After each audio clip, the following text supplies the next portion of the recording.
James, what's up? How's it going?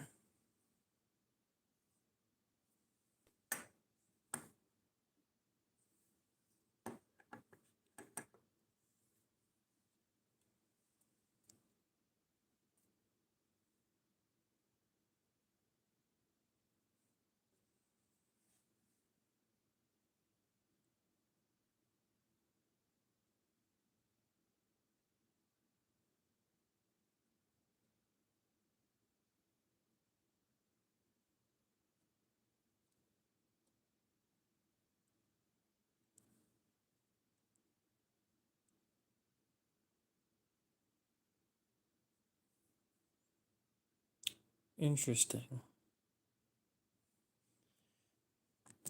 Yeah,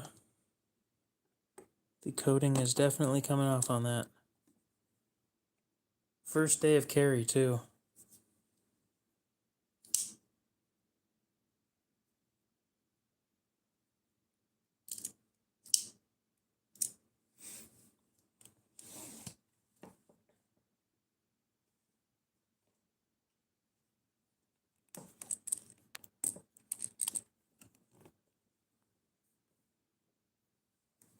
Nope. I was looking at this under the microscope.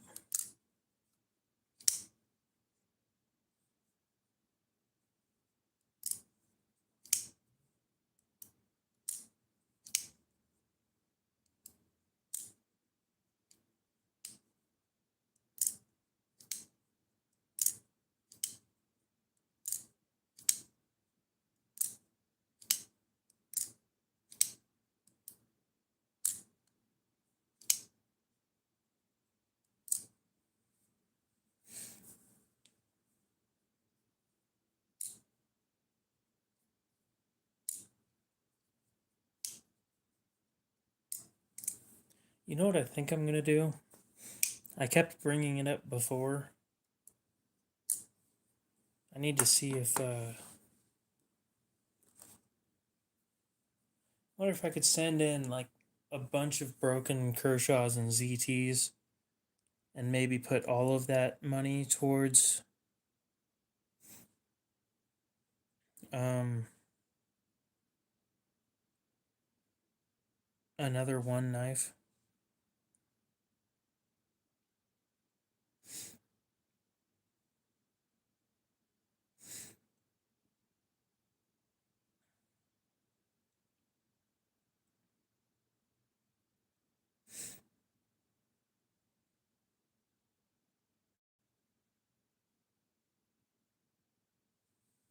Who knows? I'll see what I do.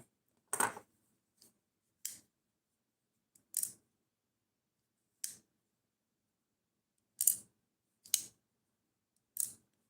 sent Chavez an email today. I hope they get back to me.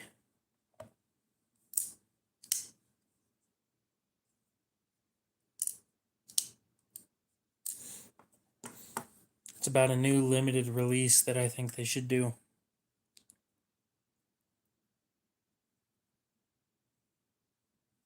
Don't want to talk too much about it because it's not happening yet.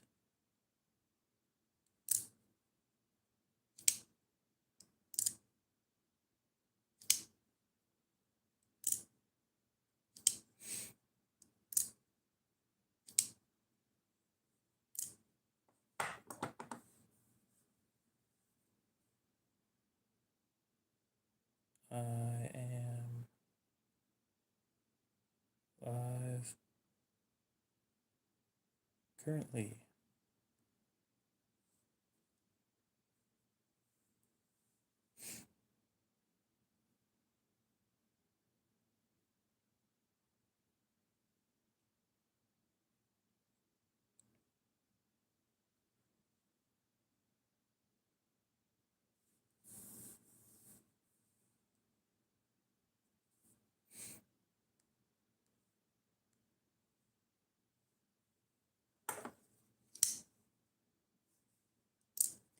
Quite possibly the nicest unboxing I've ever done, by the way. I don't really care personally. Jason.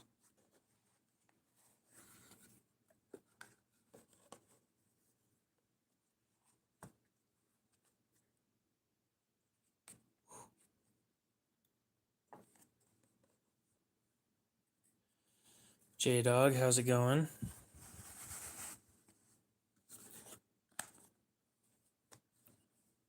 This was my carry for the day.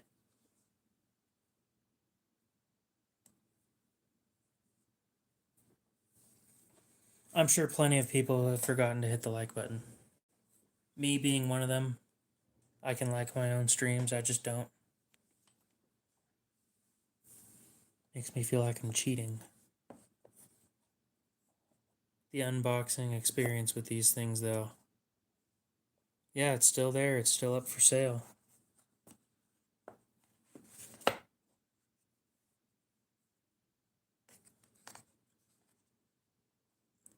Just the little ribbon pull to pull the knife out. That right there got me going. I love how they did that.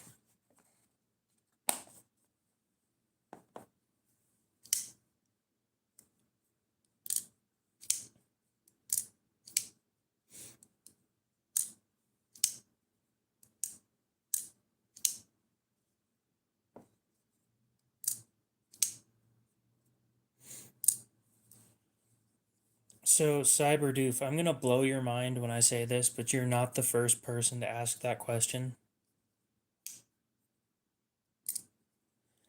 This one actually isn't that bad. At 85, it really isn't as expensive as you might think.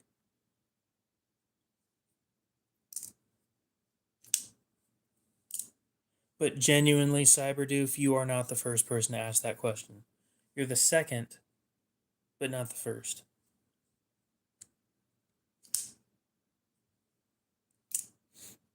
No, see, this isn't made in America. That's where the price comes down. This one was made in China.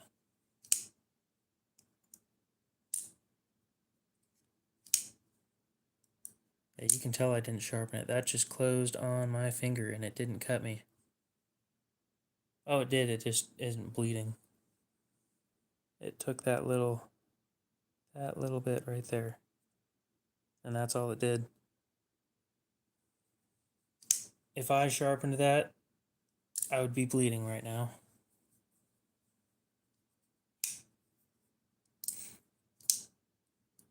It actually has one of the nicer edges, working edges from a factory knife, which I expect nothing less.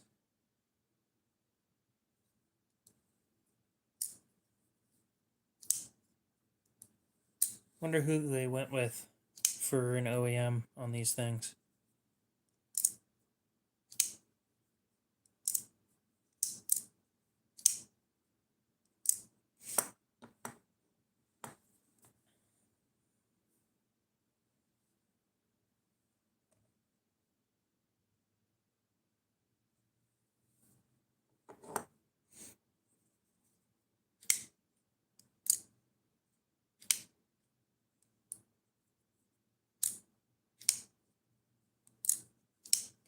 So I used this for some food today too, and I fully expected this coating to have stuff stick to it a lot more than it really does.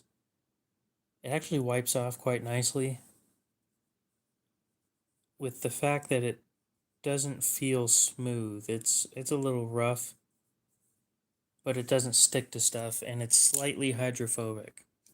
I did notice that when I was washing it off. That water liked to beat up on it instead of sticking to it.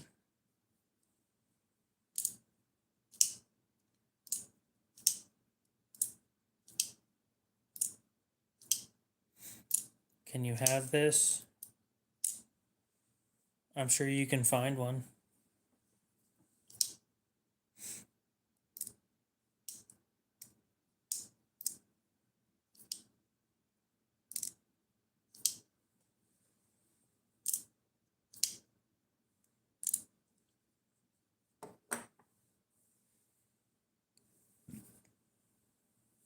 Nope, it was given to me.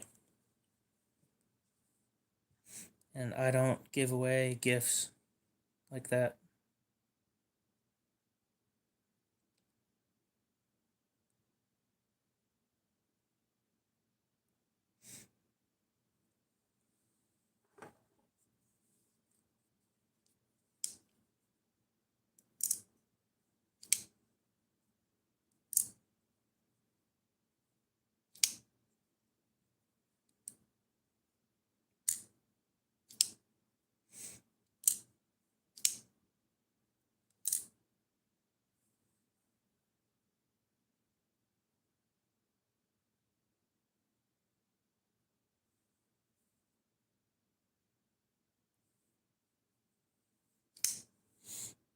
I like it though. I thought the skull clip was a little more uncomfortable than it is. I decided to put it back on today because I was going somewhere and showing it off. Cody, what's up? How's it going?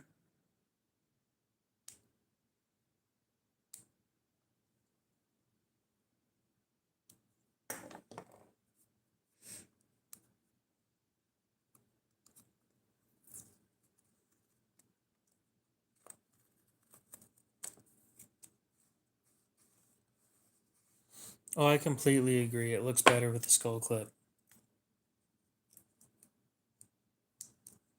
But to me, comfort's more important than looks. So if the skull clip made it less comfortable, I'm not going to use that. But it's not as bad as I thought it was. I did try it on the first time and I didn't like it, but I put it back on today and it's not that bad.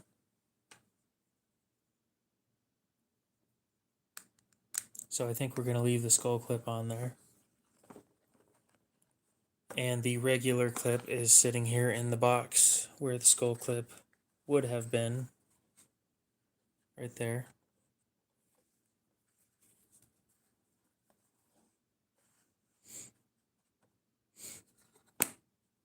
So I have sent Chavez an idea for a limited run Redemption for next year.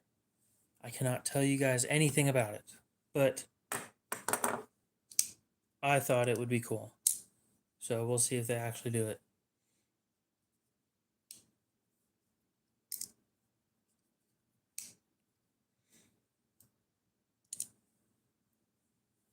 Yeah, if it was too uncomfortable, I'd honestly swap back to the other one and only put the skull clip on it for pictures.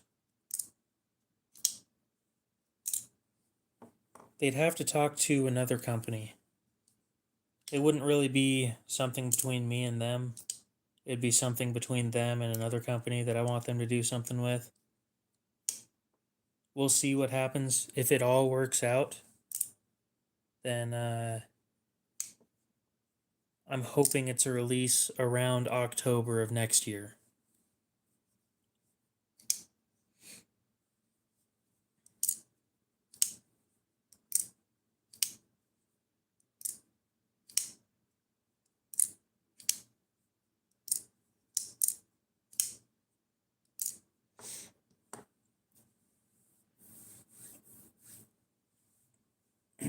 Which sounds like a long time, and to me, honestly, it is quite a long time. But if it all works out, it will be one of the most awesome things that Chavez could have done.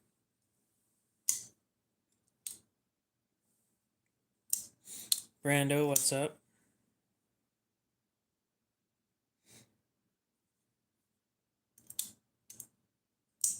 I will tell you guys though, the thought was a limited run of 30. So like there isn't much of a chance to get it.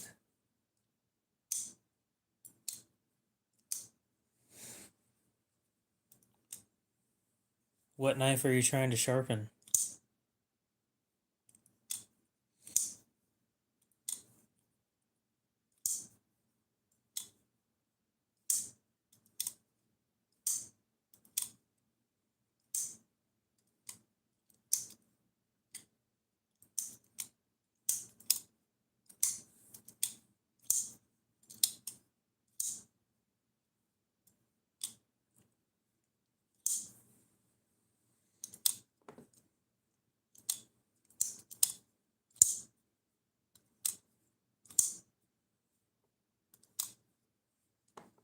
And what's being a pain in the ass about it?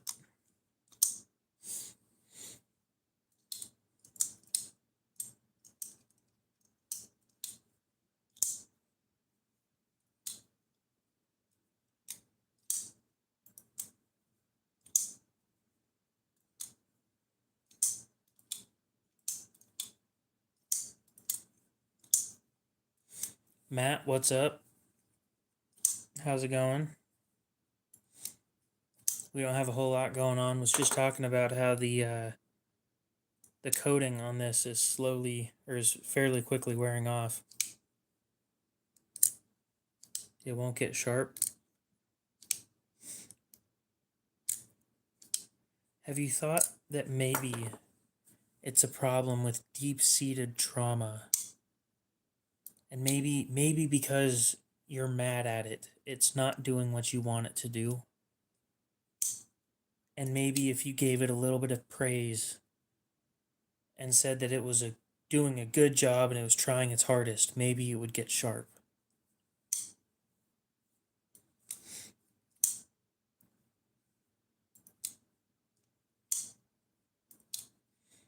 Kind of sounds like a skill issue, to be honest. I'm not trying to be mean.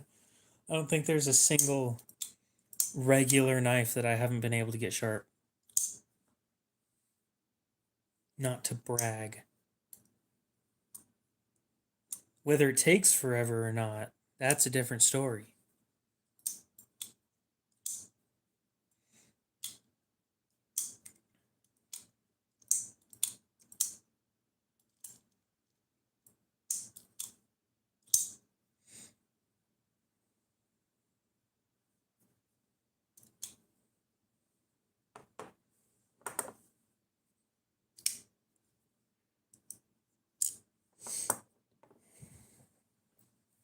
I've got a fun thought.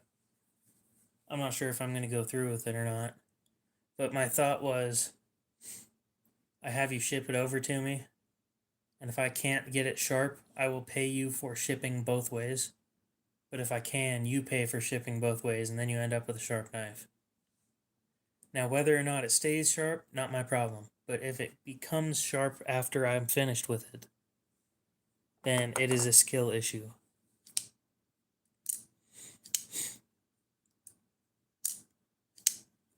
Aiden, what's up? How's it going?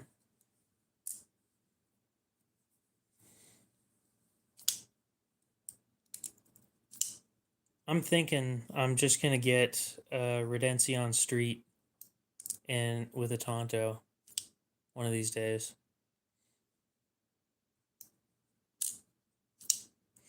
There's one I found for sale at $185 instead of $300. That is a damn good deal if you ask me. Well, just because you couldn't feel a burr doesn't mean it isn't getting sharp.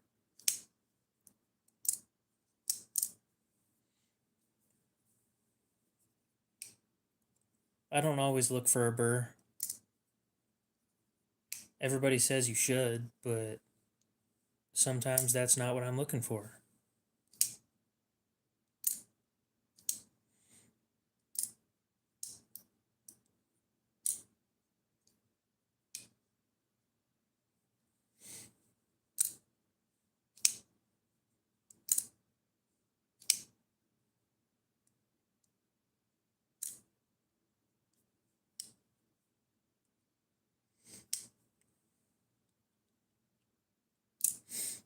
Big shout out to Chavez for not screwing up and doing the crossbar lock wrong. Because as far as I can tell when pulling this thing back, they don't have these things over tensioned. It's a soft bit of tension that it takes to pull it back, which means they should last longer.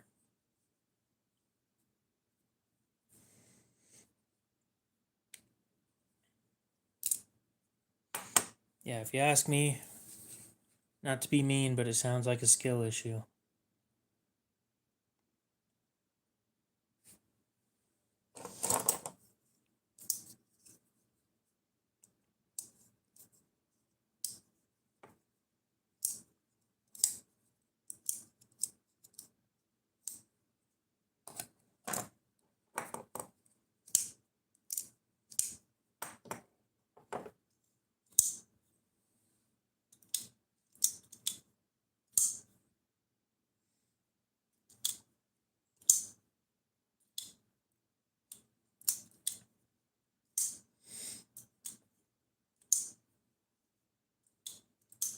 I've never tried a fixed angle sharpener. I said I was going to buy that $27 one from Walmart, but I haven't gotten my hands on it yet. I keep forgetting to buy it, but also I have other stuff I'm saving up for. Aiden, I got a question for you.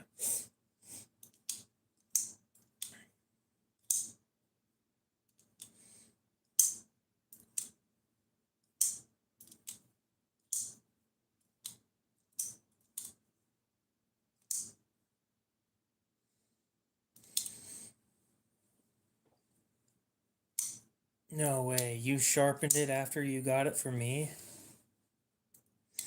Shame. Shame. I thought my edges were pretty damn good, so. That picture that I sent you on Instagram. What do you think of the knives that are in the picture? And should I go after that?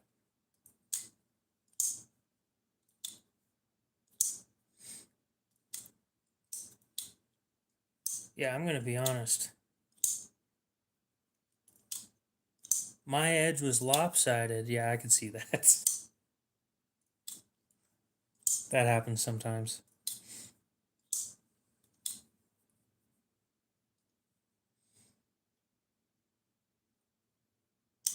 It's not great. The Valor sucks.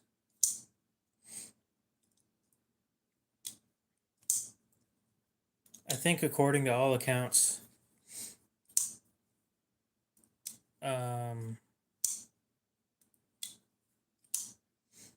did you figure out what angle I was sharpening at? Or did you just sharpen it without looking?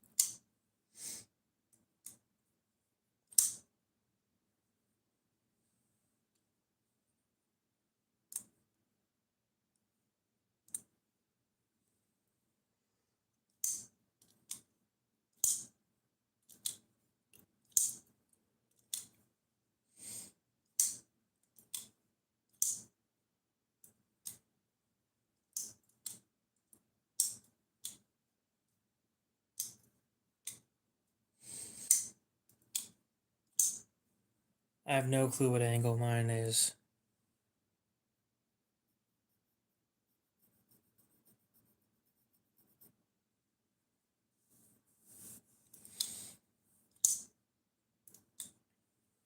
So Aiden, in all seriousness, those salt knives that I just sent a picture to you earlier today,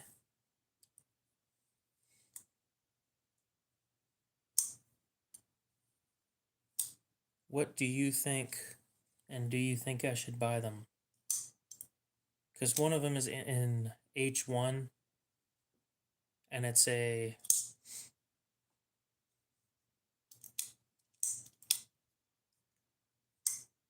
I don't know. I kind of want one of those. My question was, did you ever figure out what angle I sharpen at? Or did you just sharpen before checking?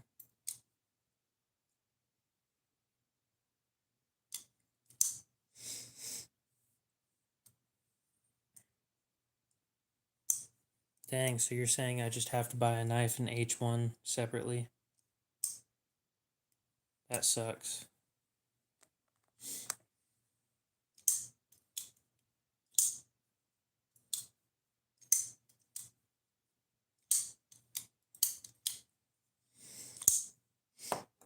Yeah, for some reason the 20-ish doesn't surprise me.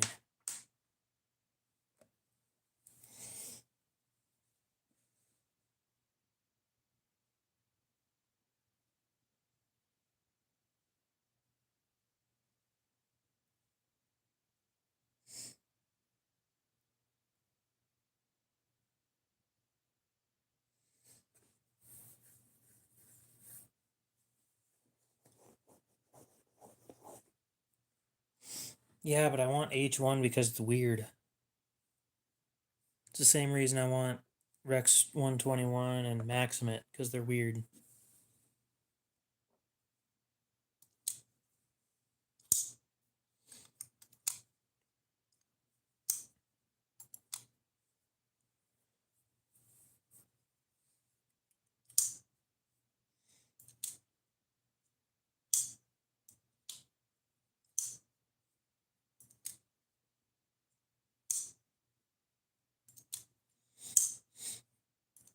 Oh, trust me, I've looked into that stuff too. The cobalt stuff.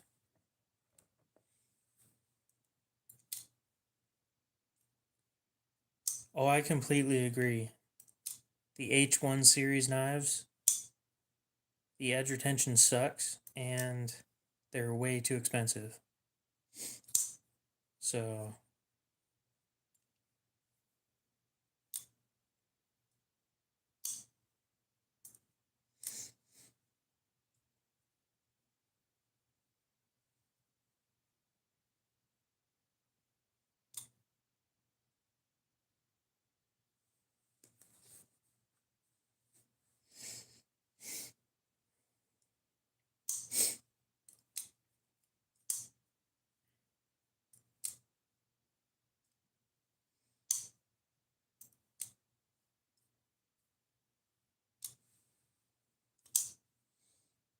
$220? Yeah, right.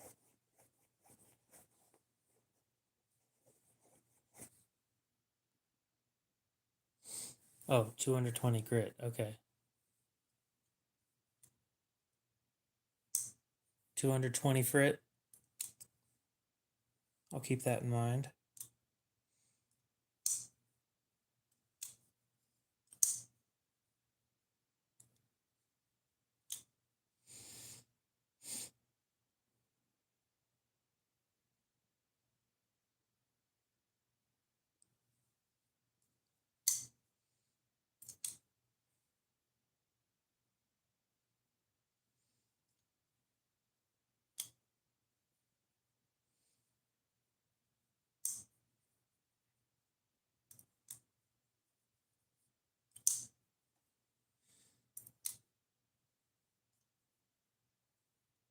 You'd leave it at 220?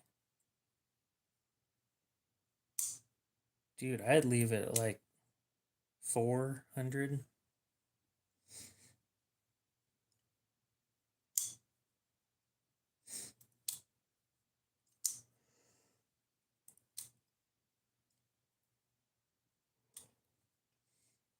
If I'm going to get a knife in Terravantium, I'm either getting the Otter slip joint with titanium scales,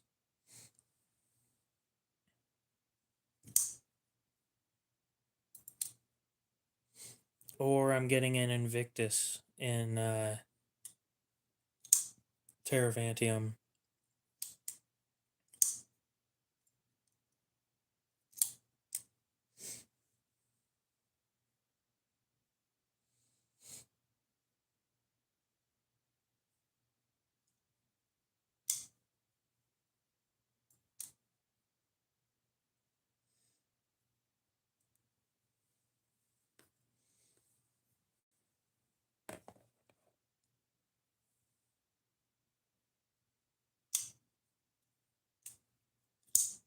What's damn near what you started with? 400?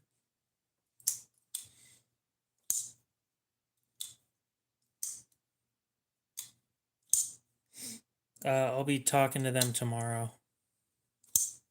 I'll be going into the store and talking to them. And then I'll probably pick it up next week. Oh, yeah, I'd end up leaving it at 400.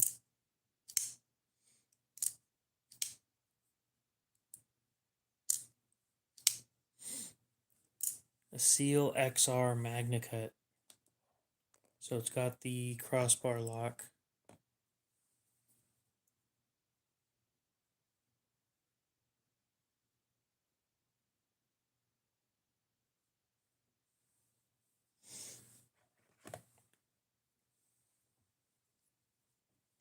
I've never tried 60 grit.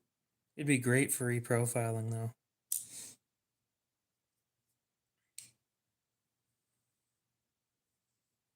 Oh, that's interesting.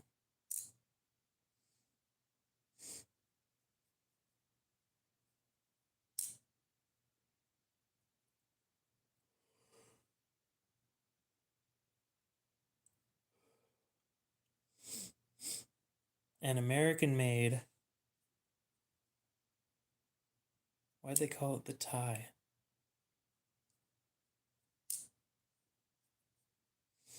Oh, titanium liners, okay. An American-made SOG with the XR lock.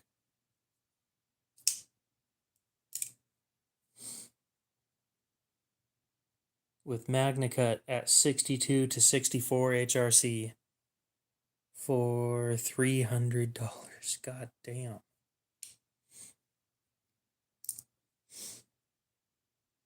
I kind of like DLC, but it has to be done in the right sense. Like, sometimes it just doesn't fit.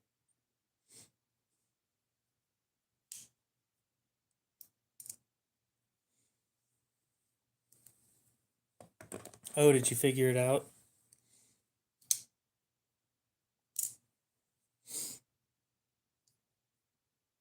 Warsmith, what's up?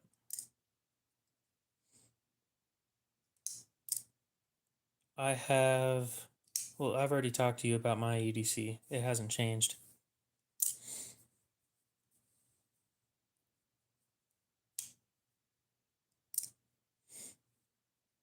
Yeah, 400 would be fine. I mean, I was the one recommending you end it at 400.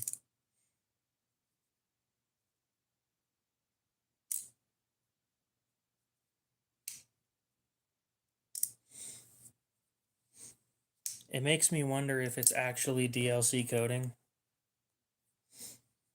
Yeah. Dude, I finished mine at 500. I finished almost everything at 500.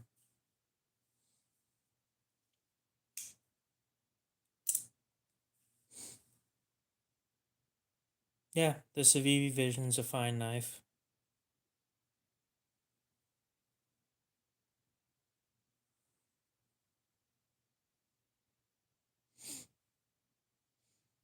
Let me find out what that one-time passcode is real quick, and then I'll tell you. I gotta check my email real quick. It's Cerakote. It's not DLC. It'd be better if it was DLC, but here on the page, it says the finish is Cerakote.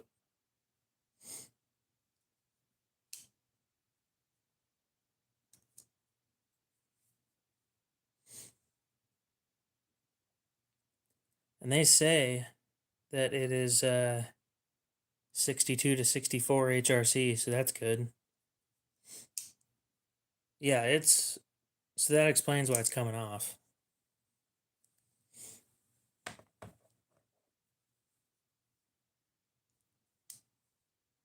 Okay, so there's two meanings of that. You either mean the most heavily used knife I own, or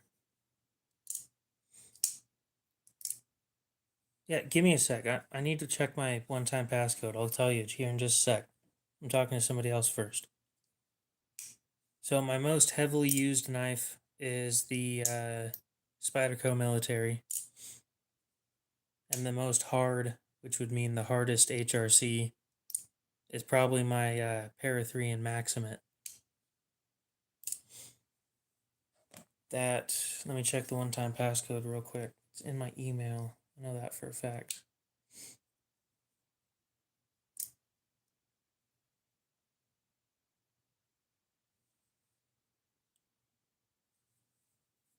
Sorry, I was checking emails that I sent just a minute ago. Primary. Oh, here it is. Okay, so my one-time passcode is GFCK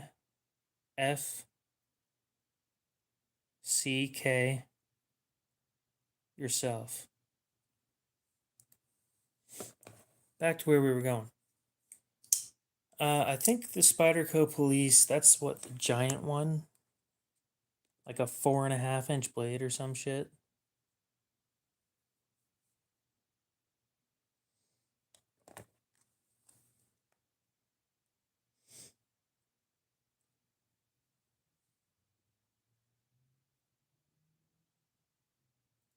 Spyderco Police 4.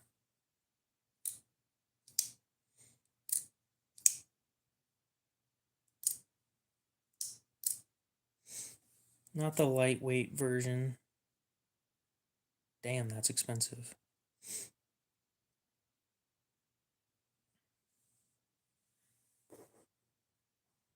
It's a 4.3 inch.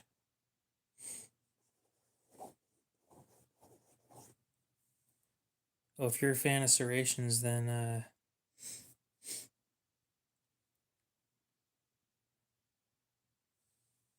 give me a sec.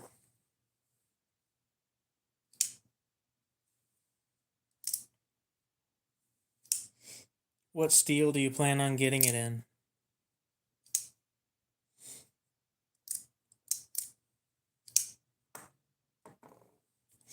I mean, this one's in D2. I don't play around with Os 8 all that much, but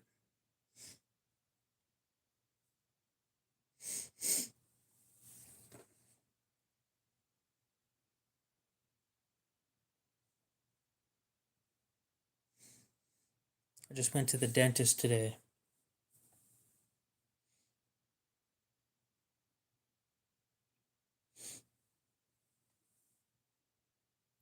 I don't know. Serrations aren't my thing personally.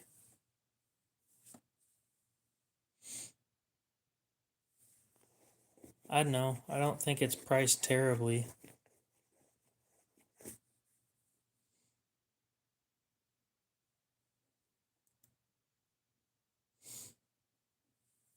I'd finish AR RPM 9 in about 500 grit. So for you, like 600. This one's sitting at 3,000, but it didn't need to do that. Yeah. The frack's up for sale. You're the first person to know the name of it.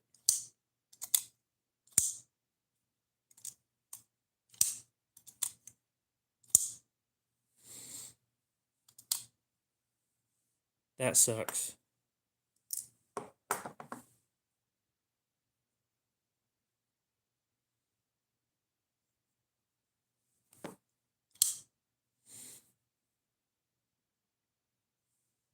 It's got some wear. It's been used.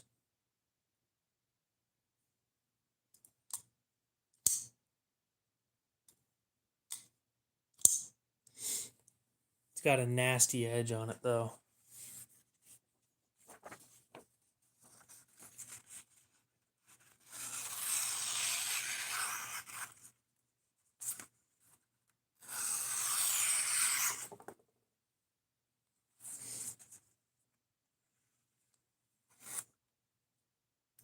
Dude, this is one of the smoother button locks, which isn't saying much because most button locks are pretty smooth. But this thing, oh, with how heavy it is.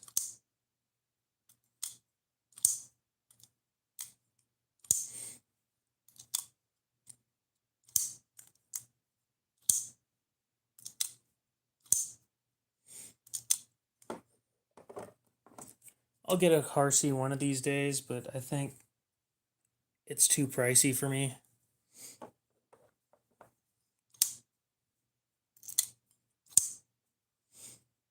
I don't know what to tell you, man. Sounds like you got a pair or a bad set of springs. I didn't like the pyrite personally.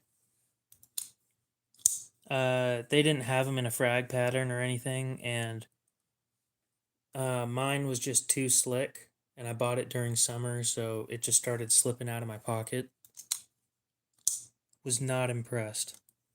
So I got rid of it, and the video that I made saying that I was returning it is the most hate I've ever gotten on a single video, ever. Almost everybody said, well, then why'd you buy it? Like, I bought it to see if I'd like it. This is a big knife. I mean, for you, it's probably pretty average, but for me, it's a big knife. At, what, 3.7 inches?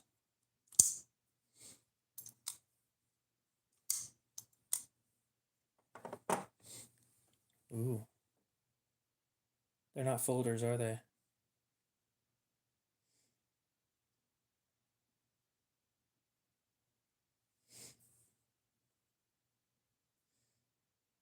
.9.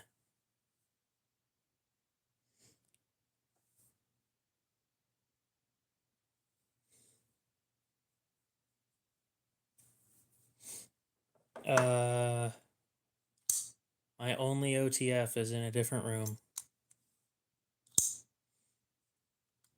I can't afford anything from Wii. They are way out of my price range. It is, in fact, an old queen in the background. Yep. I'm just going to assume that you've watched other streams at this point.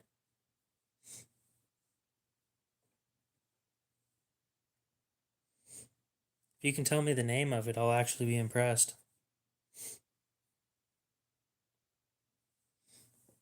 No, it's just everybody was saying, why'd you buy it then? Like, are you shitting me?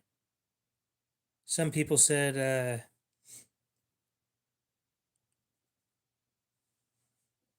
well, then you're in good company.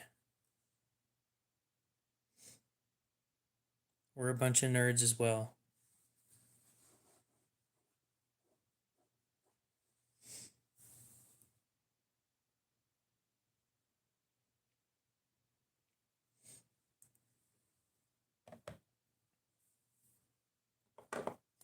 Frack. Yep, that right there.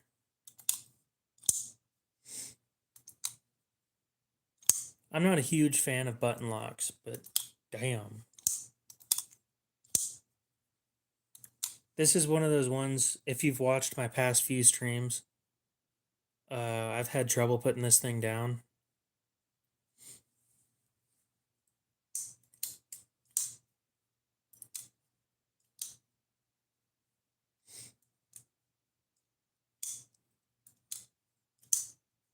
What do you guys think about the button lock? Because to me, I don't know, it depends on if it's done right. Well, I don't know if they're just as safe as an Axis lock. I wouldn't say that. Acacia's a good knife. This one, I modified the springs. I set them in the second position, so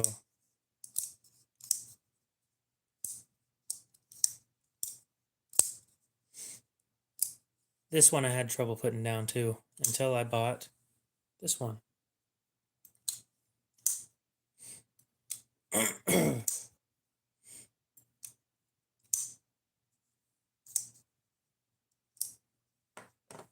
It's not terrible steel. Yeah, I already said you should put a 400 grit. I asked or answered that like 4 times. Yes, the handle of the frack is stainless. I mean, yes and no.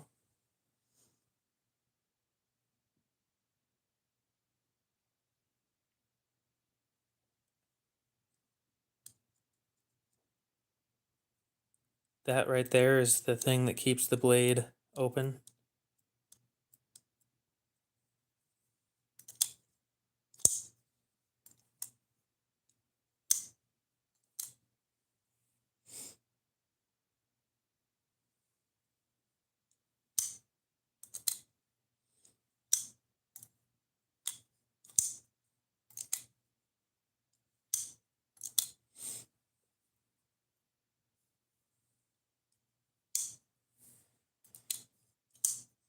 Yeah, pocket clip's fine.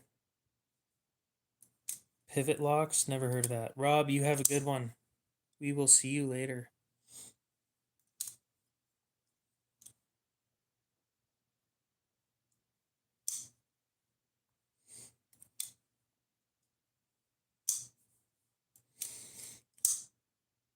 I need to sell this thing. If I keep playing with it, like I've played with it for the last week or so, my hands started hurting. Yeah. Yep.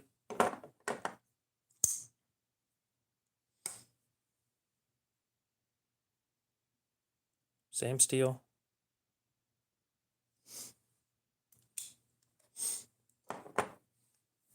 Let's check.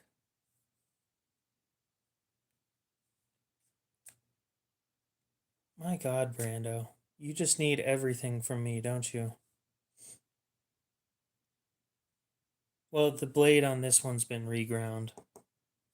Or not reground, but the edge has been done properly.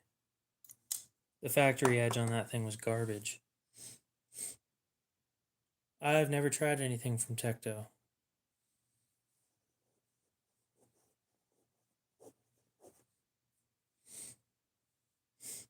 Yep, that is exactly how it goes. 420 has almost no carbides.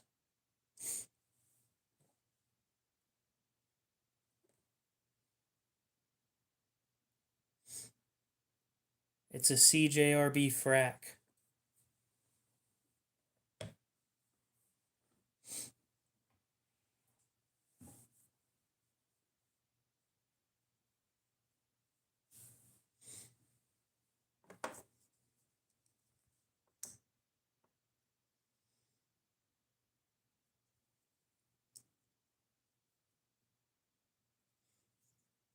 I mean, I always knew that they had kind of shitty heat treats, but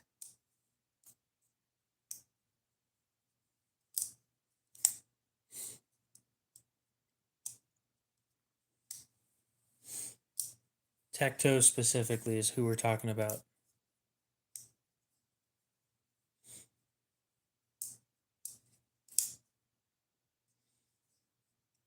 What is what?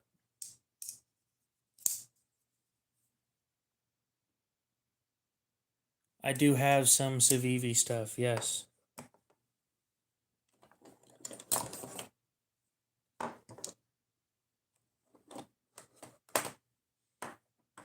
I have more than this, but this is a CJRB Acacia.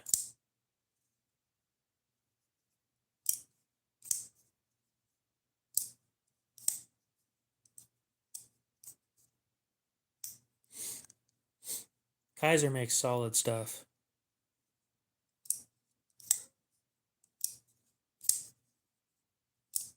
Is that Civivi yours? Did you call another one already? I don't remember that. I didn't like the pyrite personally.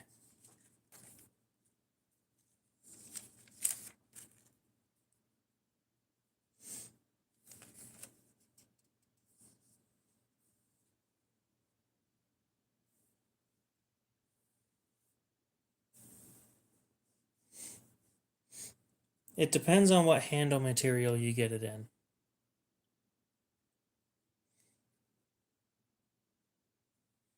I think the Acacia I had it sitting at 25. Brand new, they're 30, but you got to pay shipping on top of that. Mine is 25 with shipping included. US only and Cash App only. But it's a solid knife.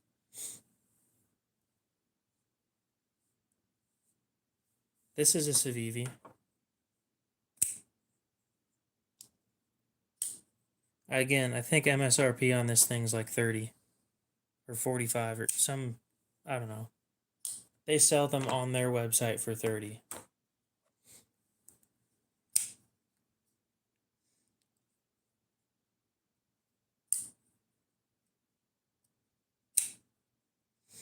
I don't take Bitcoin. Don't lie to people.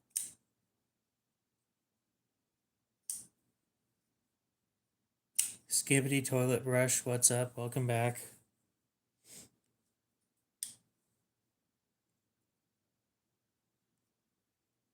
How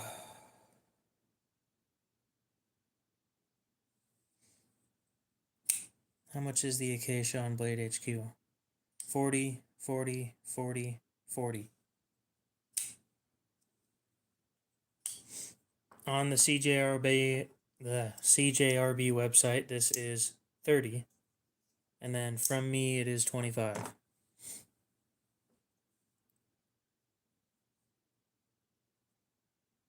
What are you trying to sell?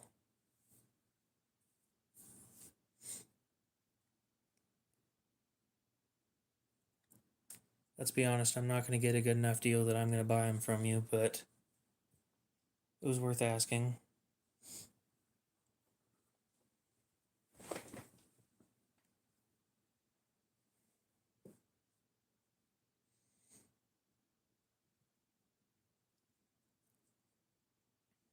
I have heard it before.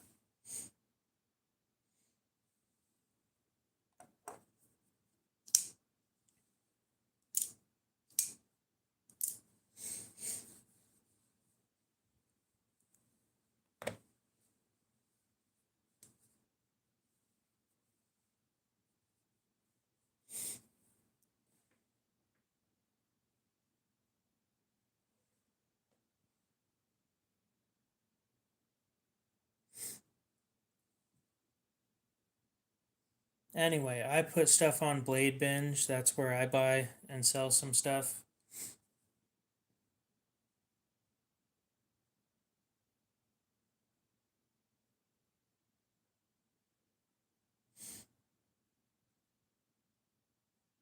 They take 7.5% instead of 13.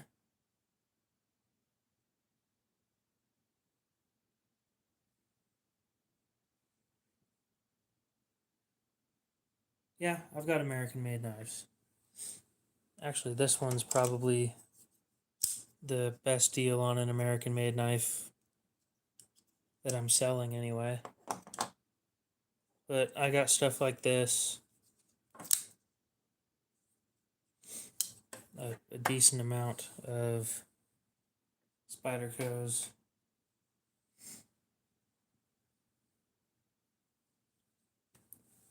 I've got an Arius that's not mine, but I'm holding on to it and trying to sell it.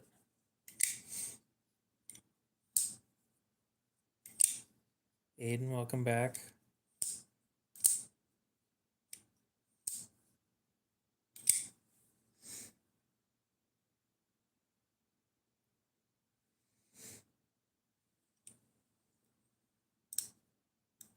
The rust on what?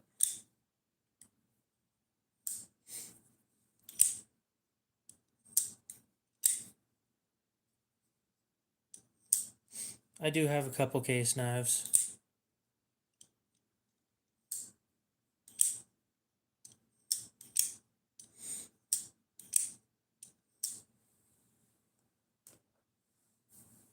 Oh yeah, there's no rust on my Maximate. I took it off. I need to fix the tip on it, but I got a case trapper here.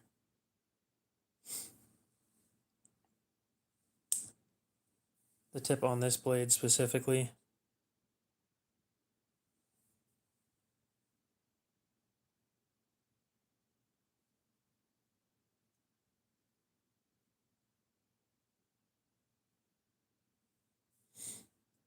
It's a chip out of the tip of the blade.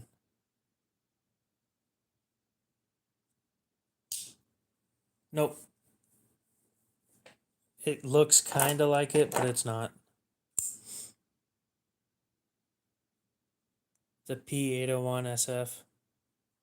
Man, I don't want to fix a bent tip. It's actually not named like anything like a CRK, so. Actually, that one's not a Nerc tie. The Nerc tie is already called. Somebody wants that. And then this one's a CRKT. Yeah, it looks kind of like a Sabenza if you look at it from the wrong angle, but it has the thumb studs that the Sabenza uses. I have a few fixed blades.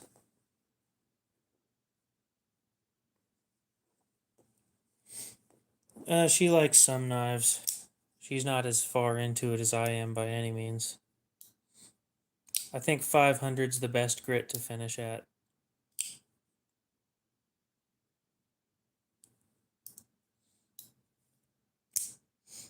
Yeah, CRK is Chris Reeve Knives. CRKT is Columbia River Knife and Tool.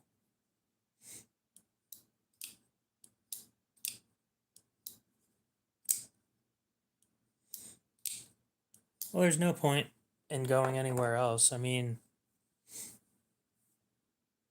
imagine paying somebody else to do it when I could just do it.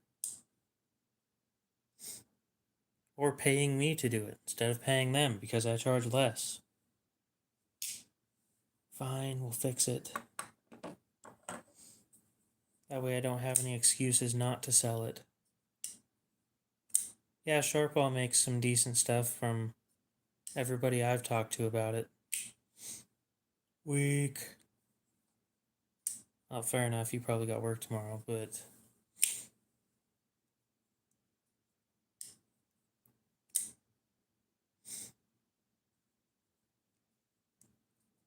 No way, you have a burr.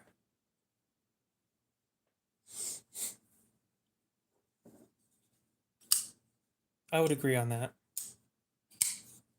There is quite the difference in quality from Chris Reeve to CRKT.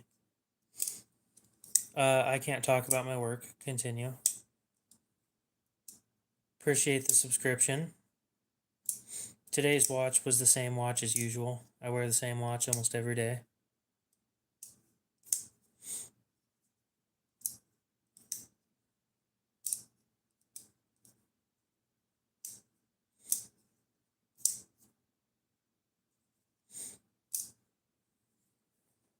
Actually, the M16 is like $100 now. They are not cheap. They should be cheap. Yeah, they are not cheap. Go look into them. On their website, they are insane.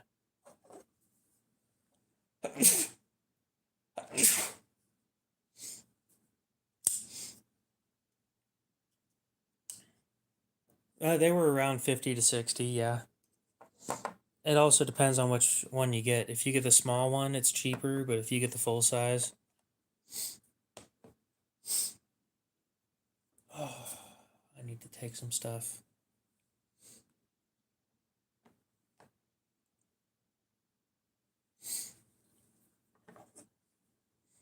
Sure, but for that price, you're buying a Volkswagen with a V10 or a V12.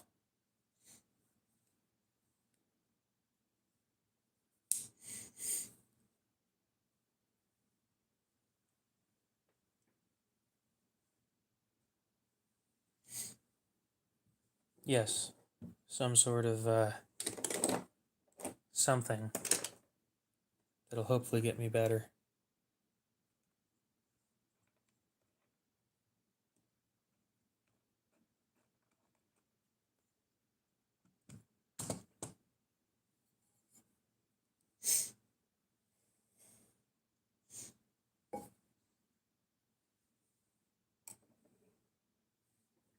No, price isn't everything. Materials are everything. Well, not even that.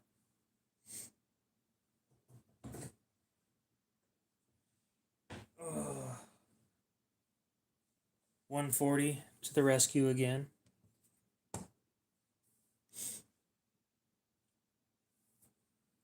I'd recommend the Parrot before I recommend the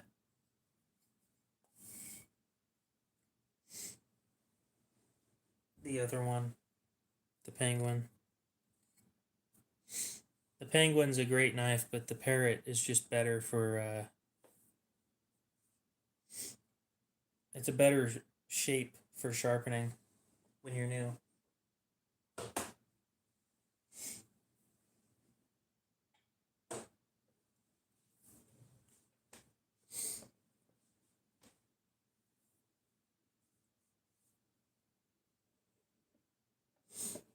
Mini praxis isn't bad.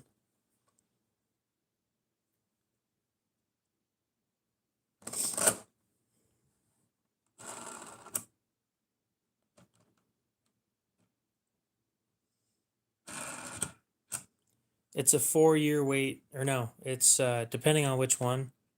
I think the Sebenza's a 6-year wait, but that's for the custom side of things. If you want a regular off the shelf one, you can get it just about whenever.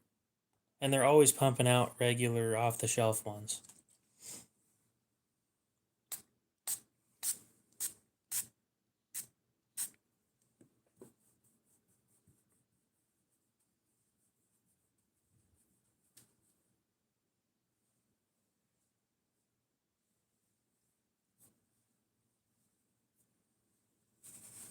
It's some spray stuff that mostly water. I got a recipe for you. I wouldn't. I'd rather dump 500 on a CRK before buying 5 CRKTs that I won't be impressed with. So this is the mixture that I use at the moment.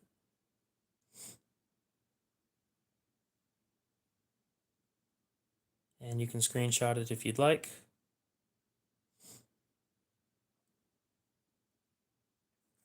Yeah, I don't have Sabenza money yet. I'm closing in on it, but I'm not sure what I'm going to spend. Or I'm sure of what I'm going to spend my money on. I just can't tell you guys what it is.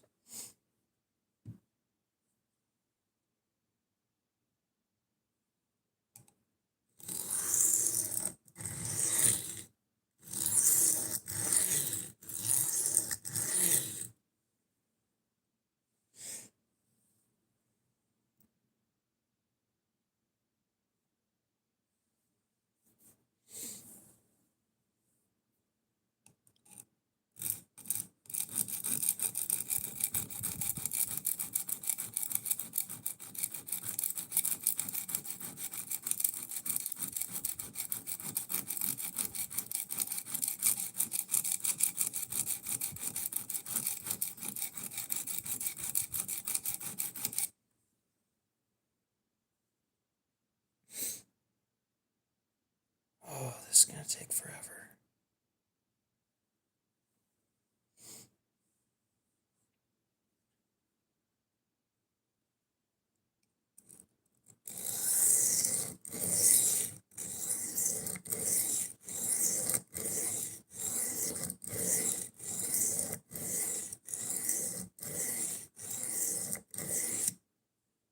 .420 likes 420, or 420 likes whatever. It's...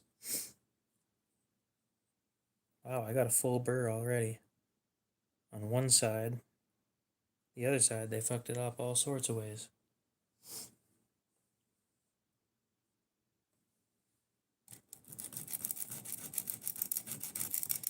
Why get a fixed blade when you can just get an Espada XL?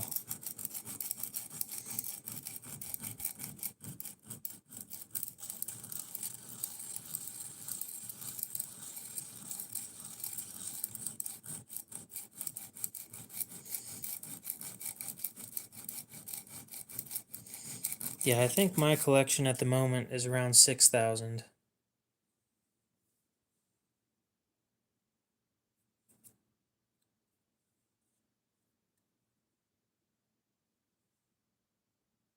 Oh, that's actually going to be fixed a lot quicker than I thought if I just sit here and keep grinding like that.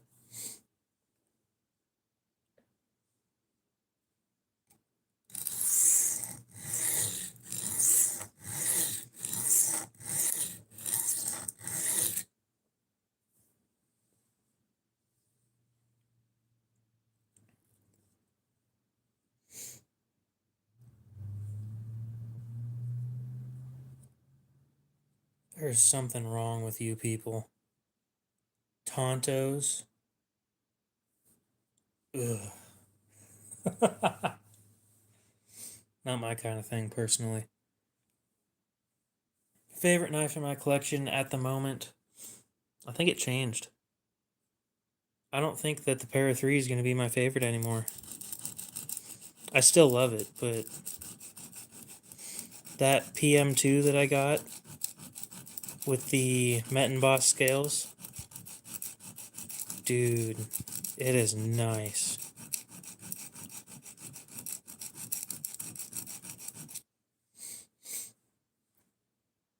The fuck you mean a man of culture?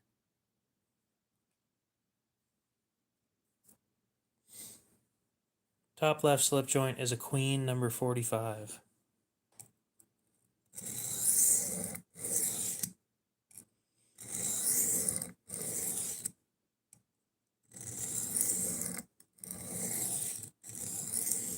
Mine's an S45.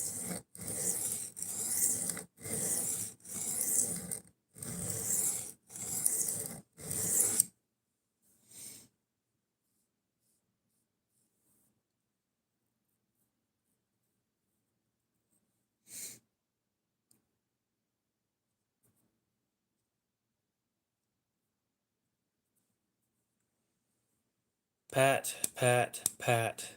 Happy?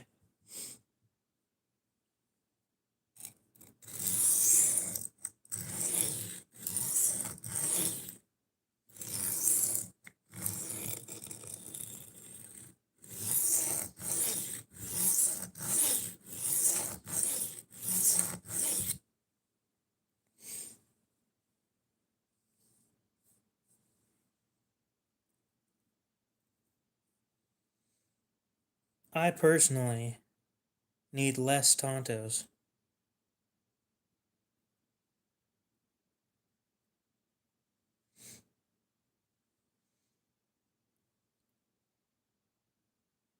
Well, I've pretty much fixed the broken tip already.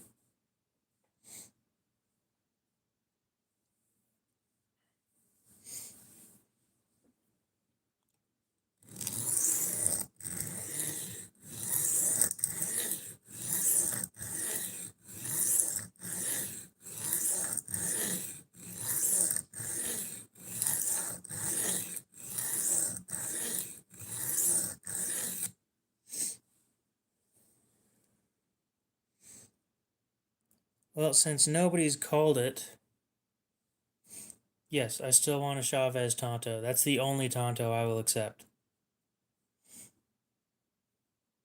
I think it's American Tontos specifically, because that front flat I have issues with.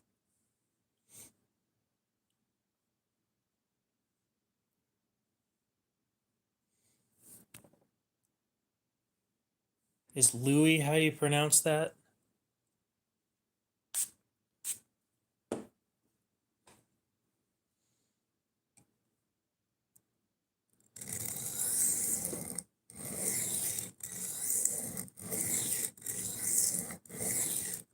It's not often that I find somebody else who actually counted how much their, yep, good luck on your job interview,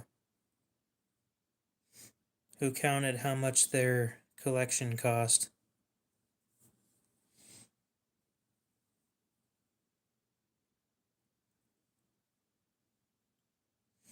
Other than myself, I do that a lot.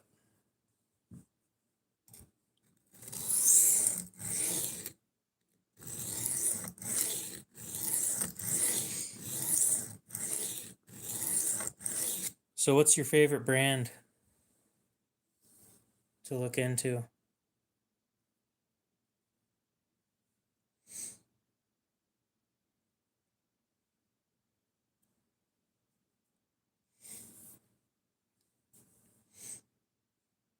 My stone collection is way less than that.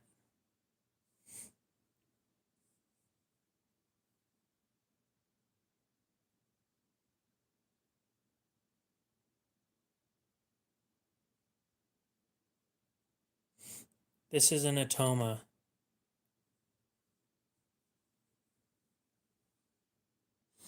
Oh, I was asking Louis what his favorite knife brand was.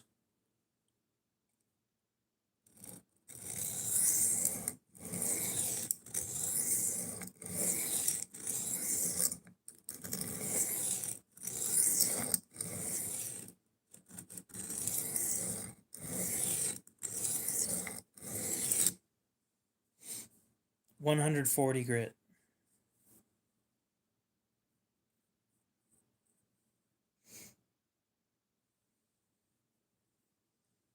It is very rough.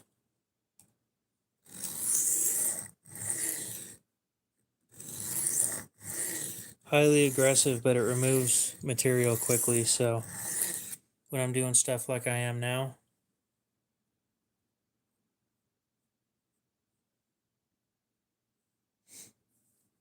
it makes things a lot faster.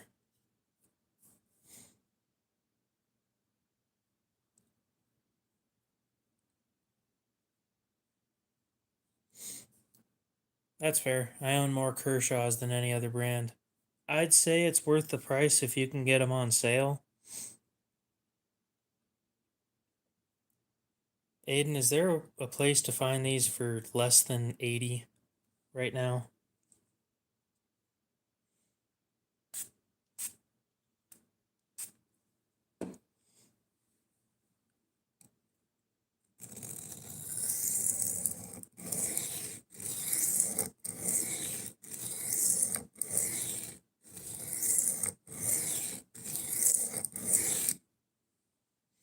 Amazon and Neves. I didn't see them on Neves last time I checked, so probably just Amazon then.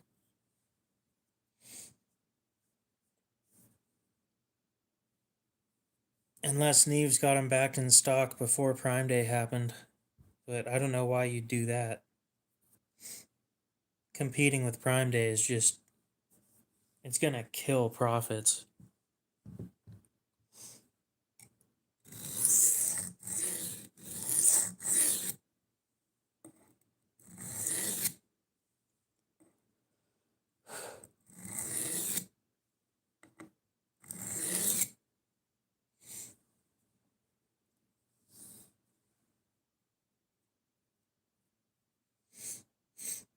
I don't know what I laid the frack down to, but it is sharp.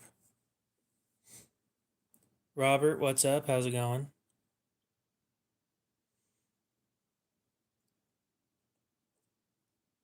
Is Layla how you pronounce that? How's your day going? I've never tried a Bel Air.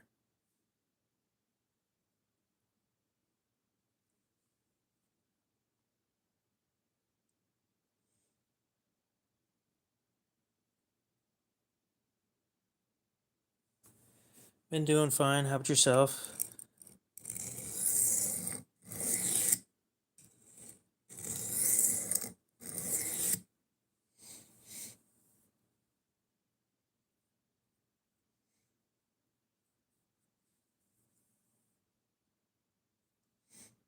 I'm hoping one of these days I can just pass a knife above my arm and cut all the hair off. But I don't know when that's going to happen, so until then, we continue practicing. The stuff that I use is from Lacey. If you go on to Blade Binge and look up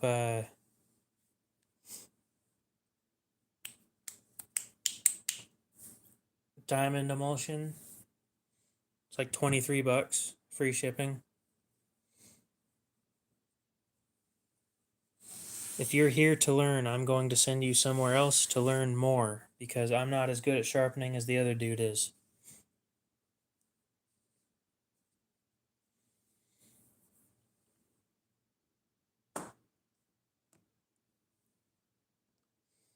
I didn't know that they made the iridium in titanium, but that is nice to know. I'll never buy one. The iridium's a little too big for me. The handle's too long, and the way that I use crossbar locks, I set the end of the handle into my palm, and then I pull back. And the iridium's too long for me to do that. You can learn from me, but you can learn more from Alex.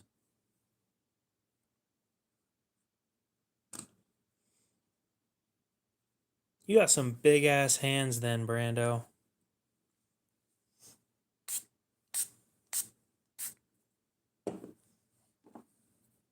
Like, damn.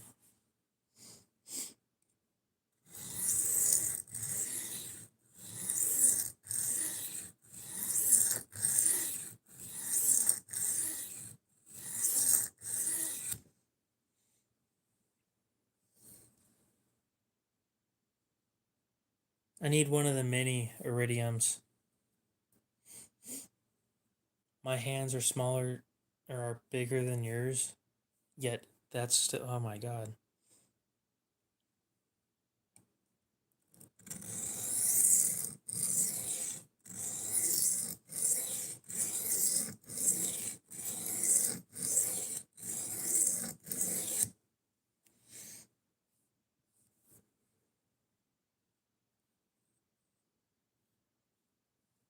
You know, I see why I don't play with case anymore.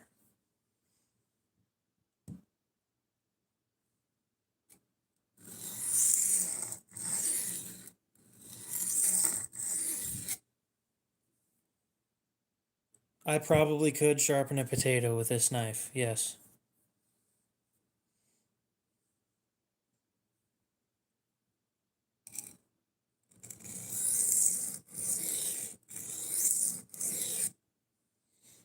Well, if you like ridiculous knives, you should buy that Arius. Man, just because I was born in Idaho dirt doesn't mean that I'm a potato. Quit picking on me, man.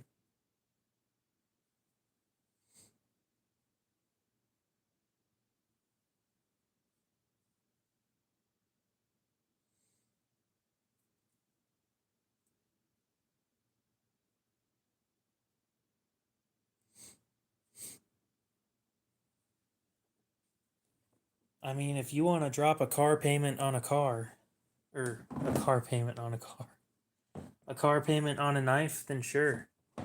I'll show you the knife.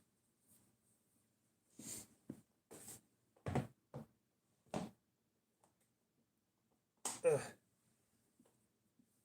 Oh, car payment on a car. No fucking shit.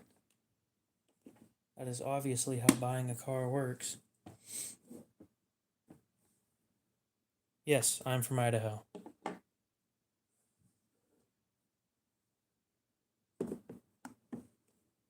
There it is.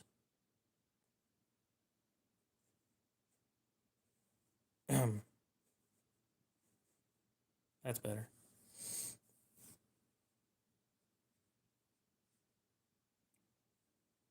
Yeah, I was telling you that there's no way. MSRP 8, 900, around there. I know this one's one of their older ones. One of the first roughly 20 that were made in Idaho. Let me move the box out of the way.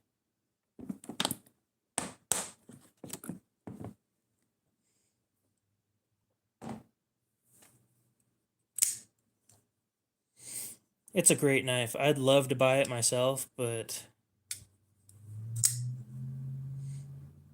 you know, it's just not my thing. It's a user, but it is one of the first 20 or so made in Boise, Idaho, in-house in S90V. Price on it right now is $12.50,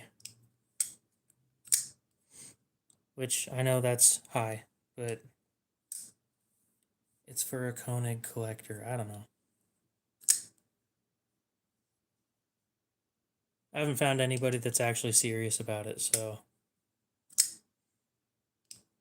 yeah, pretty much.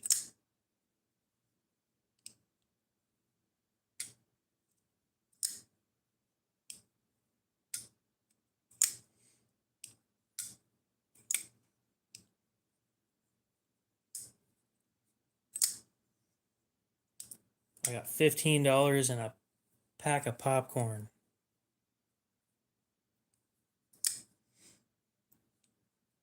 I'll agree. There isn't a whole lot of billboarding on this thing. They've got the name, except for the other side. When you look at, bam, there's the blade steel. Yeah, this is a Koenig. I'll leave it. Appreciate it though.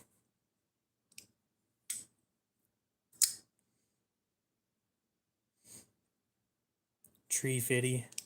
You drive a hard bargain, but no thanks.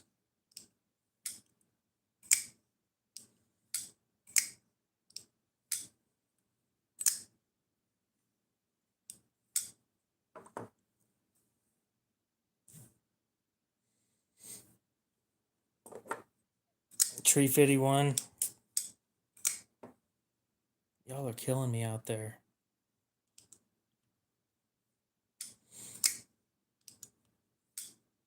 Leon, I'm broke. That is why I can't afford these things.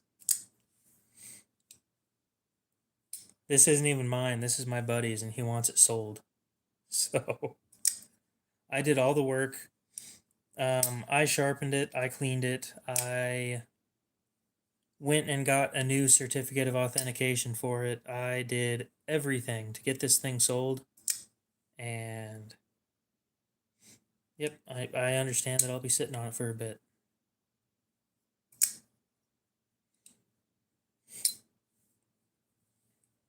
If it was an SM100, I would have bought it.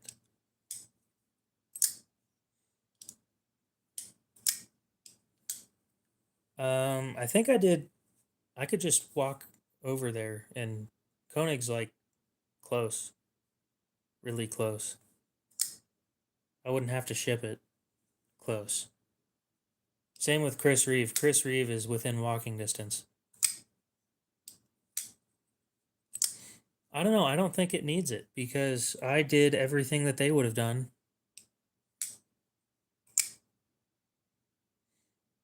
I fully disassembled and washed every part of it. I put it back together. I sharpened it by hand instead of using belts.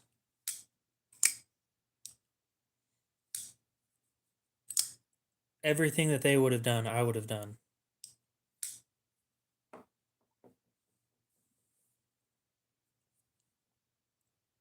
Yeah, in today's economy, I can understand that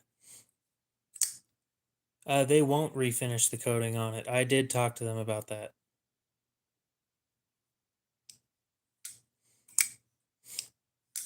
I think you mean conviction and autism, but yes, you're not wrong. They will not do or redo the coating. It's Cerakote. Back before they did DLC. The whole thing is Cerakote with a two-tone blade.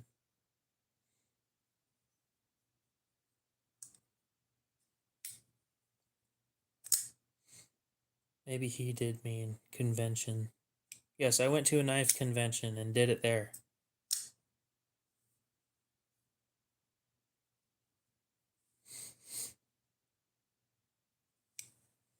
You know what I'm not particularly looking forward to is one of these days I have to figure out what my channel is going to be.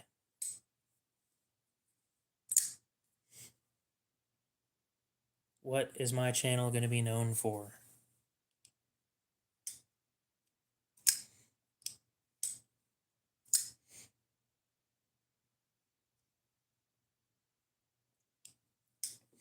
Like Metal Complex is known for showing off shit that you could never afford. I don't want to be known for that. No, clones aren't my thing. I mean, the thought of comparing clones to the real version of them, that would be pretty cool, but buying both a clone and a real one gets expensive very quickly. I think a fake Arius is still like $80. Sharpening, Alex, and Neves. So, Jared and Alex are both known for that already.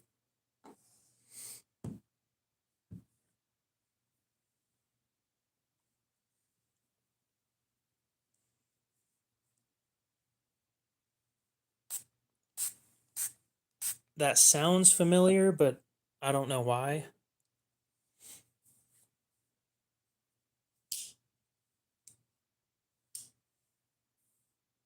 Well, we already recommended 400. If it goes back to being shitty, then that is your fault.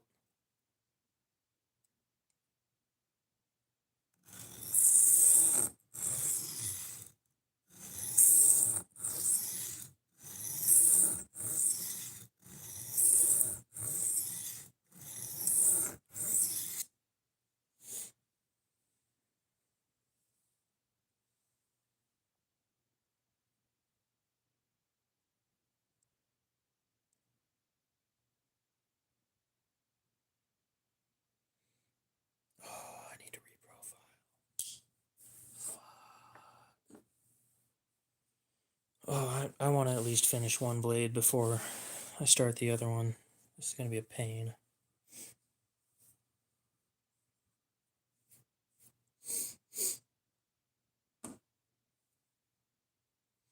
Oh, I get free products sometimes.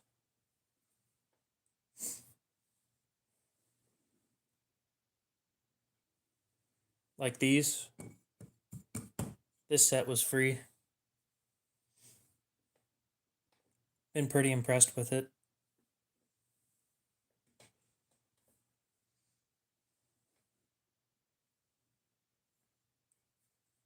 Brando, if it doesn't work out, just be prepared for me to say, "We told you so."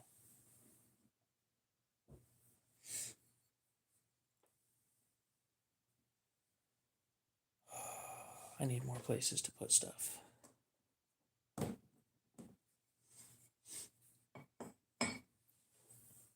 What do you guys think? 500 grit finish or higher on the case? I'm not doing a full reprofile on it. I'm not worrying about it that much. But it is sharp enough for it to 5K. I don't even have something that high. I mean, technically I do, but I'm not using it. 600? Not 5? Man, it's already at 600. I gotta do burr removal. Damn it, man. 2,000. So like 1,800.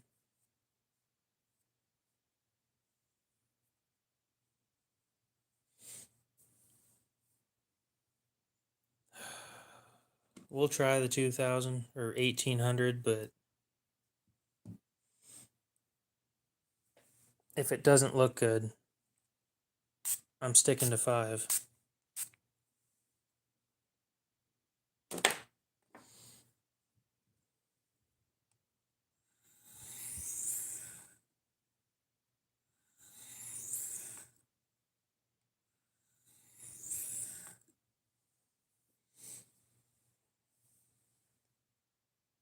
Will it hold up well, is my point. It's not 1095. It's 420 HC.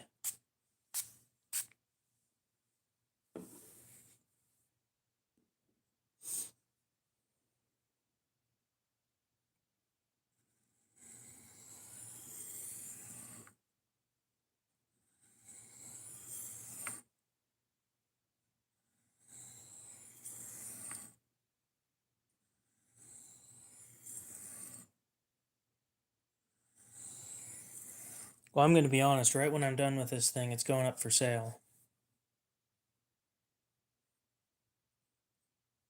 I don't want it.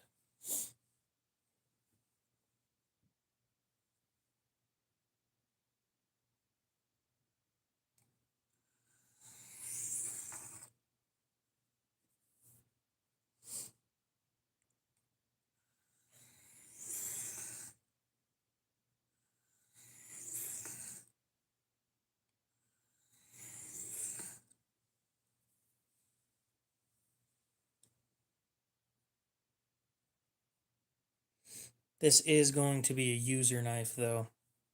This is not in collector condition.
That sucks. It means that my questions won't get answered later on in the night.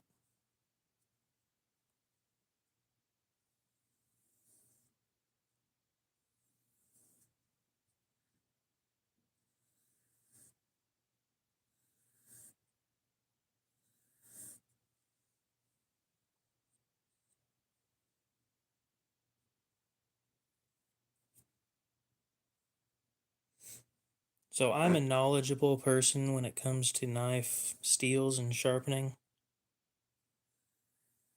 Oh, before you go to sleep,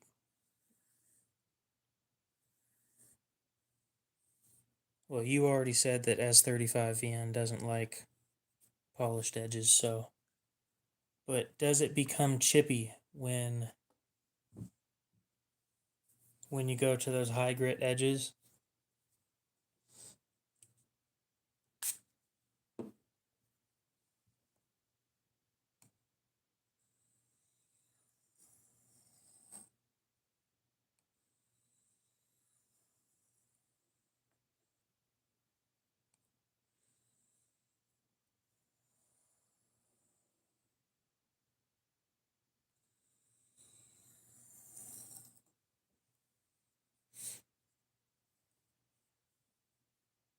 Does S35VN become chippy at high grit edges?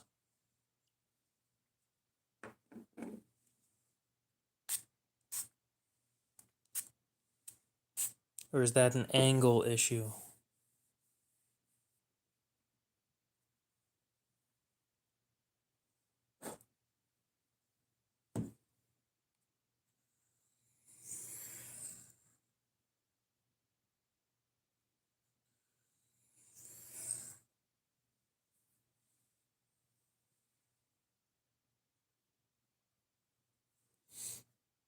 Oh, this thing sucks.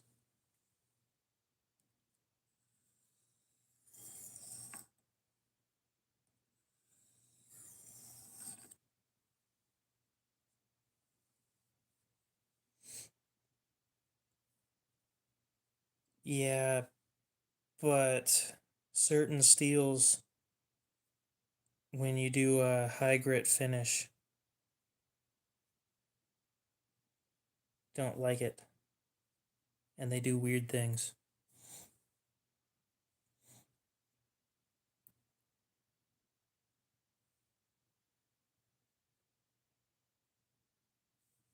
Okay, so bring it back down to 500 then.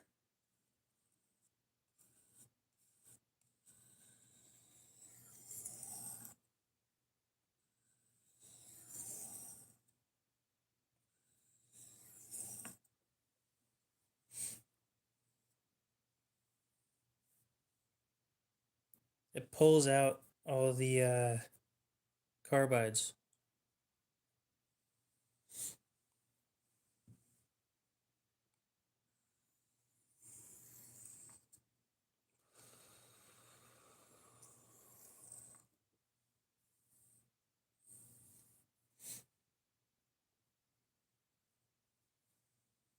Well, this one I'm doing 500 because this one doesn't have any carbides.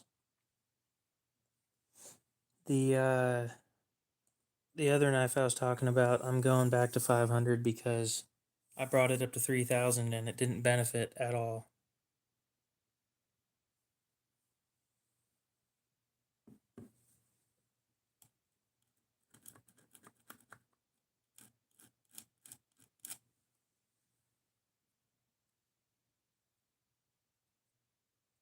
Benchmades aren't on the table right now. Don't have a Sabenza. I'll get one of these days, but not at the moment.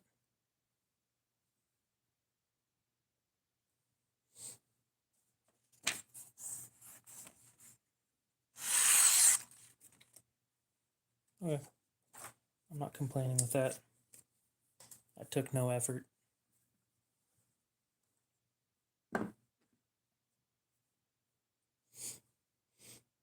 It has carbon and it has chromium, and I think everything else is Useless.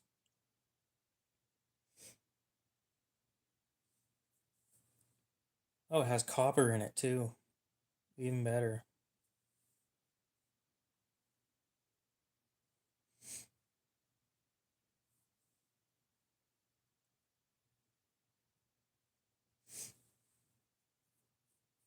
Oh, this stuff has. Sorry, I was wrong. This has 1% carbide.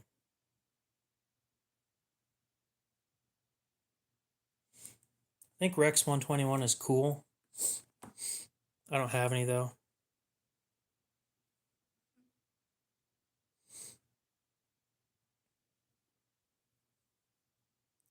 Koenig doesn't allow people in their lobby.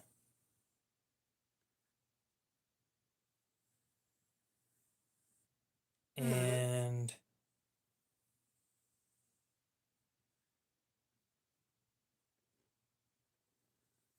Chris Reeve is looking for machinists,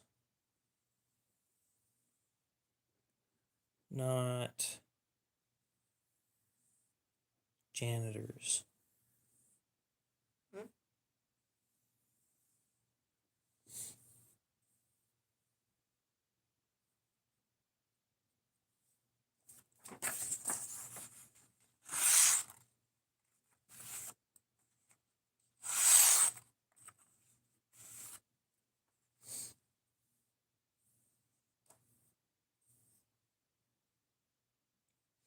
Yeah, the just showing up and getting a job thing doesn't work in the modern day, unfortunately. No, I've already asked them if they're looking for somebody to work for them, and they're just not with what I know anyway.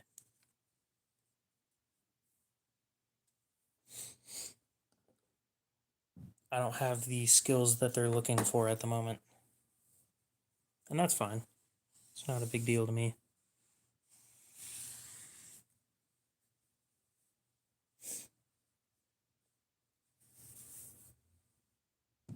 Yeah, I asked if they were looking for somebody to sweep up around, and they said they're not.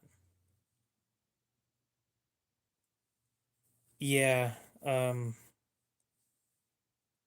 the downside of that is we're closing in on 5K already. We're almost halfway to 5K, and 5K is another giveaway.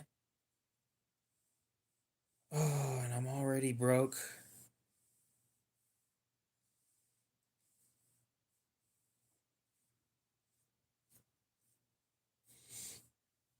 Fuck you, Aiden. That would be horrible. I would hate that so much.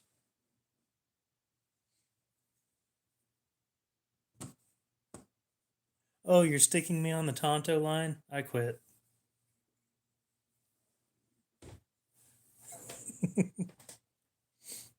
I'm assuming they're looking for people that either work on handles or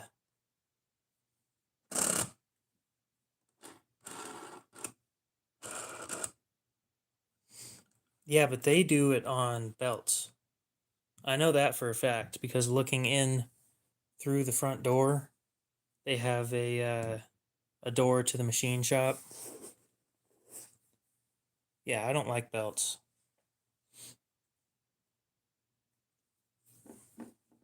Muscle spasms.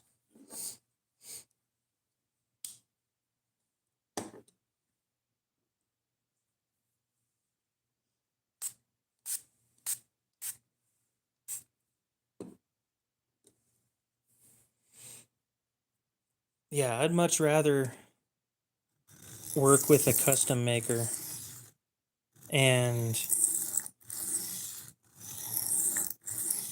like they profile on a belt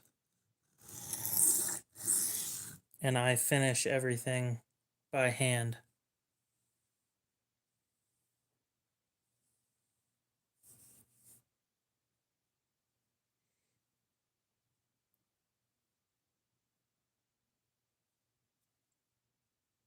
I just think that that would be cool.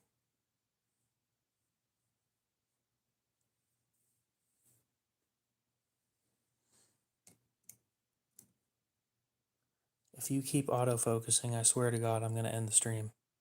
You turd.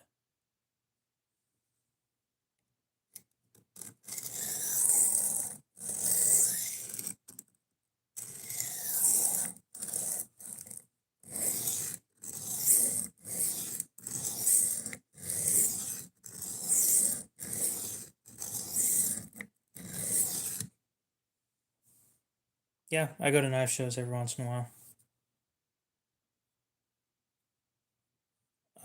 I can't afford to go to Blade Show West this year.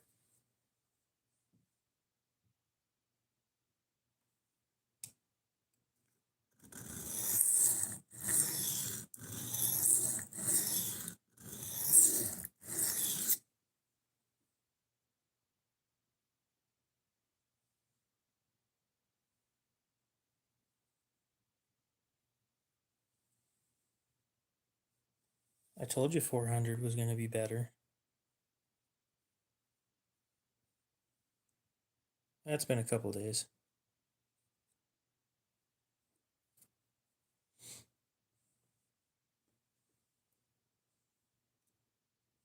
Dude, the tip of this is basically a shovel.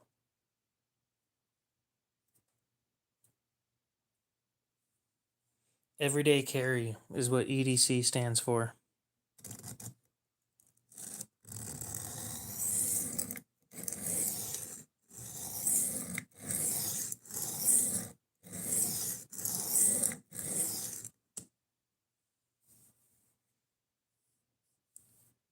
Pretty sure it's a spay. SPEY.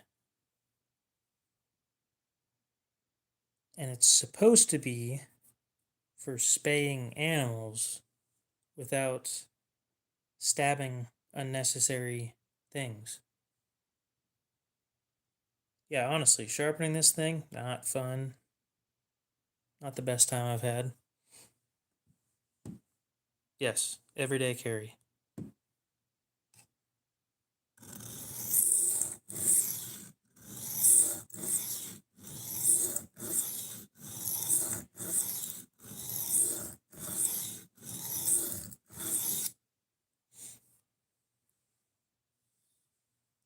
Yep. I talk around a lot, so I learn things. This time last year, I don't think I knew that though.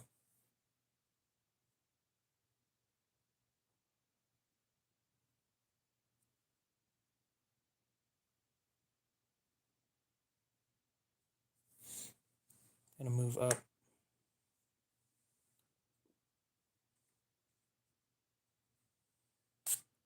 Yeah, I do that on a regular basis, but I'm not a morning person, so I just stay up through the morning. I sit here and live stream until like 3 a.m. and then I go to bed and I wake up way later than I should. All right, that's it.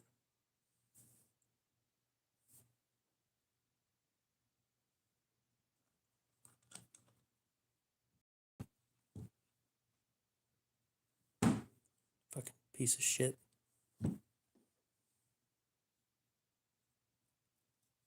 Autofocus bullshit.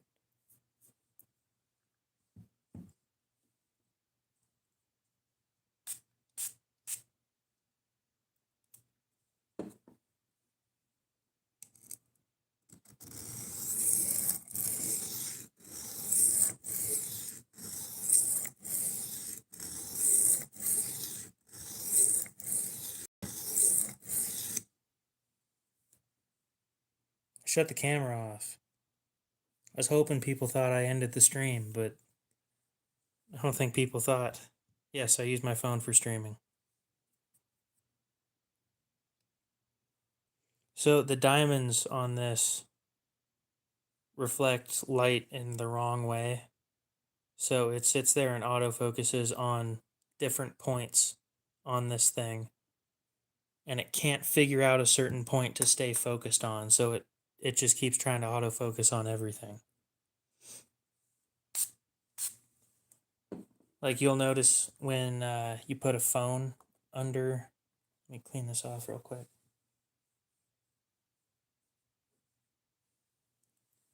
You'll notice when you put a phone under the screen, it sits there and focuses on the lamp up above.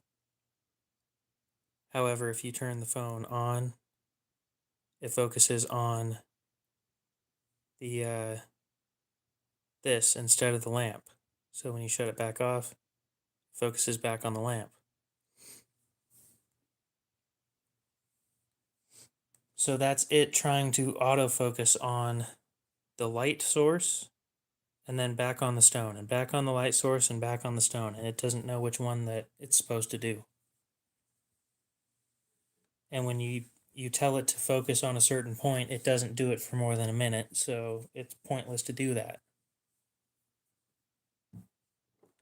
No, I shoot on a OnePlus, whatever the hell it is.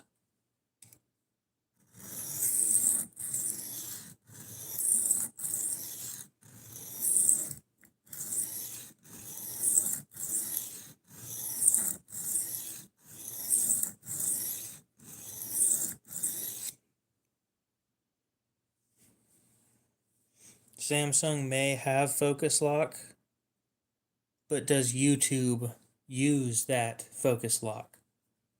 That's the problem, is it's the application that's having the issue. It's not the camera itself.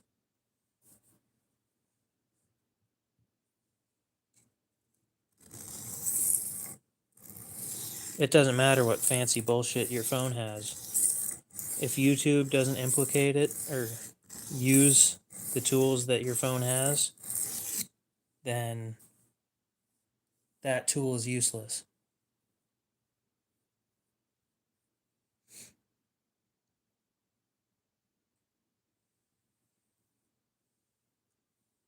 Oh, fuck off. You know what I meant.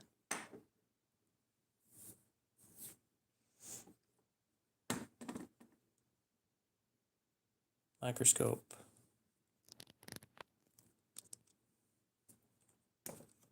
Nope, you can't turn off autofocus on this, which is dumb. I want to look at a foil burr that I came up with.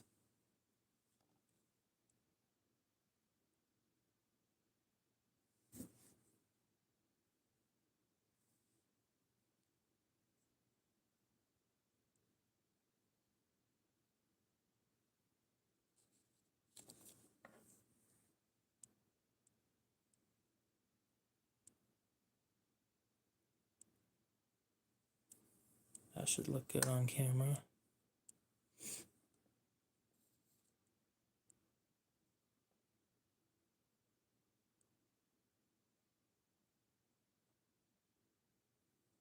There we go. Oh, there's the burr.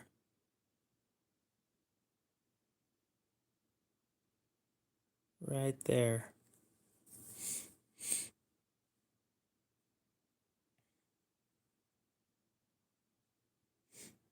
It may be. It's a mixture of skill issue and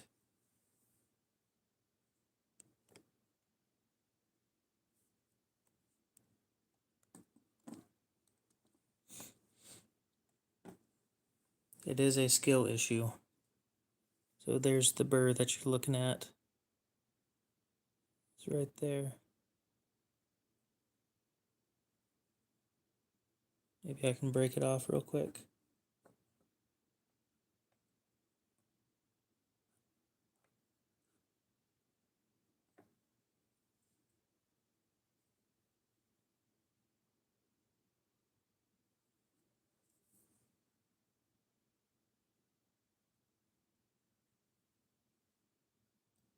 Well, I broke it off, but I didn't see where it went. Oh. That right there.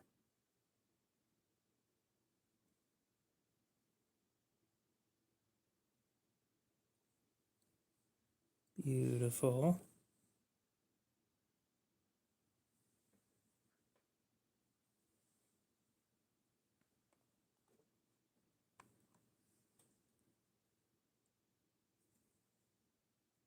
Okay, shiny thing.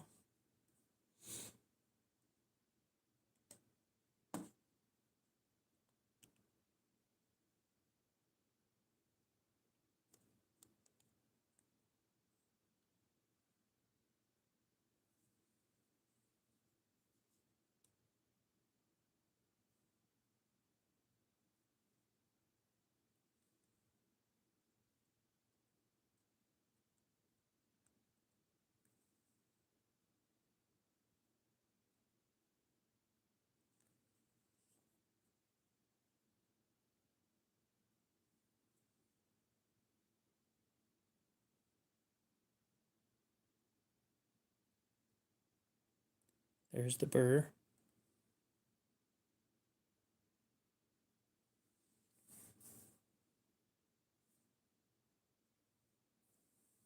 Bam. That is the burr that I just took off of the edge of the knife.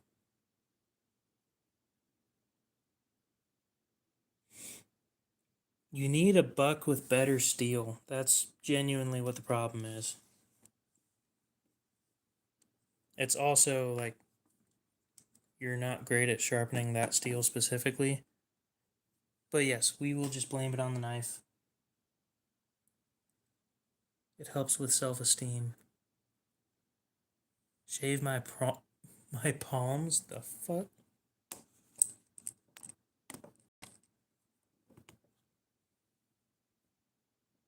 Just send it to me. Yeah. Send it to my P.O. box and I'll get it taken care of.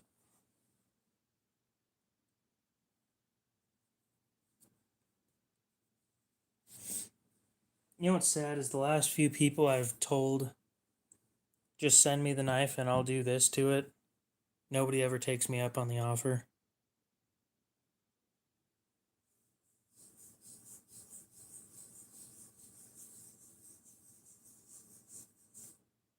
Like last night with the guy that had a smock.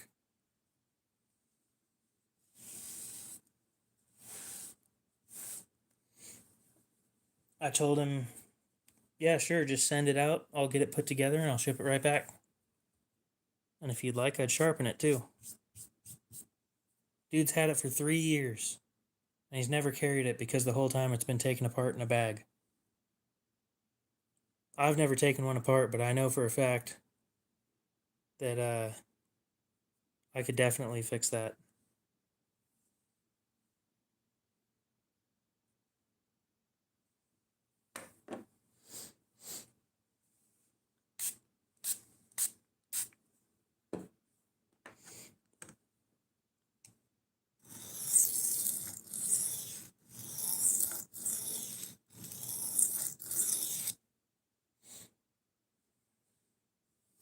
That they're shiny.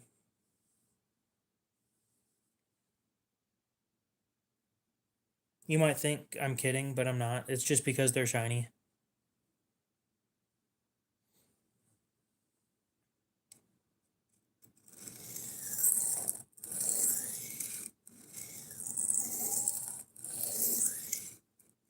Well, the guy last night said that his eyesight isn't as good as it used to be. And I told him, if you ship it to me, I will put it together for you and ship it back.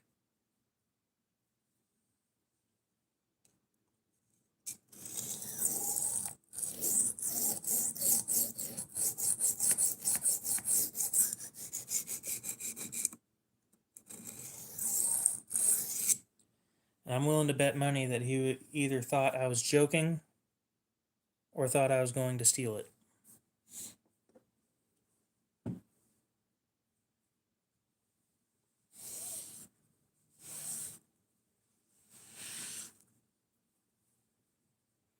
I just hate to hear stories like that, you know?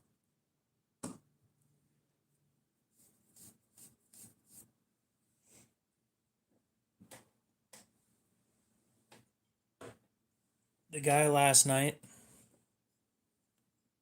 who with the smock, the Spyderco smock.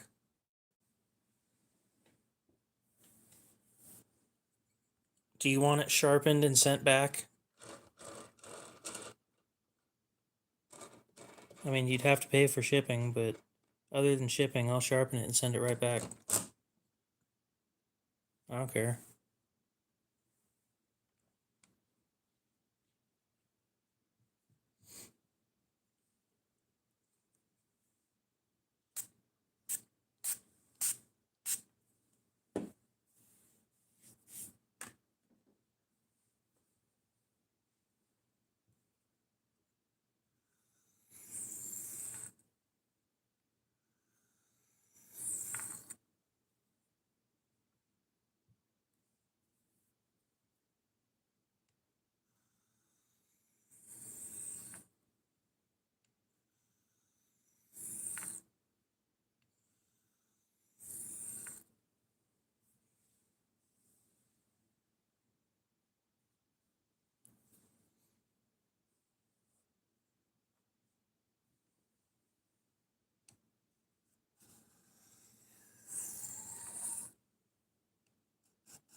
It's mostly water.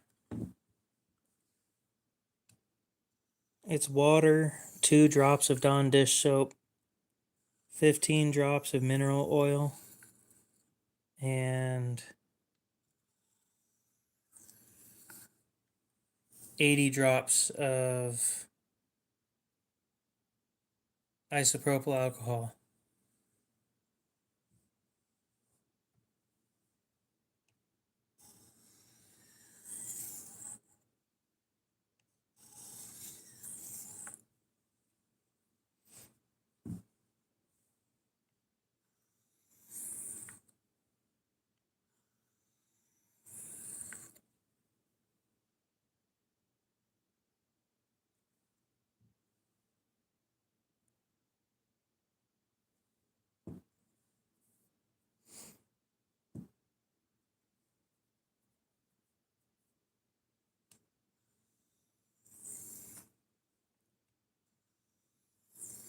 Just a lot of trial.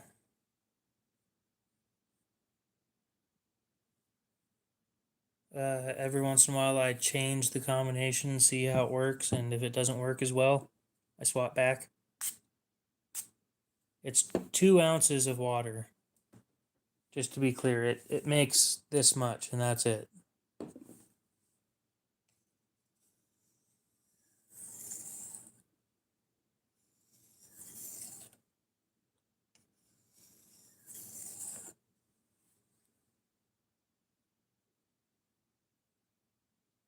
Thought you said you got it sharp earlier.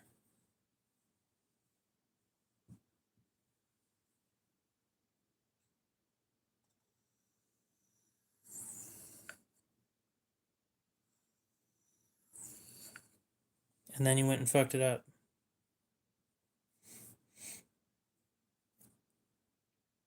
I don't. That's my only one.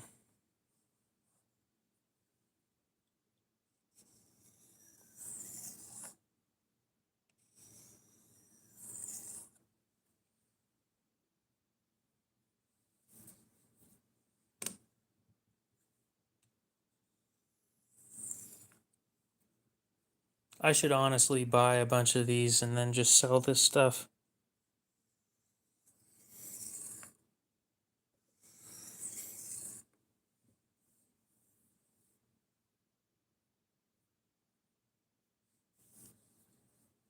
I mean, if you say so.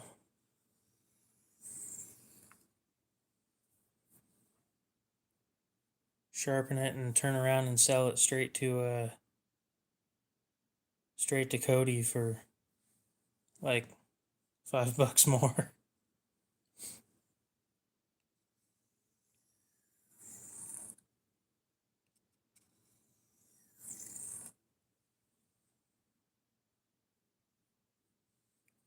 So what knife is it?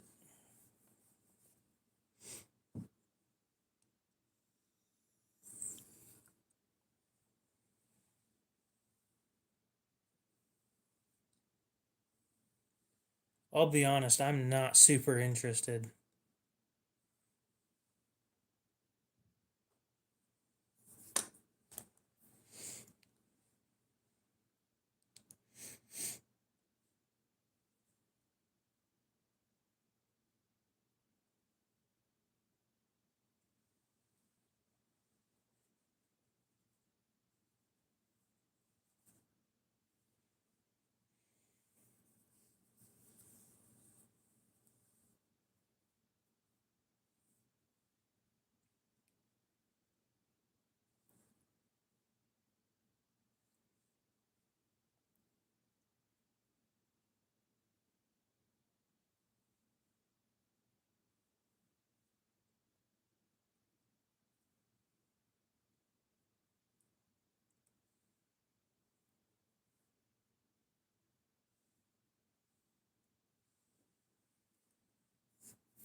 Nice to know that I'll have to clean it before I sell it. Let me.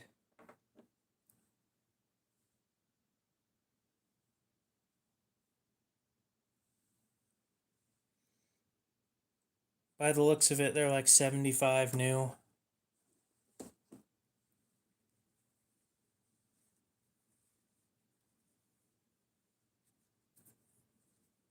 I've got the perfect thing for you, Emil. If you give me just a sec, I'll show you an app that I use. It helps me with knowing what steels are made of. And then based off of that and the significant amount of time that I've been doing this, I can have a pretty good guess on the properties of that steel.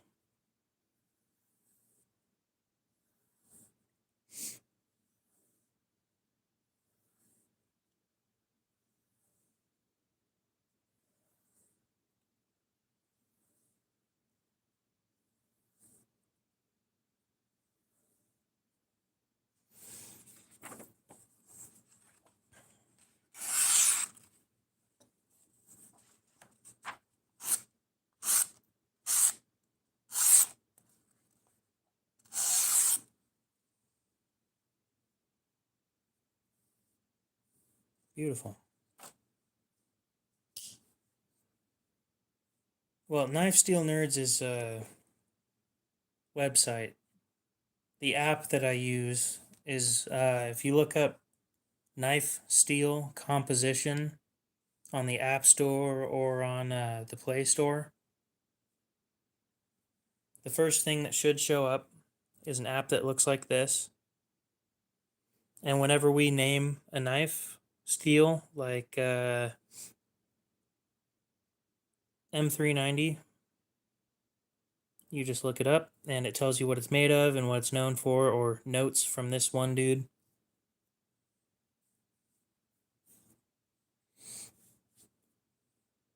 This just gives you general information pretty quick. If you want to do a deeper dive, then yeah, you can go on to the Knife Steel Nerds website.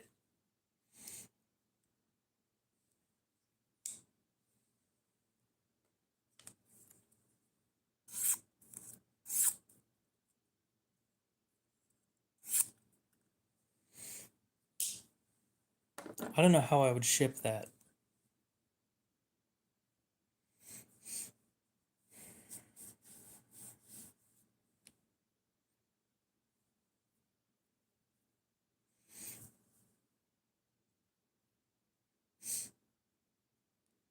How much is a used 119 going for on eBay?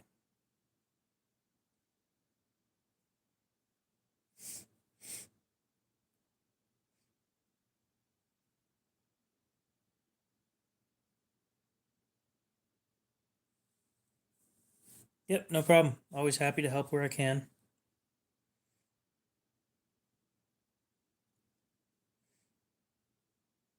Filters, sold items.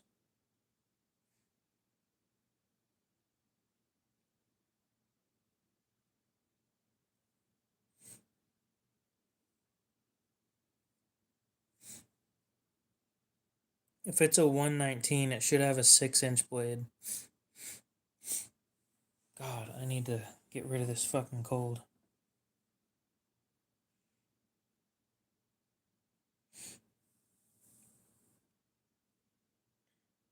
You, Brando, should go stick it up for sale on eBay for like $55 plus 12 in shipping.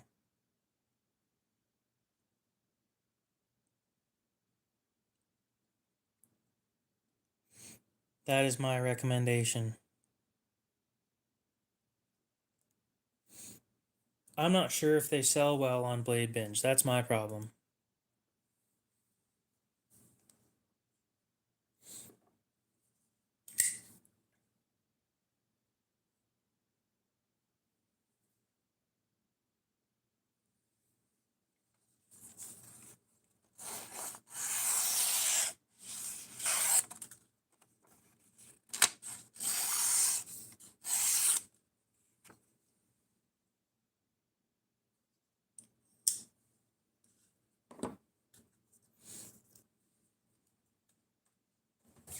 I have no clue what you mean by that.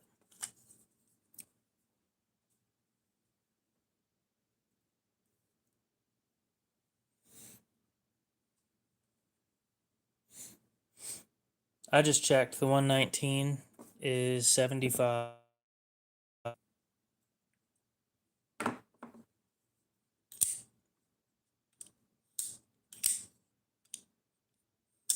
Made in Japan. You know, I don't have as many knives made in Japan as you'd think I would. I should, but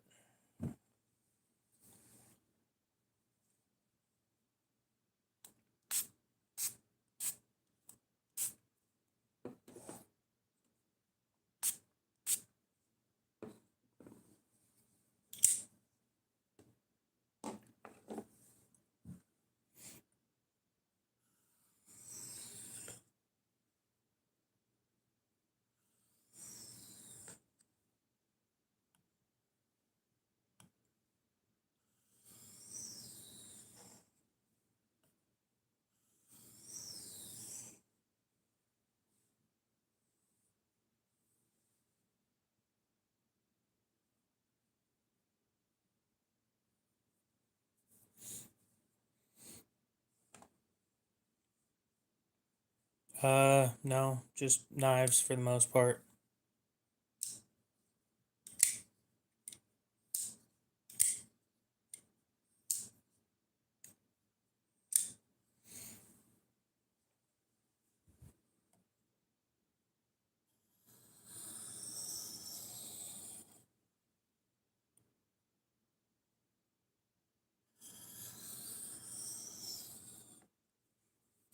I had a watch collection for a bit.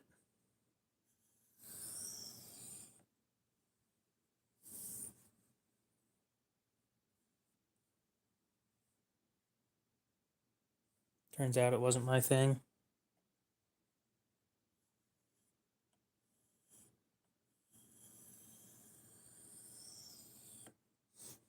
I found a watch that works for me, so I genuinely don't need more than the 3 that I wear the most.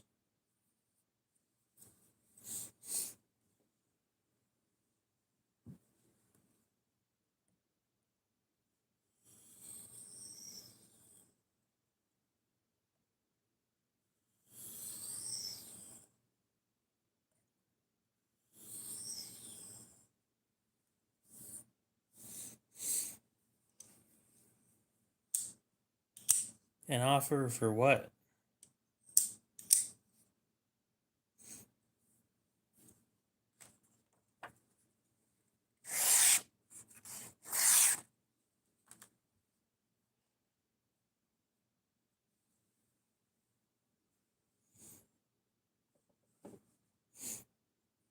I'll be honest, I would sell it to somebody else. As in, I personally probably won't buy it, but if I were you, I would sell it to somebody else. Fixed blades aren't my thing. I'll sharpen it. I won't. I'm not interested in buying it.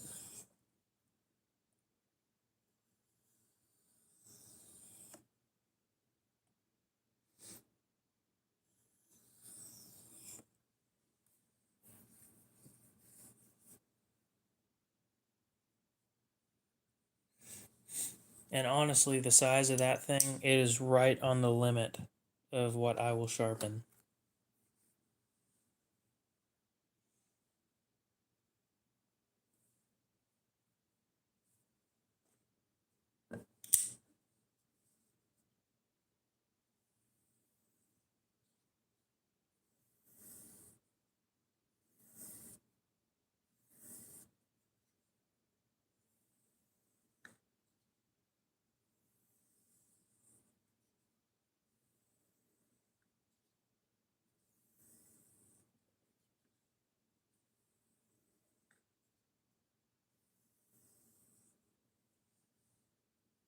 Nope.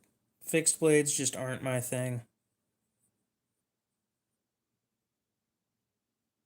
I don't find them useful in my life.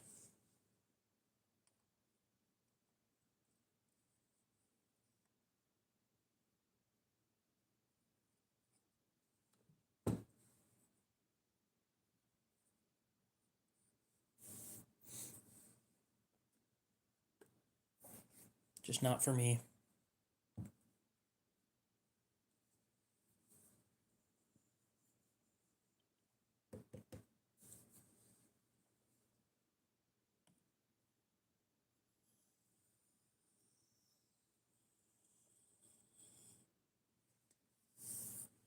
We had a good 50 people in here a little bit ago.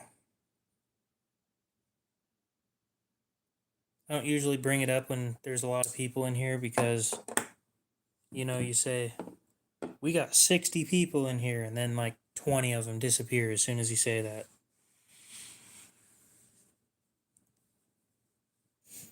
I have come to learn this fact that when things get busy, it is best to shut up about it.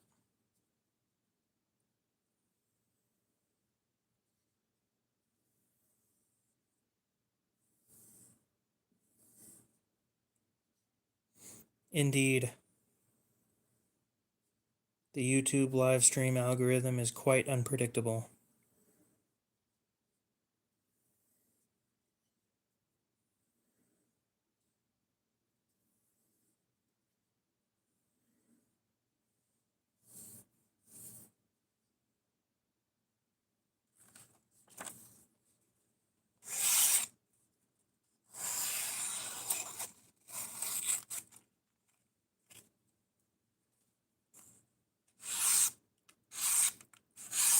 That's what I was looking for.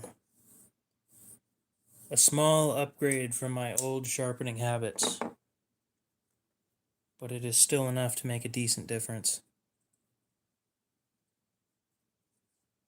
From an edge I'm disappointed in to an edge I'm actually impressed with.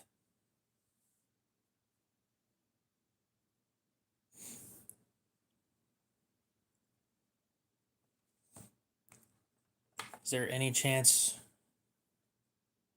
Well, I gotta talk to Eagle Scout. He has until the 22nd of this month. Or no, next month. Never mind.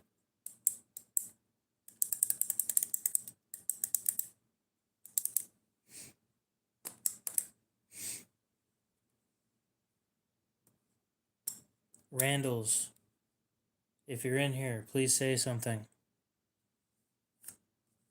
Your tenacious hold has expired.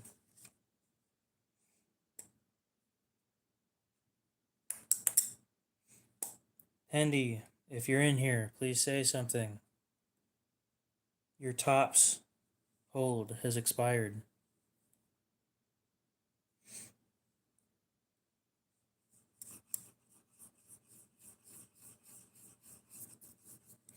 Dude, you keep bringing it up, you're going to end up buying it. You know that for a fact, too.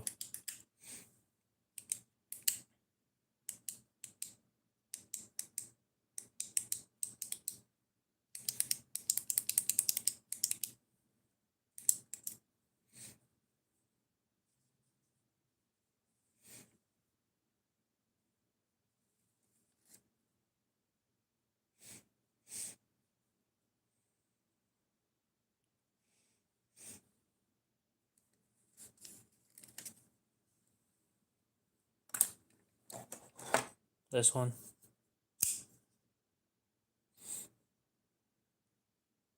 Oh, in that case, then I won't try and tell you about any knives that I have up for sale.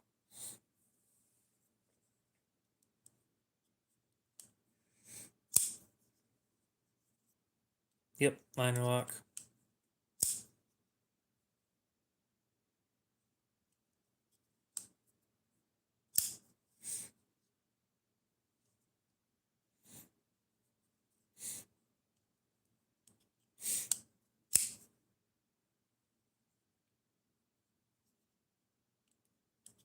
Mafia Bill, what's up? Welcome back.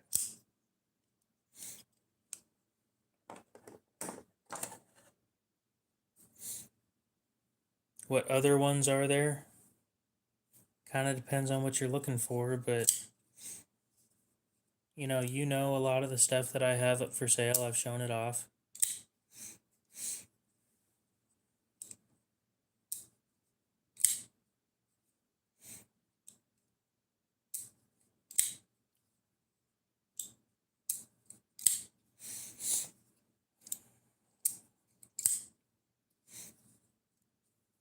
I have to go through with my sister and show her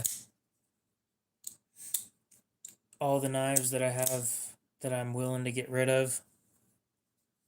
She wants to buy a knife, and I'm going to go through all the ones that I'm willing to get rid of and let her take first dibs on one of them.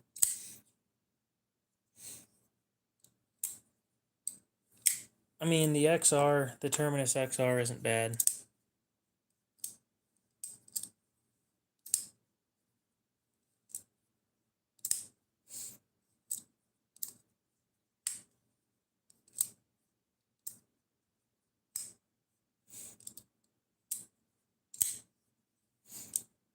The black Kershaw up on top is the Blur, BLUR.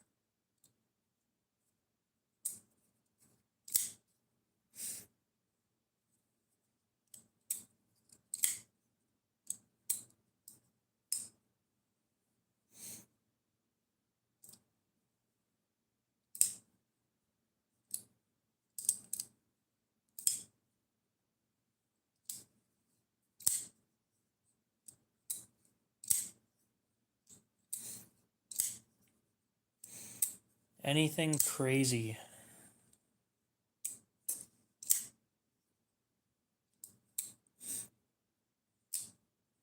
You know?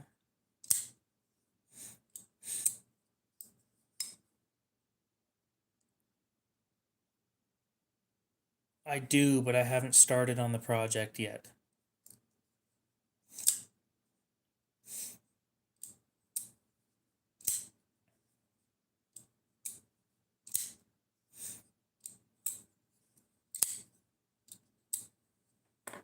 It'd be a slip joint.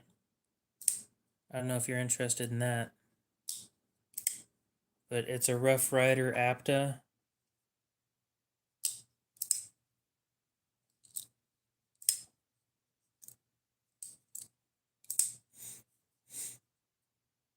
Yeah.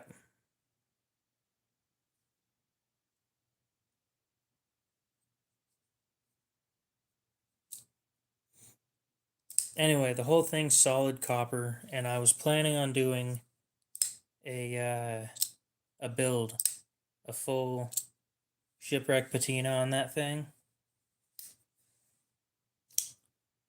And I bought it, and I just haven't done it yet.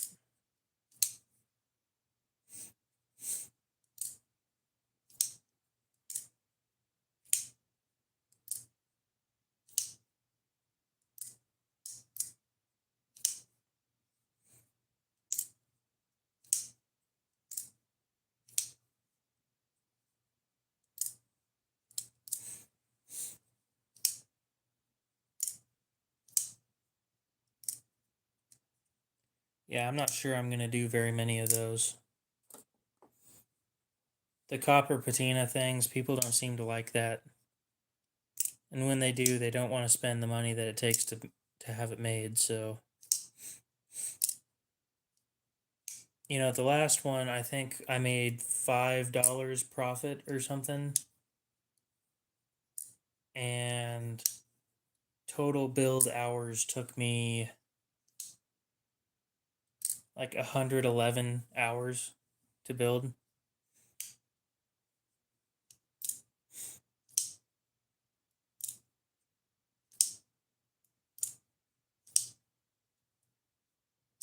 $111 for $5 of profit. Wasn't worth it.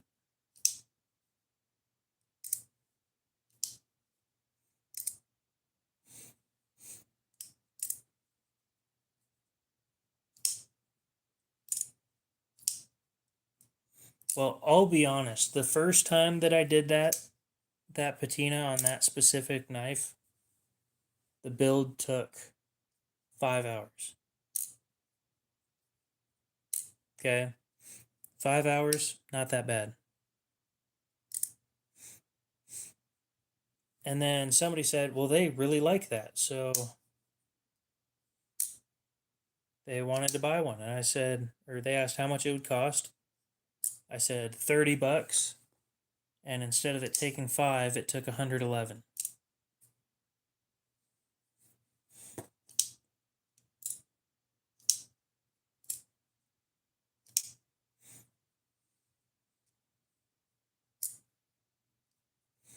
Oh, that's fun. Yep.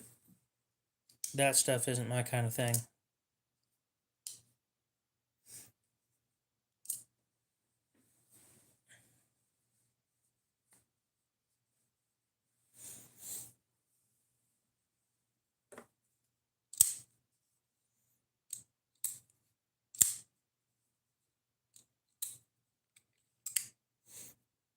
Yeah, I don't know why you don't play that game. I never played it either, to be completely fair. Okay, so what happened was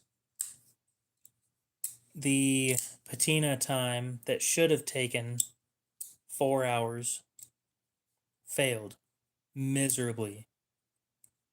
I think that they got lower grade copper on the second one, so much so that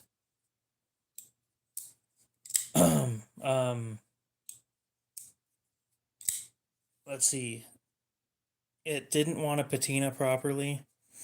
The patina failed, I think, 3 times before I got it to stick properly and look good. And then there was the amount of time that it took to do the engraving with another knife.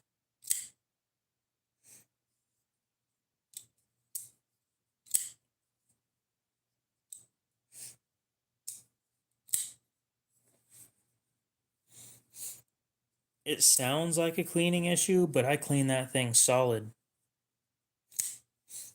It just didn't do what I wanted it to do. Now, a lower grade copper or a less pure copper, that adds up. Something where the patina didn't stick properly. Ammonia and salt. Something that's pretty quick. I think, yeah, the first one took like 3 or 4 hours. It was a Gerber Affinity in D2.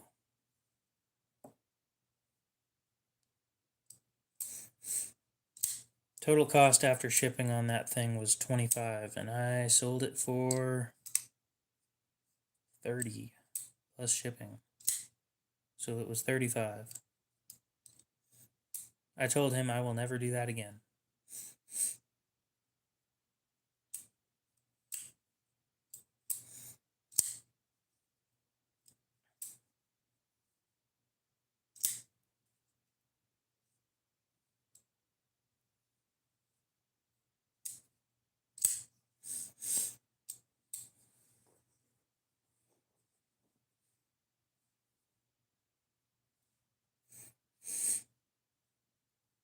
Let me go check if I can find it on. I have no clue. No, the mix was new. I do a new set every time that I do a patina. Not particularly. Again, fixed blades just aren't my thing. It's not something that's going to sit there in my collection. God, I need to get over this.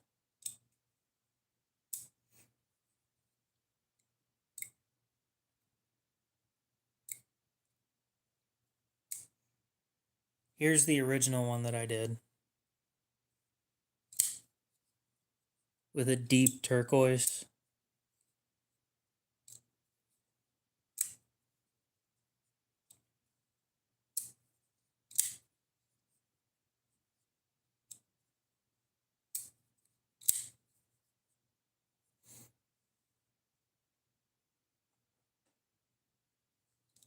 Anyway, I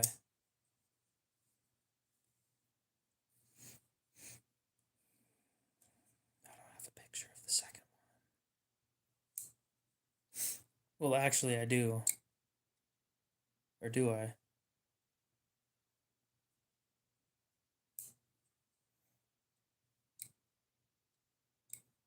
I can't read that.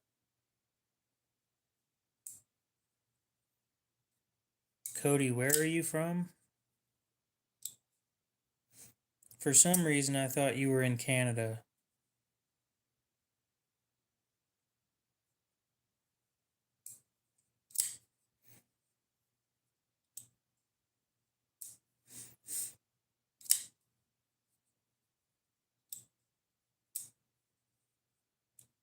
Okay.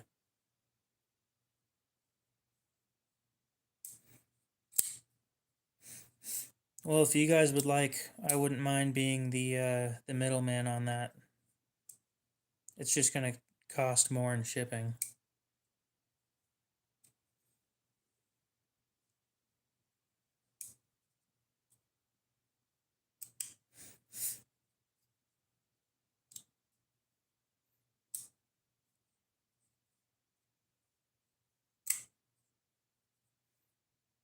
I gotta find the guy that I sold the first one to.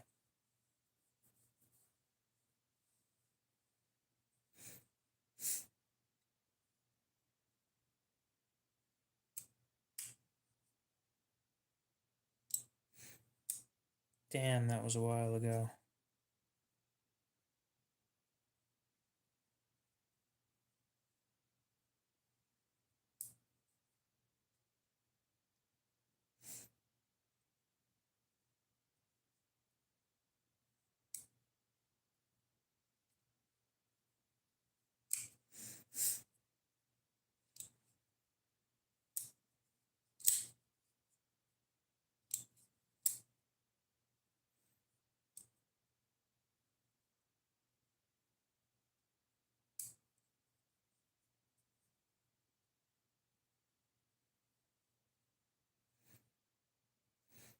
Give me just a sec. I'm trying to find.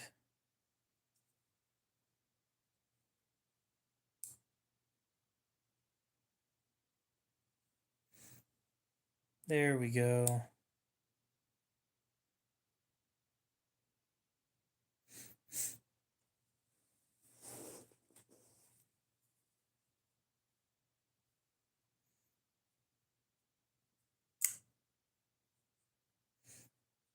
Let me go find a go back and find a picture of it.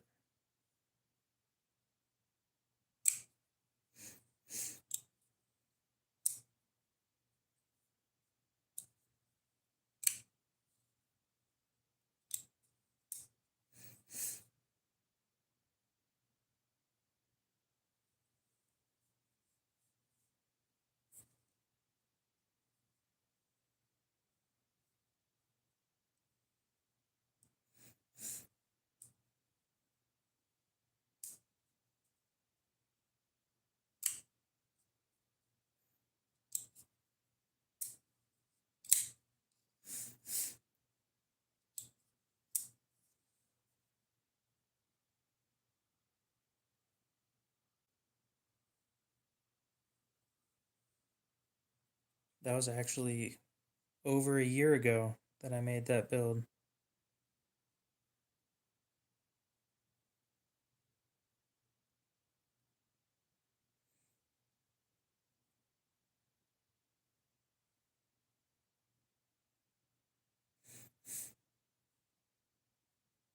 Anyway, it's the one on top.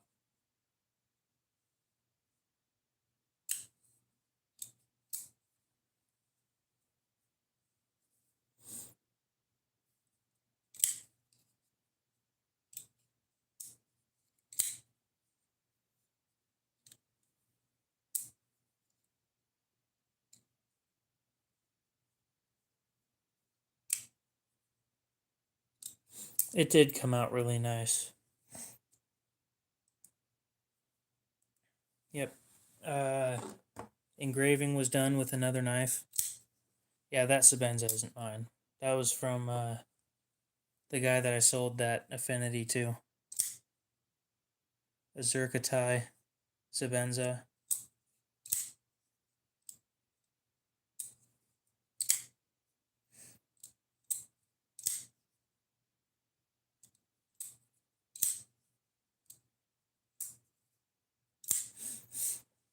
I'd do it again, but I'm charging more than I did.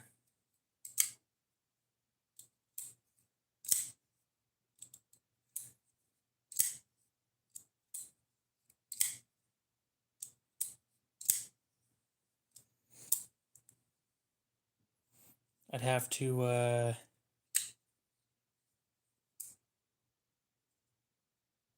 resharpen, reprofile, and resharpen the knife. The whole handle is copper, so both sides are copper on it. Oh, it has an arrow, so I can tell you what year it's from. I would know. Zirconium is definitely heavier than it looks. I thought it was something like titanium. It's not.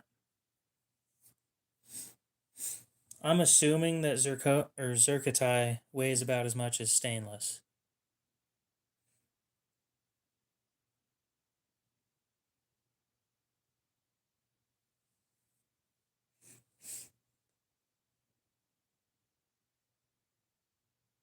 Yep, 2010. Because titanium is 40% lighter than stainless.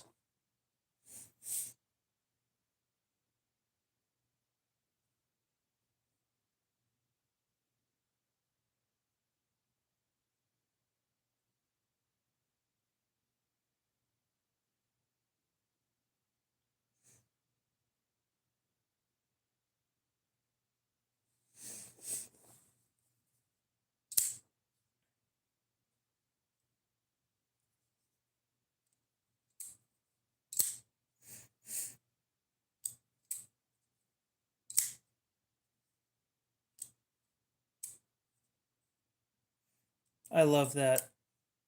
This is bullshit, but Google's little AI says that zirconium weighs 60% less than steel. First of all, bullshit.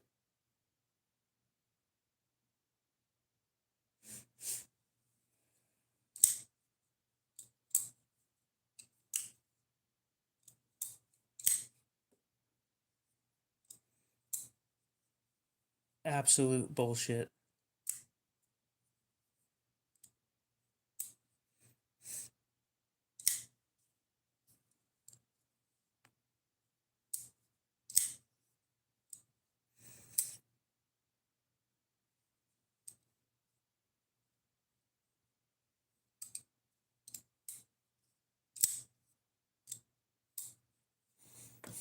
I'm thinking that can't be accurate. And the reason I say that is I know what titanium feels like. And titanium is 40% lighter than stainless. at 60%, there is no way.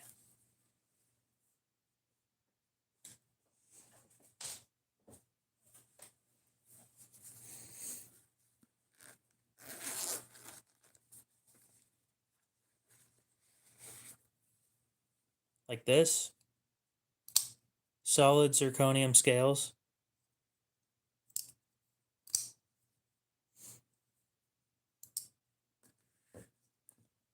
You know what? We can actually do this. We can probably look these up.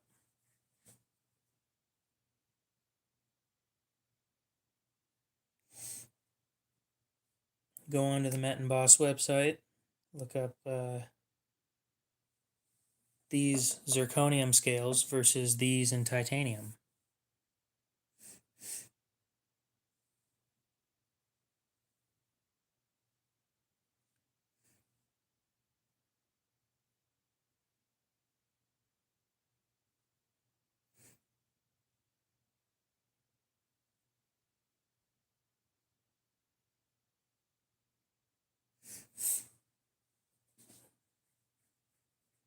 Yeah, I got them for the I got blemish scales for my PM2. $30. Just under $30.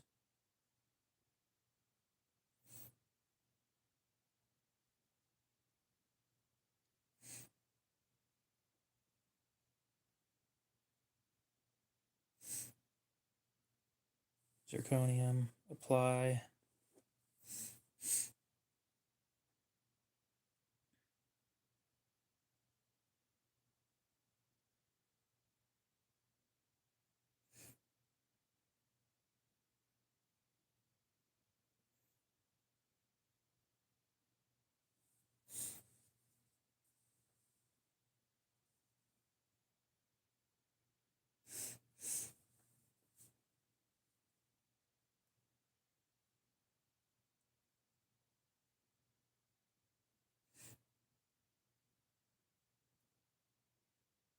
So give me just a sec to get this all figured out.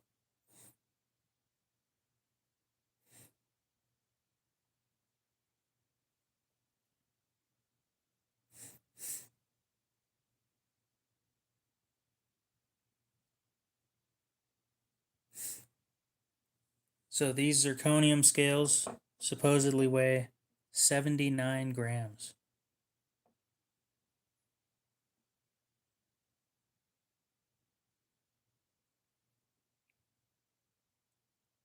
This knife in, or these scales in titanium,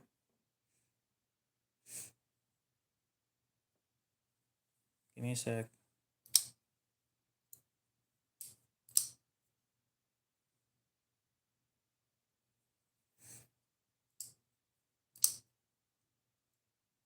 Their website is pretty damn slow.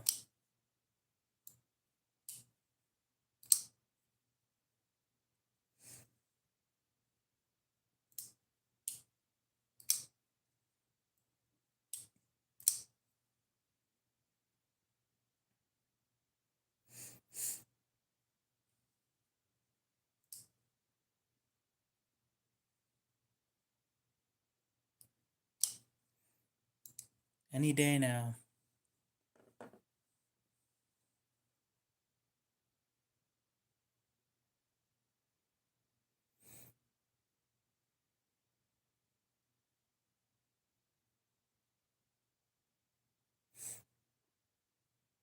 Yep. The titanium versions of the same thing are 54 grams.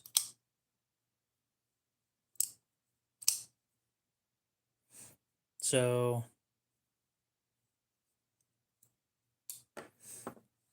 what is that?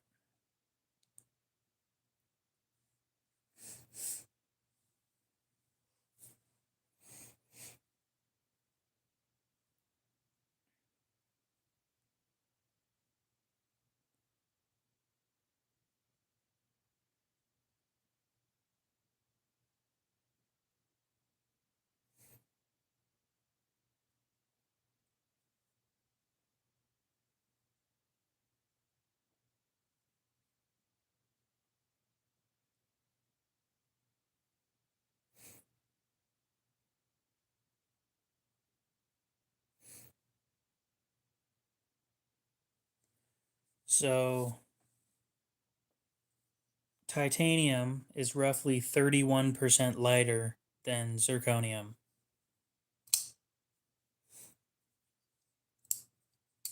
And 40% lighter than stainless.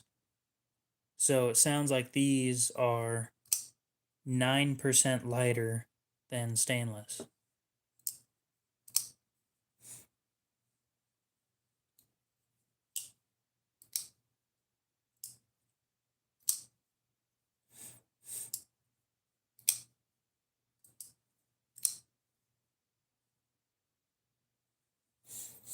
Yeah, does the arrow have a shaft?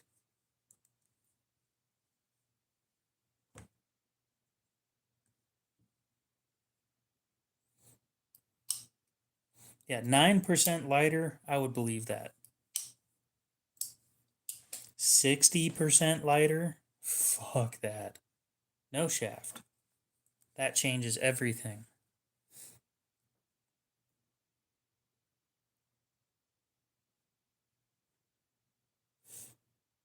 What did they do wrong?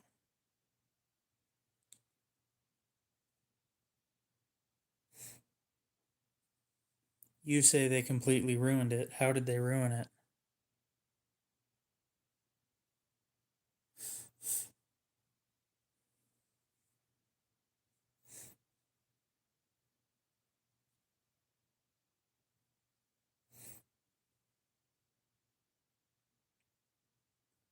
Then that one's an 86.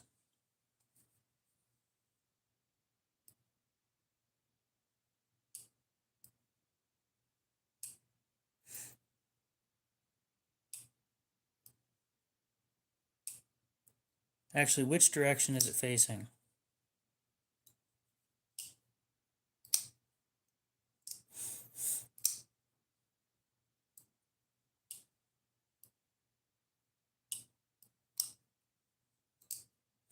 Facing up. So yeah, 88.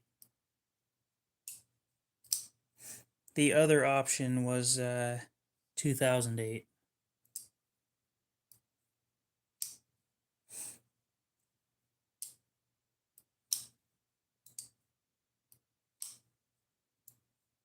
Ah.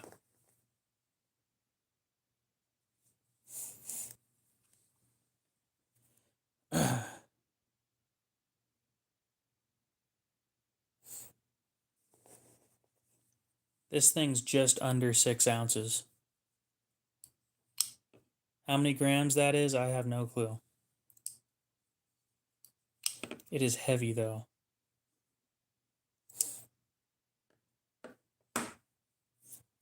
So are you just getting rid of the Zerk scales, or are you keeping them? And they're for a what? A shaman? Yeah. I don't have a shaman.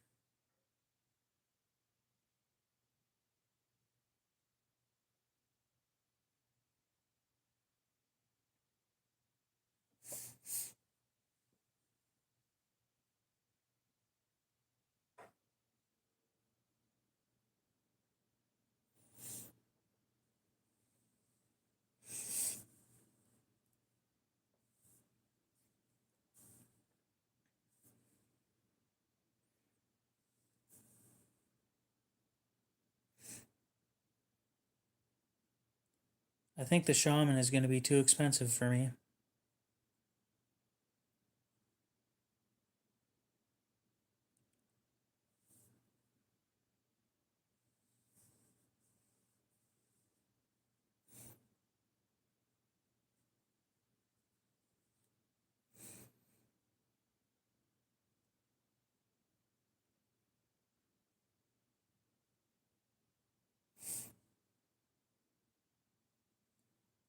Zero.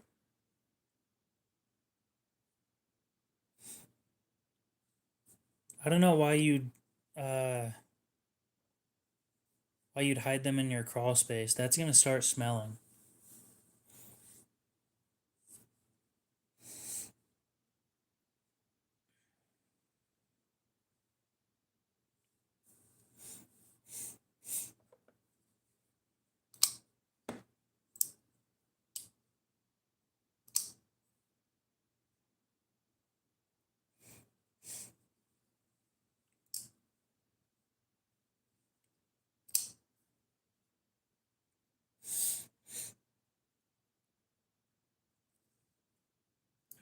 We'll check from low to high.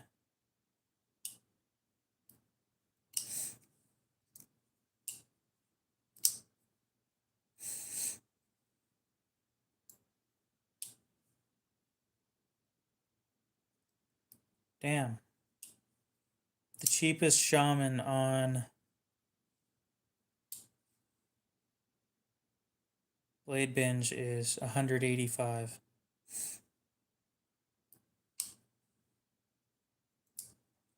So that means even if I bought the Zerk scales, like it would be fucking expensive.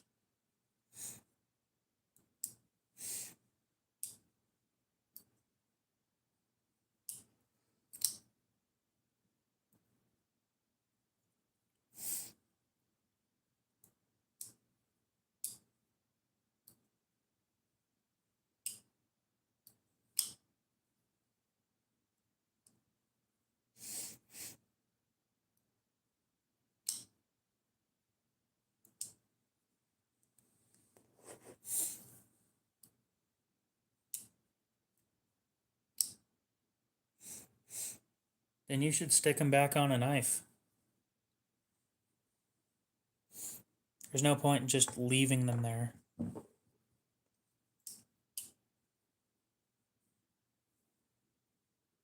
That kind of just depends on what you like to carry. You know, if you like smaller knives, then carry a smaller knife.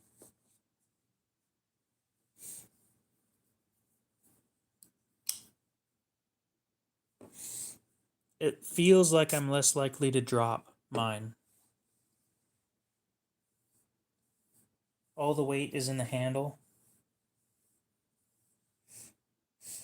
It's not very often I get close to dropping a knife, but typically when the weight is in the blade, it doesn't feel secure in my hand. But yeah, everything's great. Well, you know, as good as it can be in the current economy, but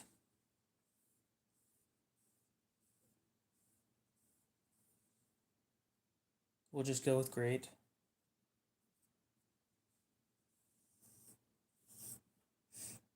Oh, that cleaned up nice.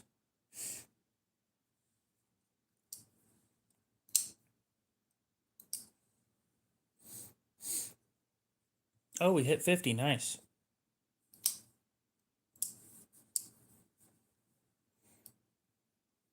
No, 5 inches is great. Perfectly sized. More than enough. More than average. Huge, even. Are we accounting for it being cold outside? You know, knives get smaller when it's cold outside.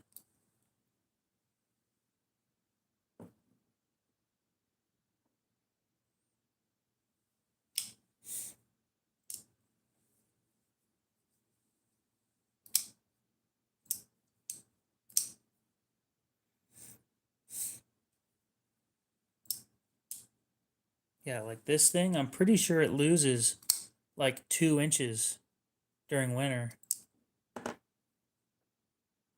The handle goes from being this size to this size.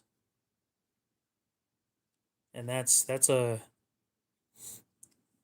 that difference right there is it's a lot, you know.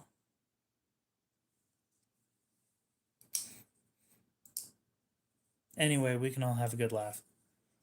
Ha ha ha. Very funny.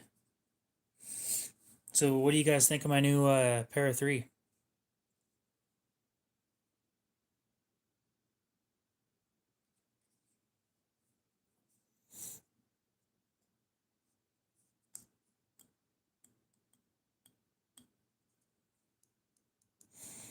Brando, are you drinking again?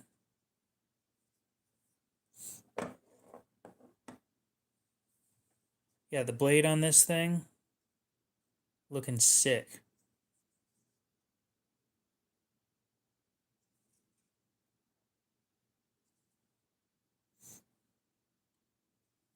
The skinny mods, what are those? What now?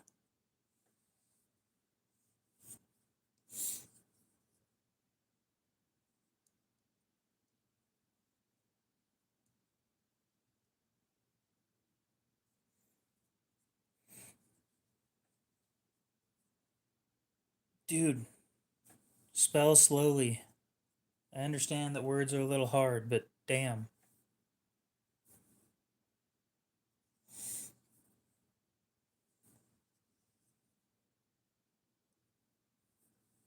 Huh. I've never seen that. I've never. You mean this part, right? They just removed that? Why would you do that? That's the comfortable spot.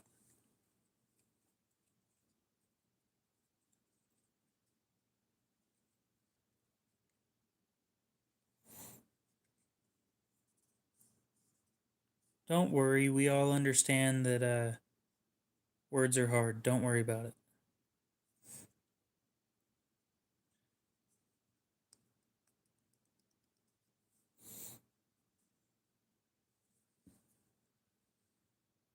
Alexa, what's up?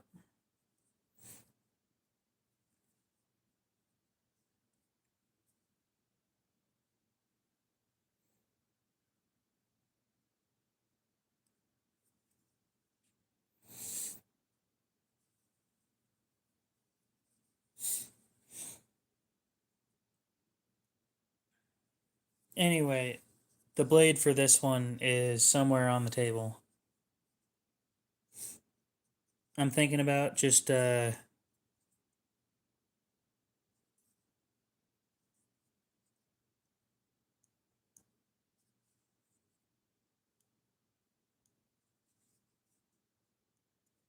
thought about getting the Lotus scales for a pair of 3. The problem, so here's what you guys don't understand with me, or maybe you do. I don't know if you noticed, but this has a full set of hardware now. I bought these scales for 15 bucks. Just the scales. I now have a full set of titanium hardware, stainless liners, and a blade. But the hardware doesn't fit the blade. I bought a whole Spyderco build because I bought a set of scales. The problem with that, okay, you guys aren't getting this yet. This has Mettenboss scales on it now, which means I have a spare set of PM2 scales that are doing nothing.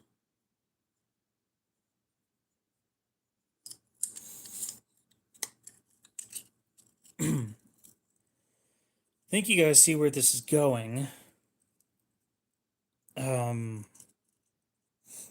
Not looking forward to this, but I'm going to end up having another PM2.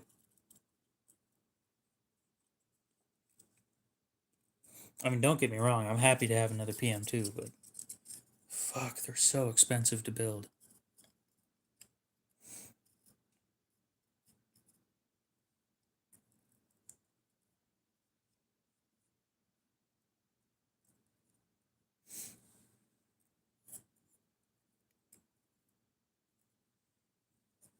Is that how Spyderco works? You build it and then they show up with a cease and desist or something?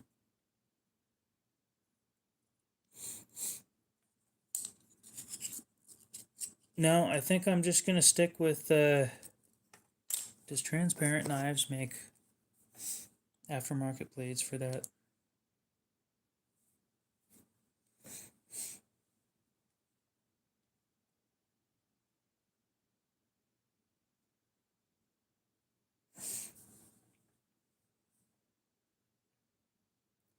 Please tell me he doesn't.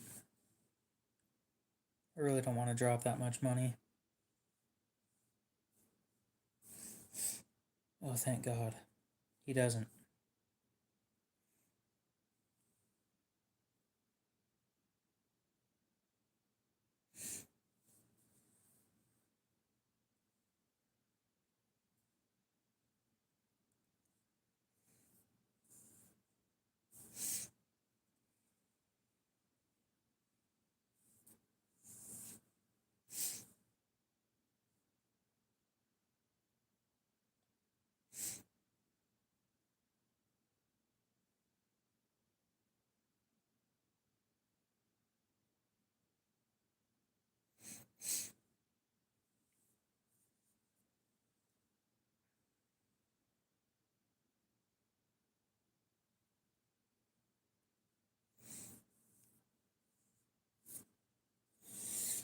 No, they don't. Or he doesn't. I'm probably not going for a Warncliffe. Don't worry about it. I might go with a sheep's foot.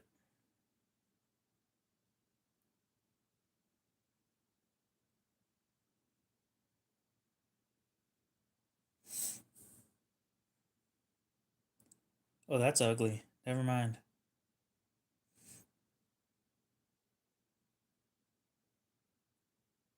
That is a special sort of ugly.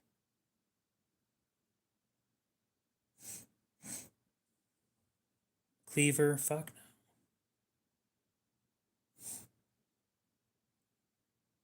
Yeah, I don't like Tonto, so that's not an option. This right here is just a special kind of ugly. There's something wrong with that. I can't put my finger on it. What's wrong with it? But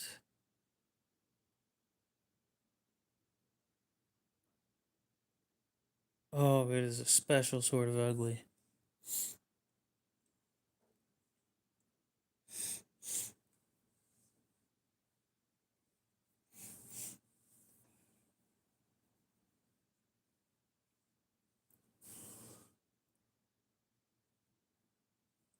I know which ones you're talking about.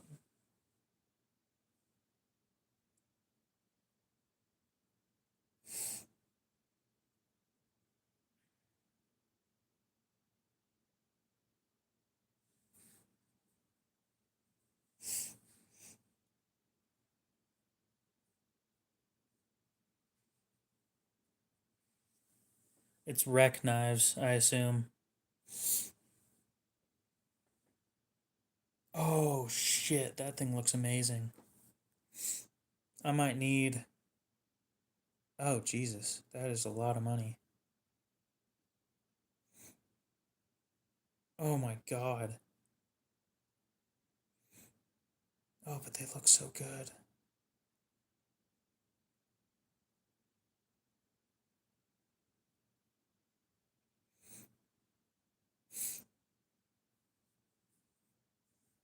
But that's so much money. But they look so good. But it's so much money. So much money. But it looks so good.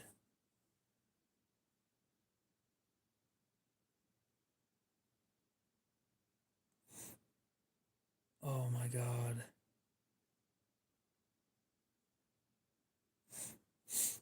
But they're so expensive.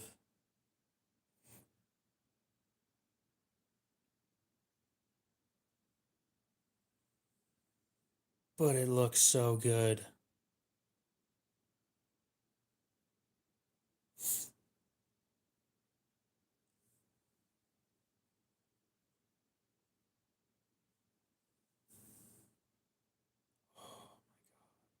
You guys want to guess how much this blade costs? When I say so much money, you guys will get it. I just want you guys to throw some guesses out there.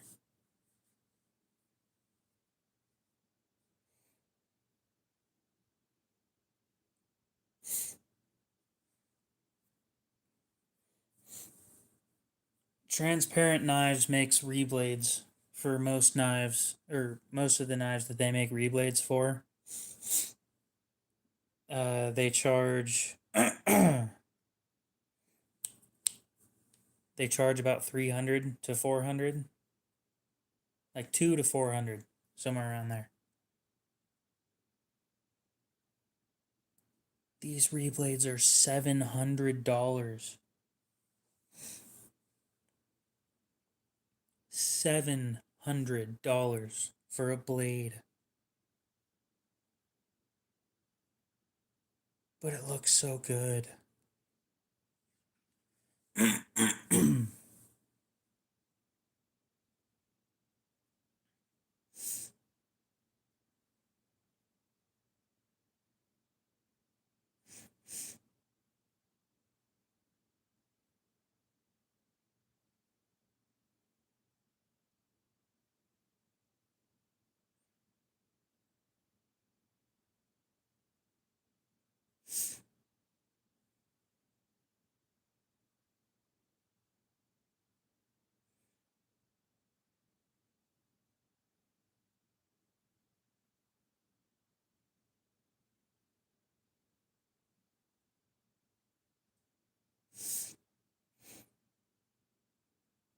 Oh, they do DLC.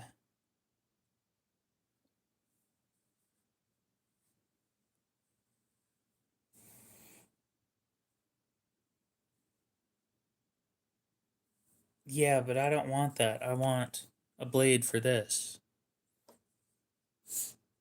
and a blade for this or these. I didn't know they did DLC coding.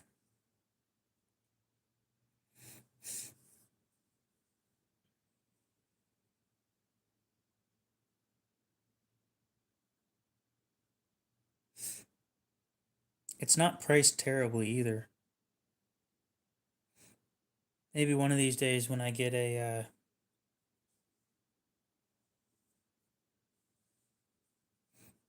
Chris Reeve, I might just have him sent over there and do a DLC coding.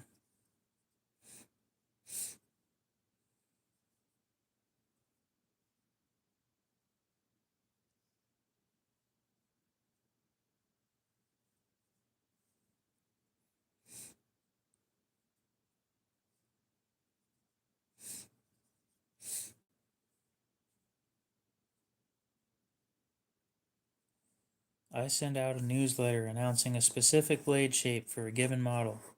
Currently, I rotate between the Shaman, Para 3, and PM2. To secure a spot, you must pay 50% of the total cost up front. Once the spot is secured, I will contact you via text message with further instructions.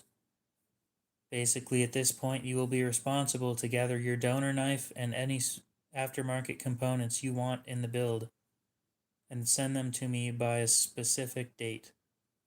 Once I receive, I will text you throughout the process with final picks at the end.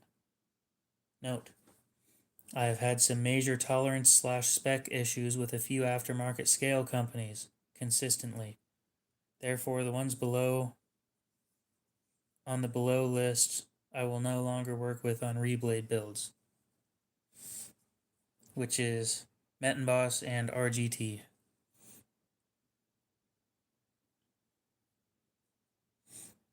Dude, I should do that. I should buy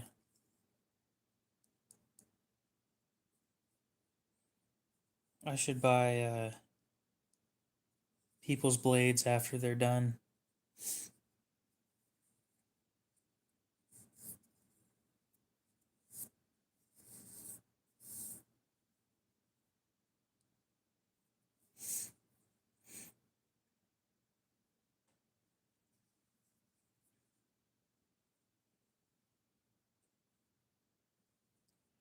Okay, so the PM2 reblades come in 3 different varieties. They come in the Warney, Sheep's Foot, and the Clip Poing. Clip Poing.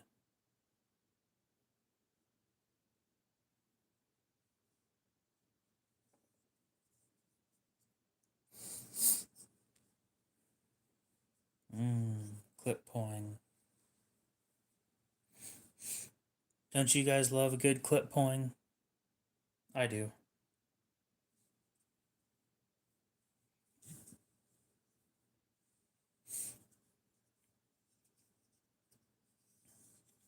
Y'all would have to pay me so much money to get me to do a backflip.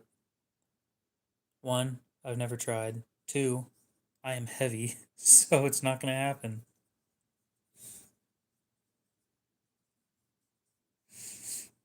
I know, I kind of like the other two.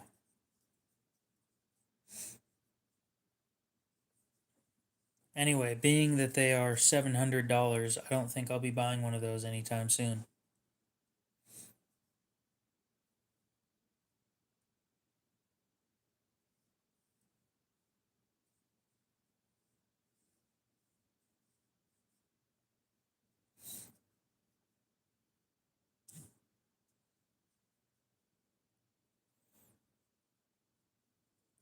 All right, you have a good one. We'll see you later.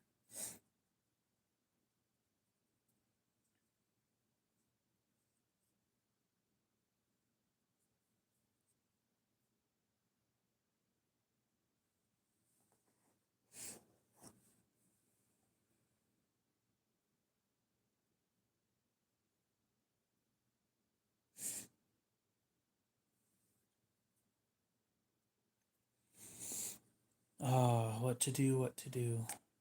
It is almost 2:30.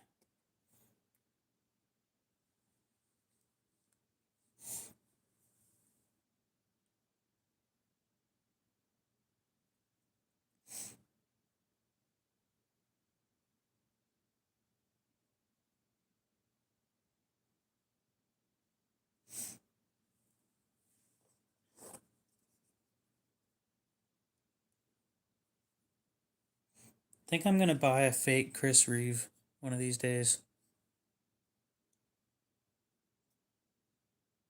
Just for shits and giggles. Something to sit there and fidget with. Something to abuse, because why not?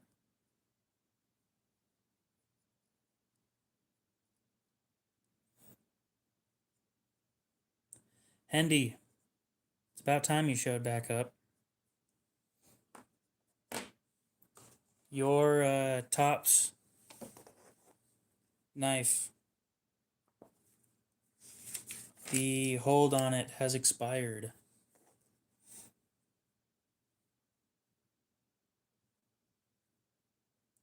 Would you like to buy that now? This is the Big Chief. I meant to send you an email about it and then I forgot. It's the Queen number 45.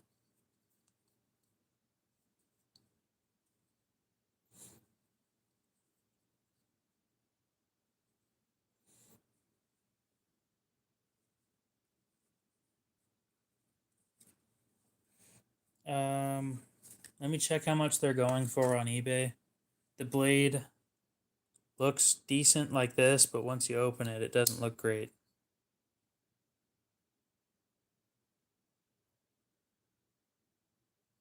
Like in person, it doesn't look great.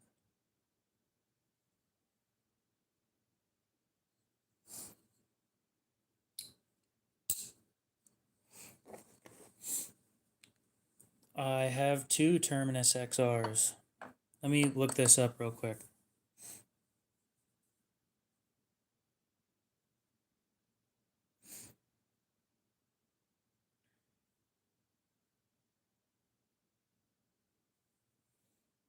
You will fix it. Okay.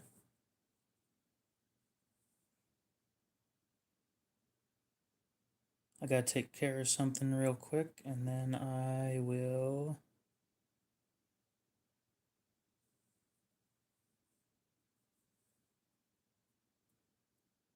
Ah, yes. Steve Peen.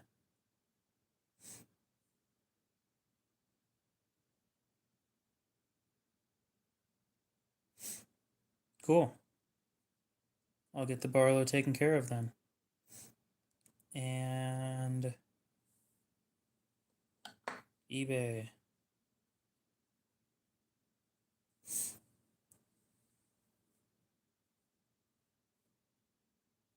Queen number 45 knife.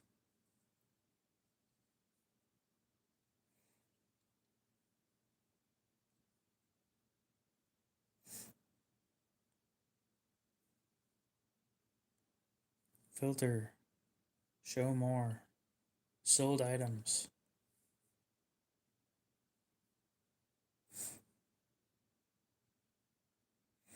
A lot of the ones that are selling in better condition than this one.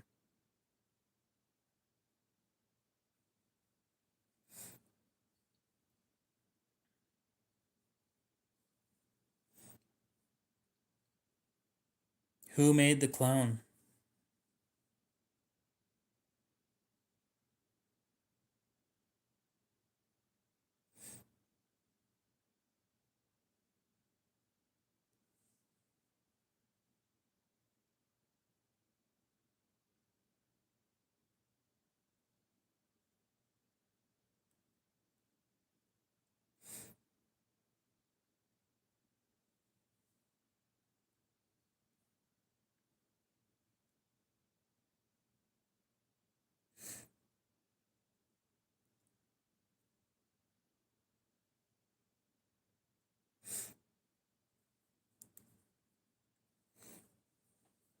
I could do like 15. Oh, I'm not looking for a small Sabenza. That maybe. What blade shape is it? I'm assuming the drop point. Actually, wait. 12 for that.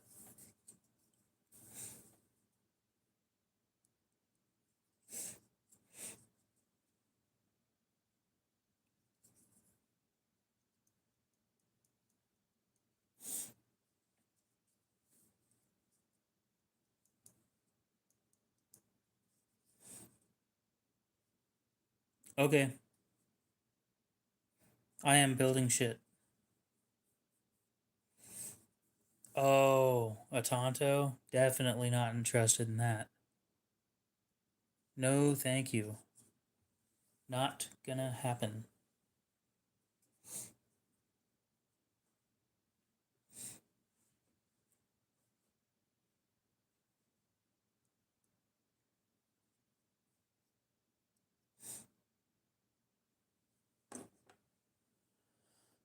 Look what I sharpened today. I finally fixed the tip on this thing.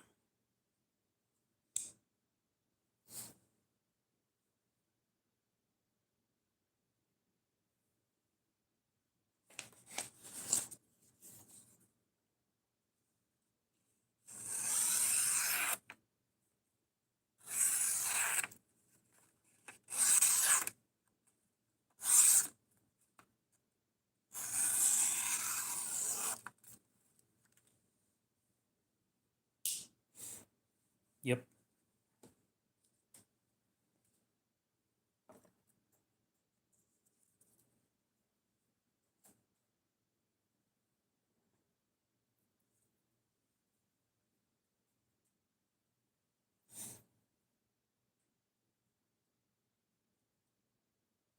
Need to sell this thing too.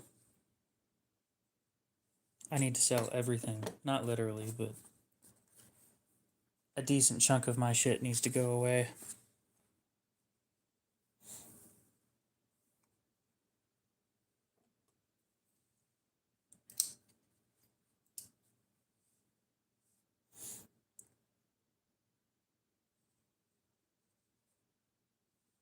$300 for what?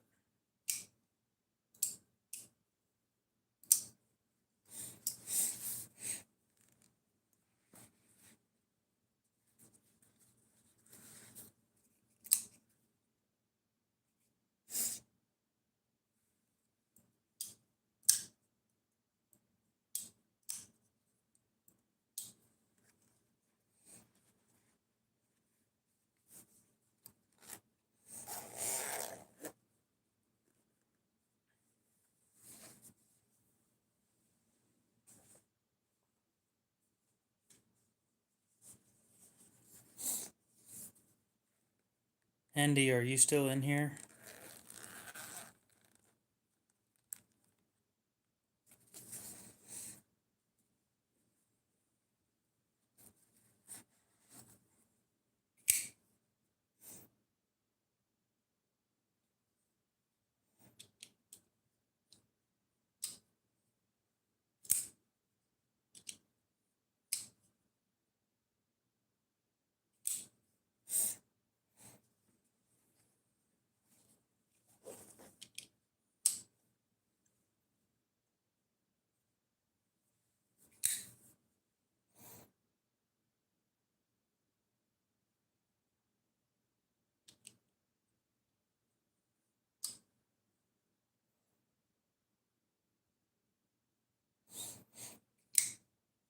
Awesome. We will get them both shipped out in the same shipment. Dude, that sucks. Hendy showed up, said something about reblades, then left. Like, immediately.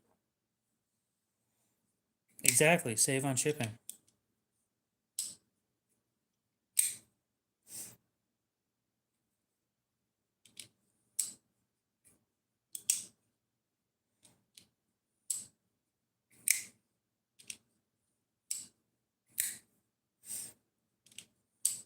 Yeah, the reason why that sucks is because Hendy had a knife that was on hold, and the hold expired 2 days ago.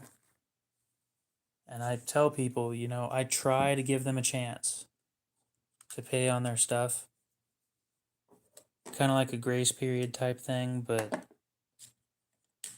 I told Hendy that it expired. I asked if he wanted to pay for it, and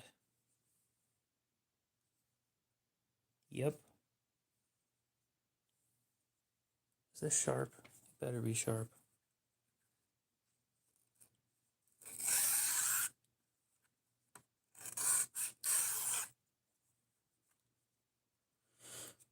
Did I finish the second blade? Next time you show up and say that, I'm going to put you in timeout.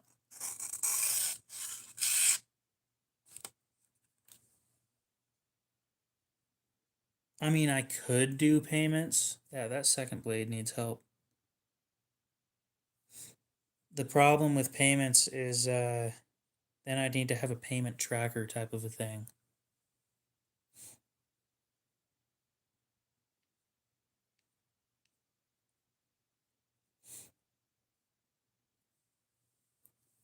If not, what now?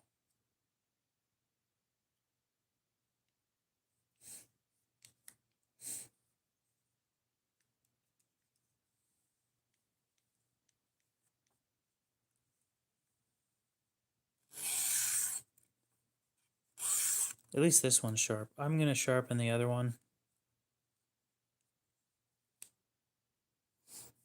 All right, have a good one, Barlow Brigade. We'll see you later.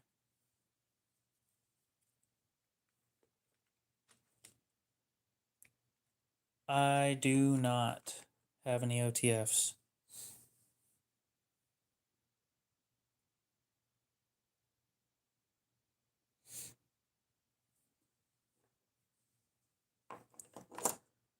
Well, I'm going to sharpen this, and then we're going to...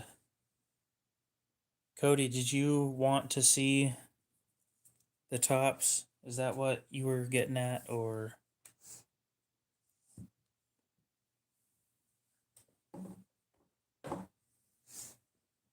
And here's the thing about payments, right? If I do a payment system, what happens if you miss a payment?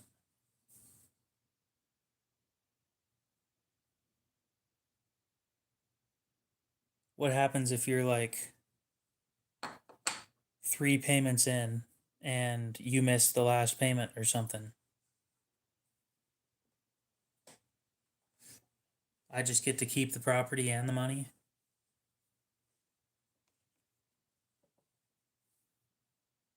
Well, of course I'd be keeping the payments. I'm putting it on hold.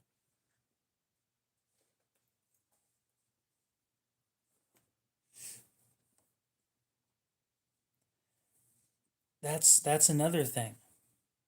What if they don't pay, Like, what if they don't make the last payment?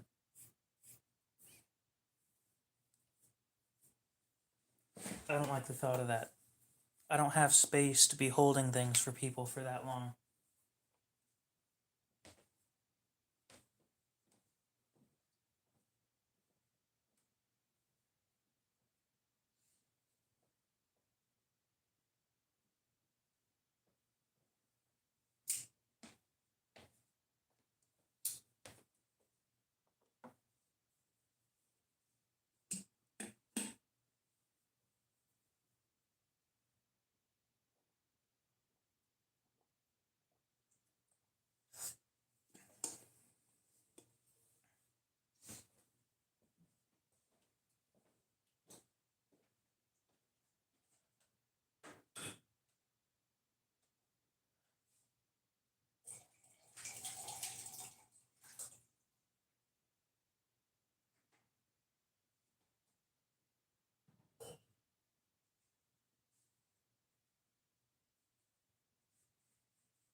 Okay.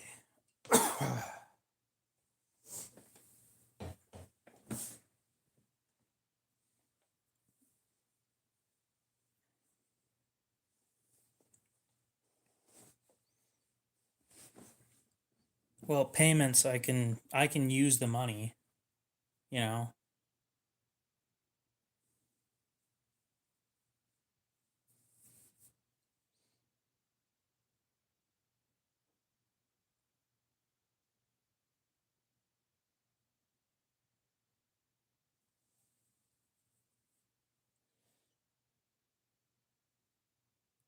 No, I think keeping the payments is enough. Anyway, this is the one that was on hold. The Tops MSF 4.0.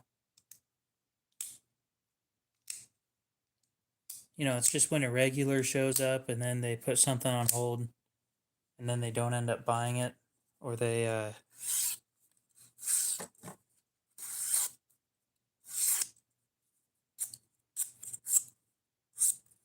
let the hold expire.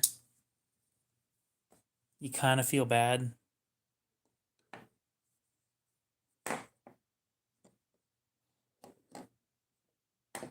I don't know.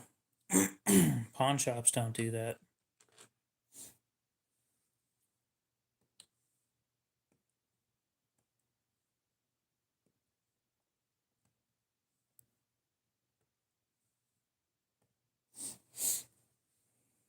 It is a bad spot to be in. I completely understand that.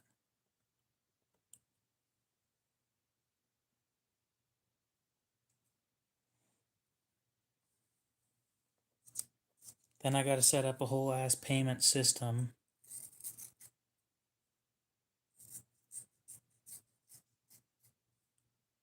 With rules and shit like that.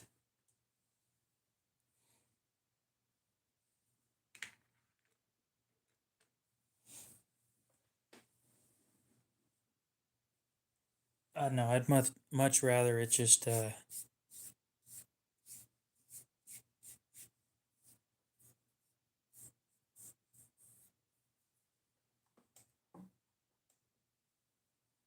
that's how shit works.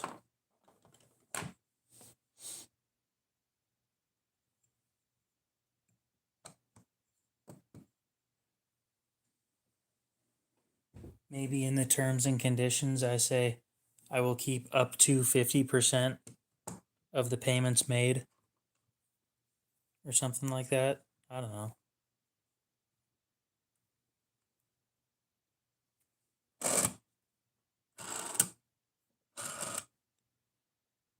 Dude, 3 to 6 months. That is a long time to hold on a knife.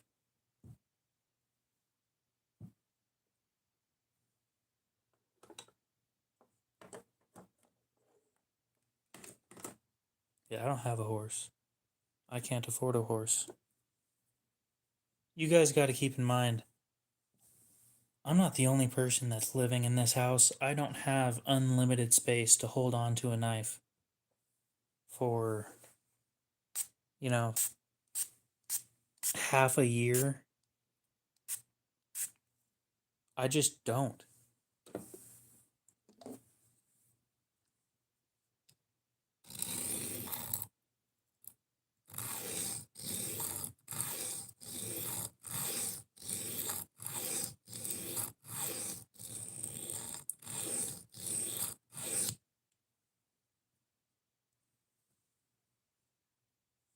My turnover rate.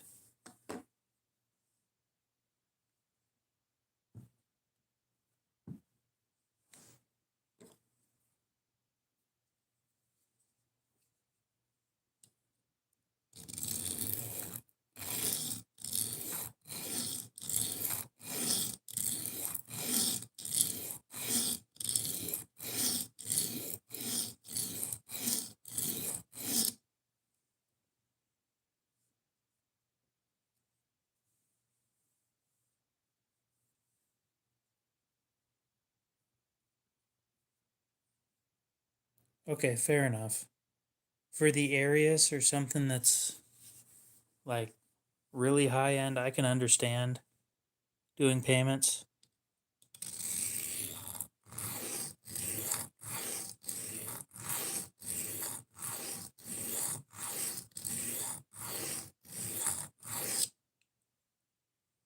No. That's what I was sitting there thinking you guys were talking about. Like, you want to do payments on a $15 knife? No, ZT's up there too. I'm thinking anything over like 150 would make sense. But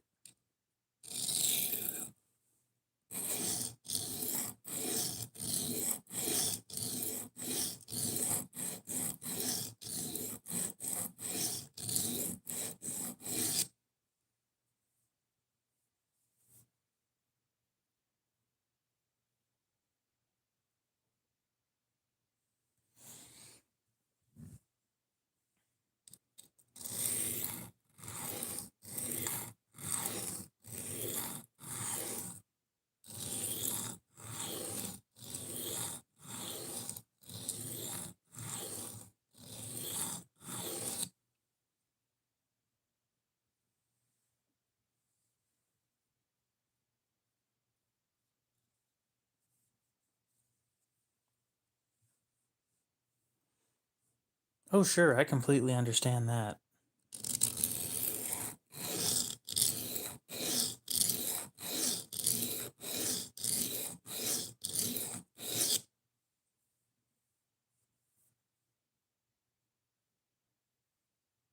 God, anything that's 150 I'm saving up for.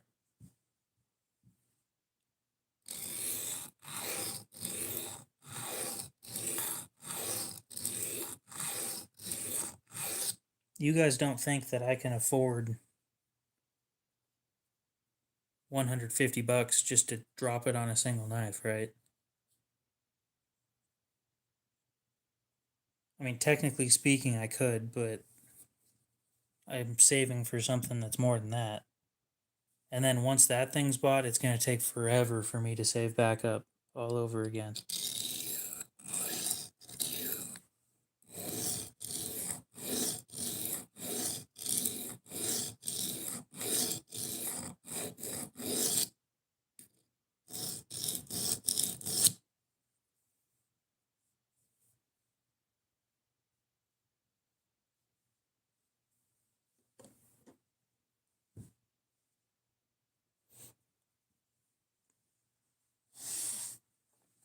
I drop. How much do I spend on a knife every week?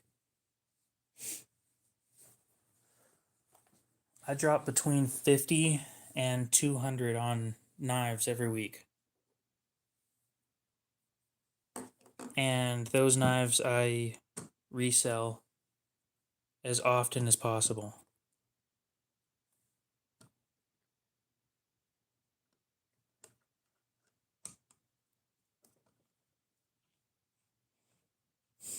Like this one, I bought to try and make money on it. And I uh, bought it using what I would call personal debt, but it's basically a loan from the person that I got it from.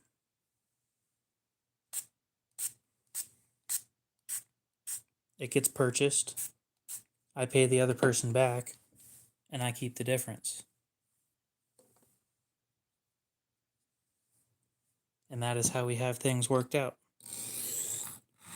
He knows I have the money to pay him back at any given point in time, which is why we're comfortable doing this.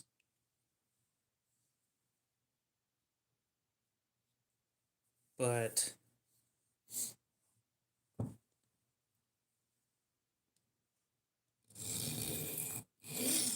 I have a set price that I paid for it. I have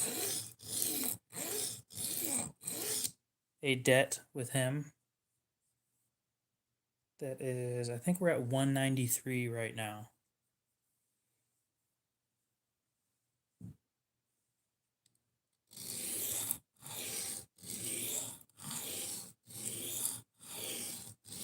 So I owe him $193.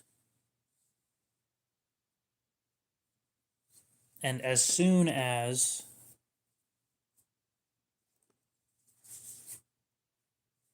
which one is this? As soon as this PM2 sells, I pay him back. A decent amount of the money coming from this PM2 is going straight to him.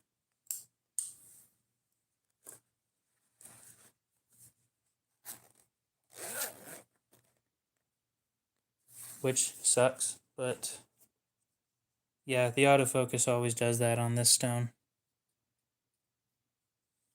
But that's the way the things move.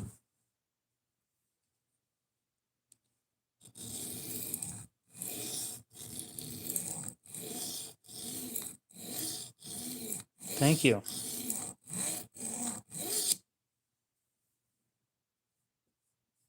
Well, good job.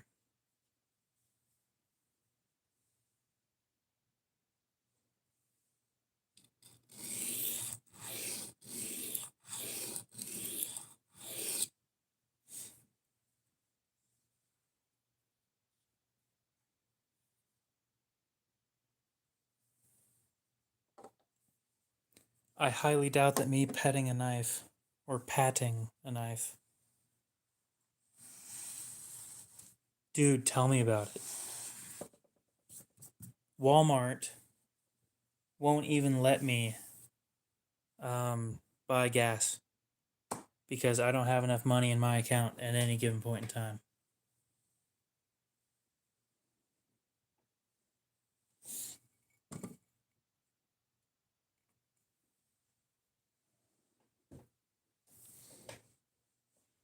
Walmart pulls, I think, between 100 and 150 line of credit. And then after you buy your gas, 3 to 5 days later, you get your money back.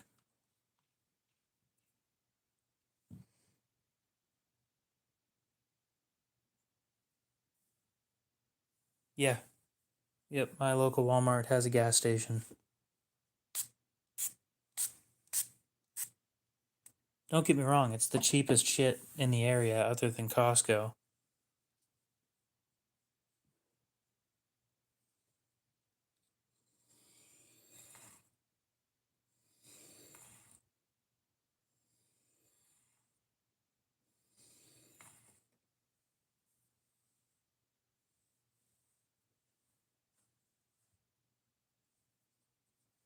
If you're sleepy, you should go to bed.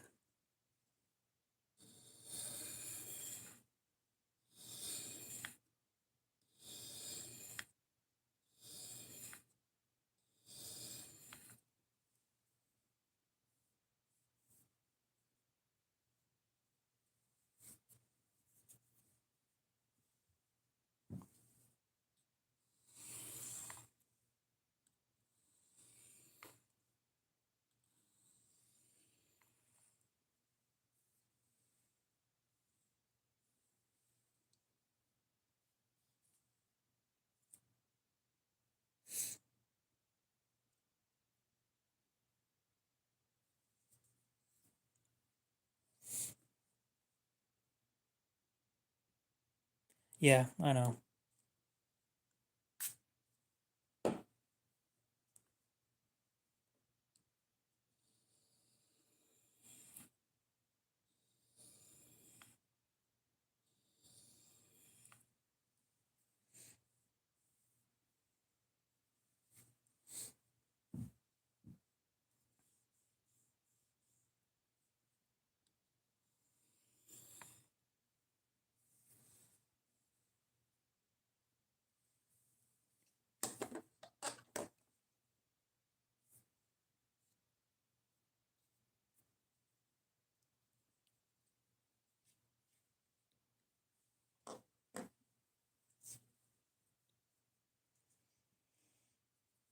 Yeah, they did it like a couple years ago, and they sell the cheapest gas in the area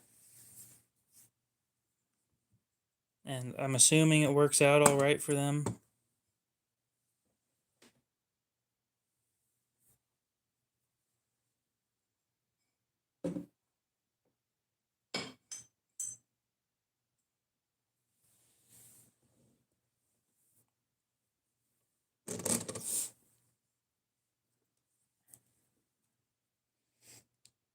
Just gonna check and make sure that that payment went through earlier. Or that both of those payments went through earlier.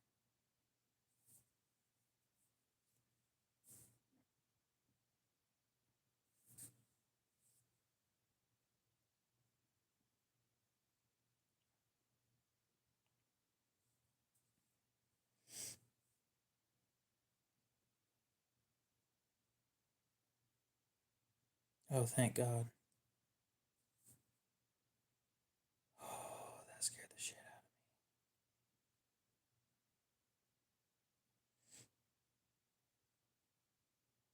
me. That works, I guess.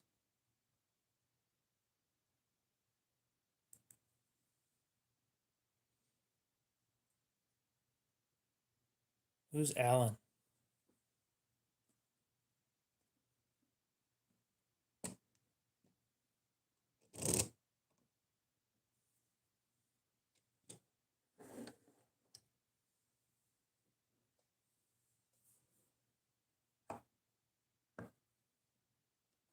Kig?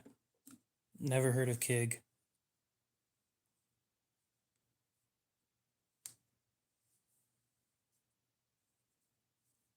Yeah, that happens, unfortunately.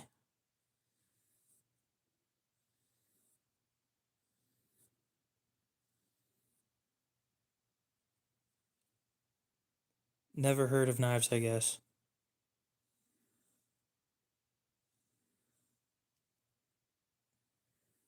Have you been drinking, dude?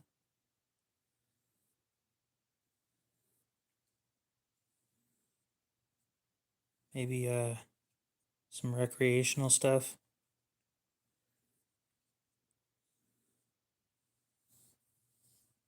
You've been drinking. Nah, don't worry about it, Brando. I talked to him the other day. I think day before yesterday. Just checked in to see how he was doing. He's been very busy lately and hasn't been able to take the time to tend to the knife channel.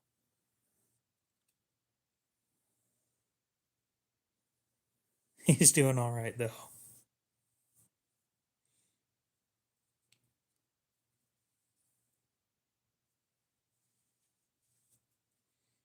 You know, things are expensive. He's got to focus on work over YouTube. It happens. I get it.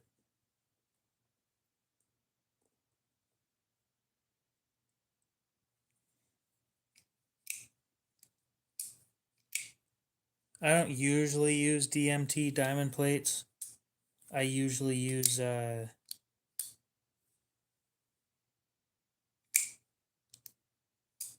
lately it's been a lot of the Atomas, ATOMA. They make a good product.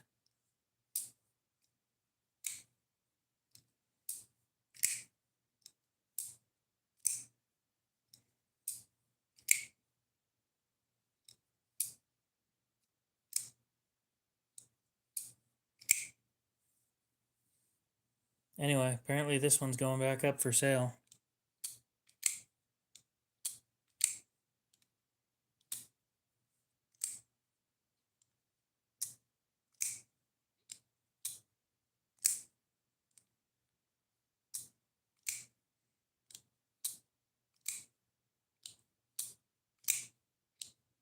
So Atoma plates are more expensive, but they are significantly more aggressive.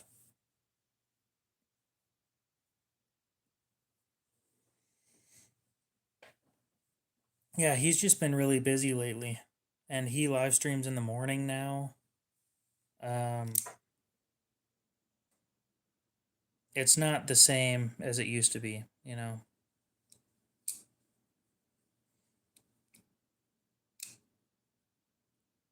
his work schedule changed, so it kind of sucks to watch. There's nothing I can do to help.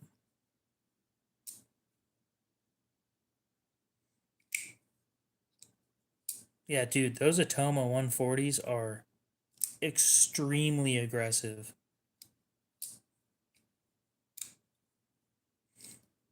Yeah, I can believe it. Dude has a life. We got to keep in mind, YouTube's the hobby. YouTube isn't the job. This is the hobby.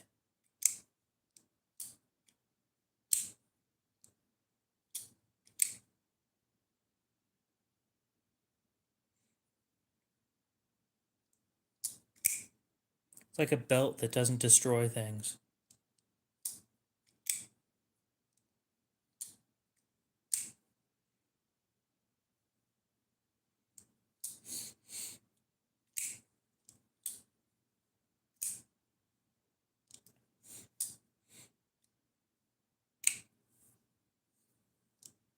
Yep, and the part-time job just isn't paying, so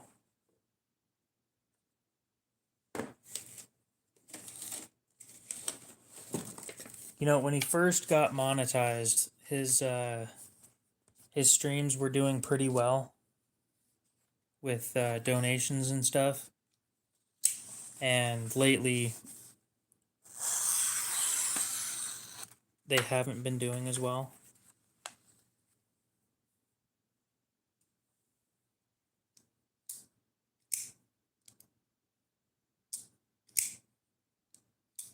What?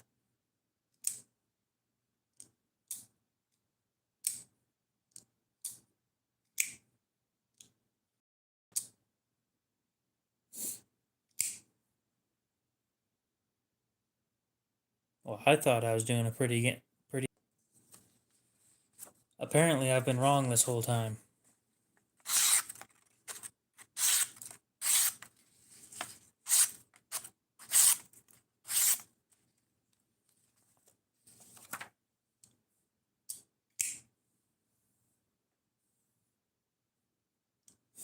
No, I get it. It's just when he first got monetized, the the channel was actually somewhat close to paying for itself, by the way he put it.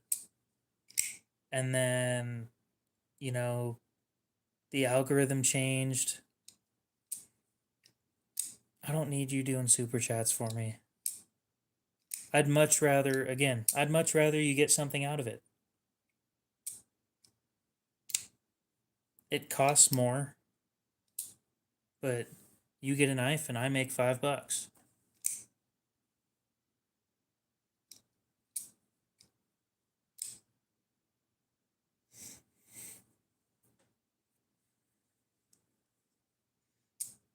Sure, but you can get used stuff for less money. Yeah, I didn't know that I was sharpening wrong this whole time. Daniel's right.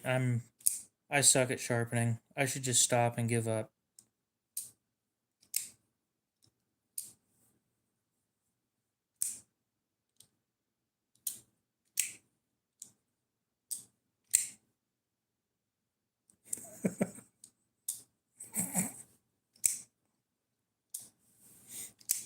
You know what? Who am I if I can't sharpen a knife?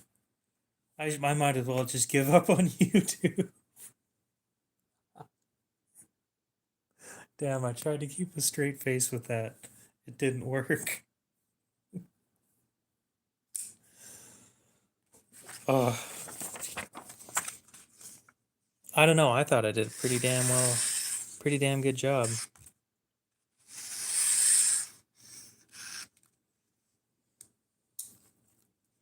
You know, when cutting paper takes no effort.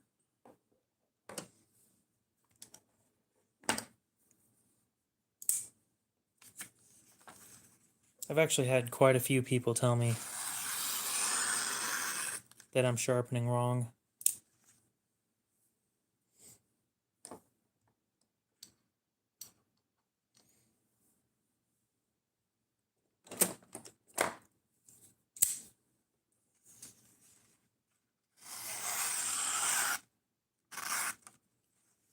What was that?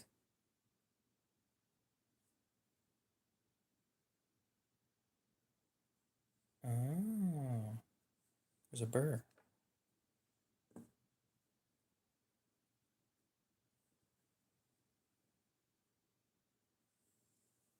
No, I just found it funny.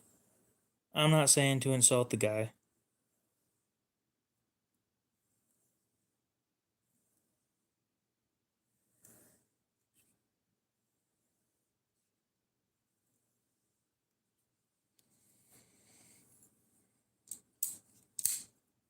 This is a reverse Tonto. Thank you very much. Maybe you should learn your blade shapes. Damn it. Oh, I wish I could keep a straight face with that kind of shit.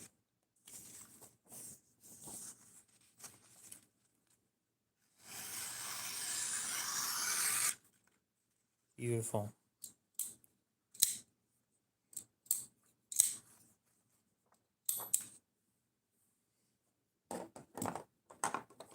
How about you? Are you sharp?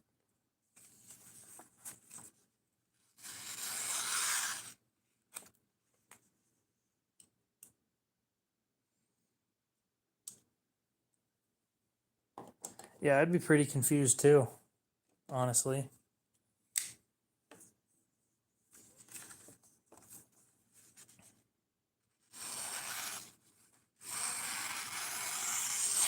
This one's not very sharp. It's my abuse knife, to be completely fair. I use it for all the stupid shit. This one, though.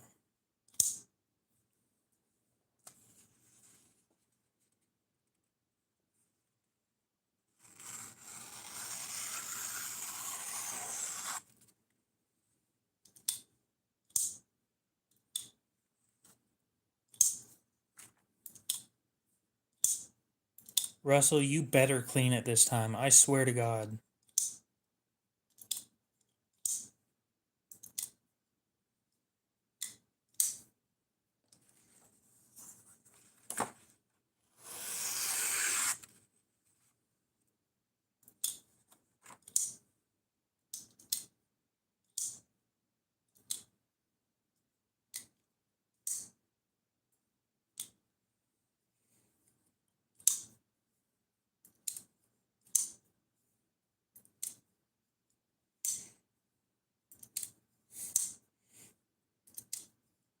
I've been pretty happy with my results. If I wasn't happy with my results, I wouldn't be getting paid to do it.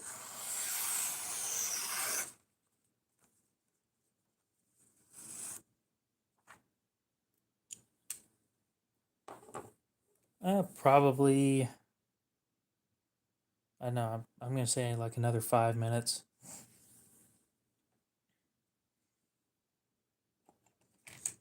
I stream almost daily, starting around 4 hours ago.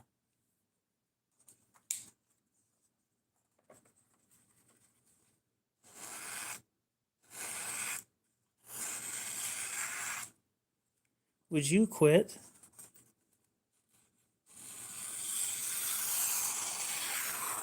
Thank you.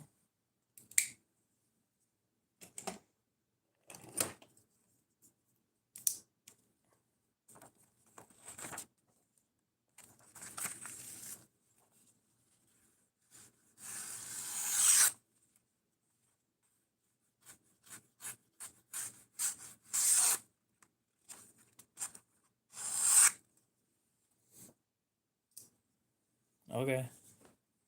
If we're going to do the thinnest line, we need the sharpest knife. Which would mean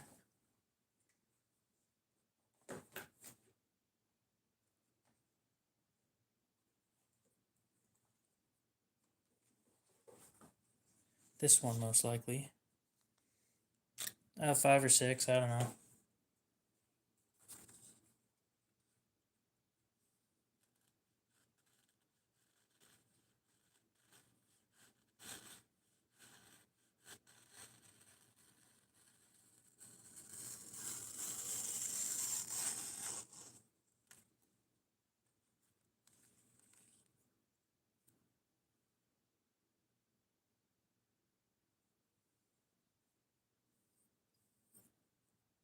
Yeah, if it was a straight line of paper, like on this side, it probably would have been better.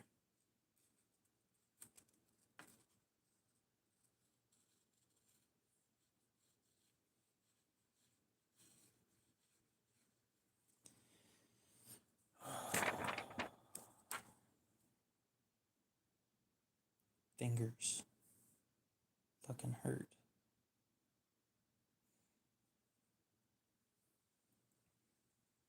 I hate doing shit like that. Hurts my fingers.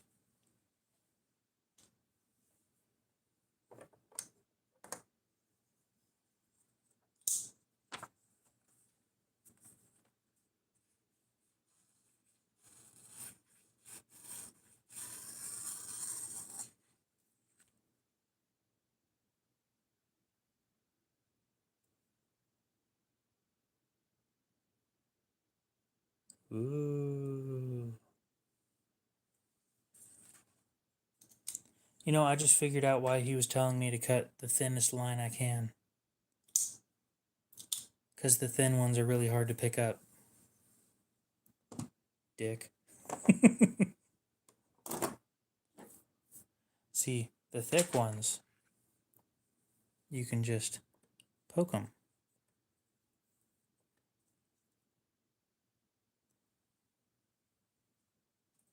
The thin ones, I have to sweep them up. Dick. He knew damn well what he was doing.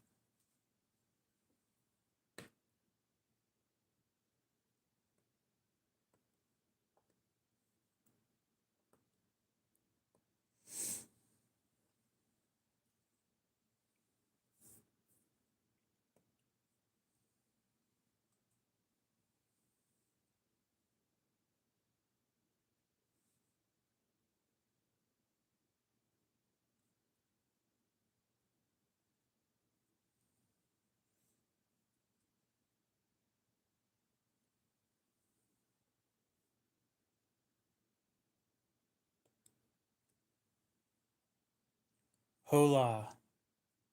How are you doing?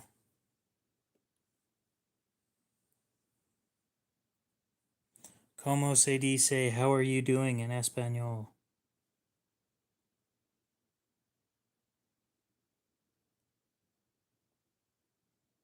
Bucket.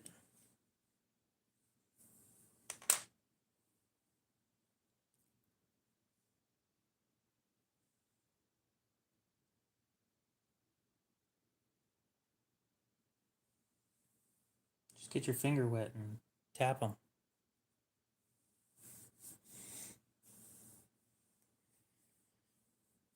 Bien.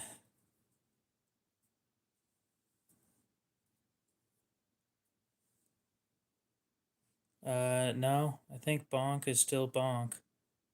Why do you ask?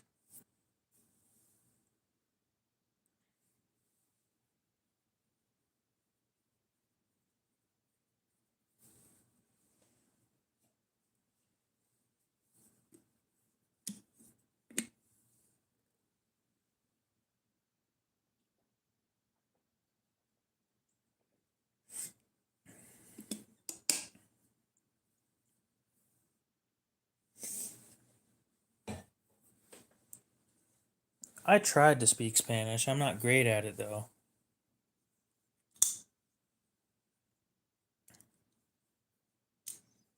I used to be a lot better.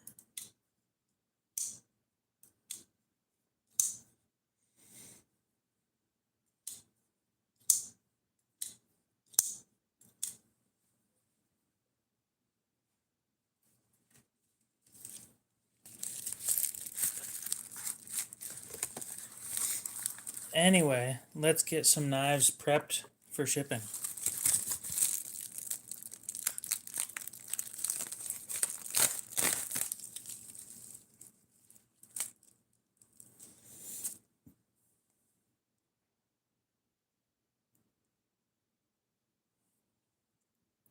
This thing.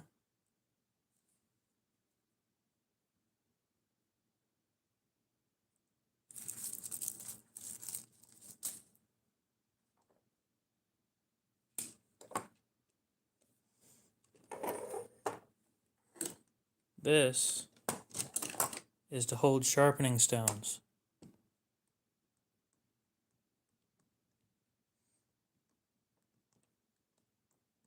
I have no Rosecraft knives.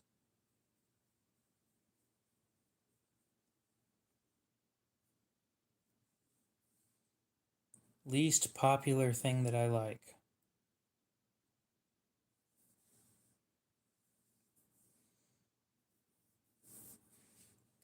That do happen sometimes.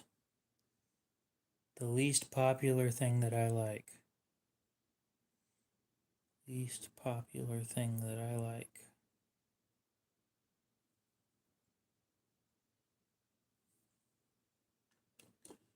Um,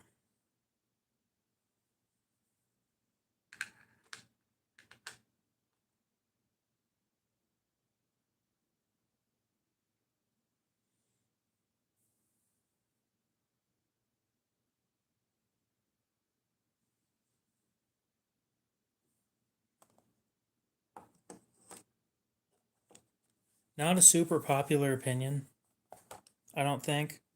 I think most people just throw them away. But when a knife comes with a little microfiber with it, they either throw them away or they never use them. These things are extremely useful. I think that that's something that I like that most people either forget about or, yeah. I'm not sharpening a butter knife unless I go buy a butter knife from like a thrift store.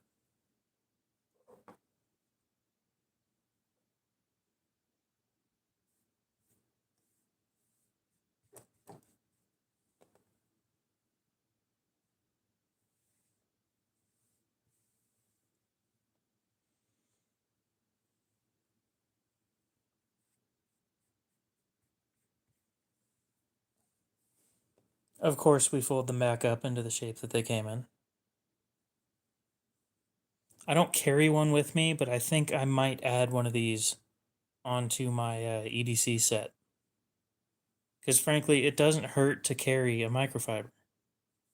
They're great for cleaning glasses if somebody else needs it. I don't wear glasses, but it'd be useful. Cleaning off a knife after doing cardboard, just about any regular task. No, they need to be folded properly. I've got one of these that's folded wrong and it annoys the shit out of me. But it came folded wrong in the package. So yeah, I might throw one of these into my in my EDC and see if I use it.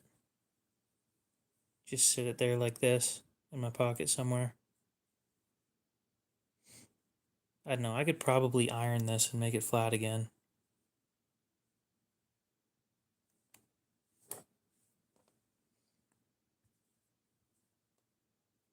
I grew up rolling paper maps that I made because I was bored in school. Because they never taught me anything that was worth anything.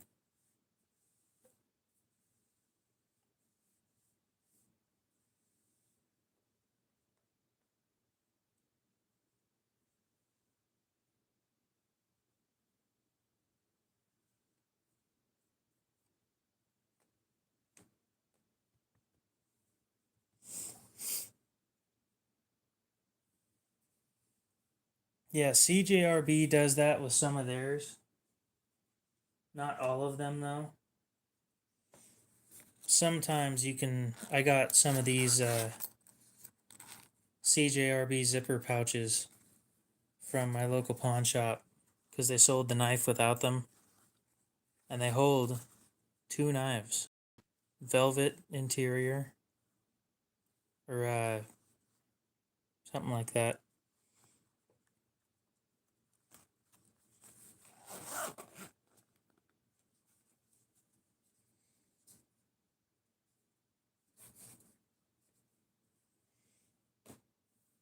Yeah, if they suck at teaching you shit, they shouldn't get paid for it.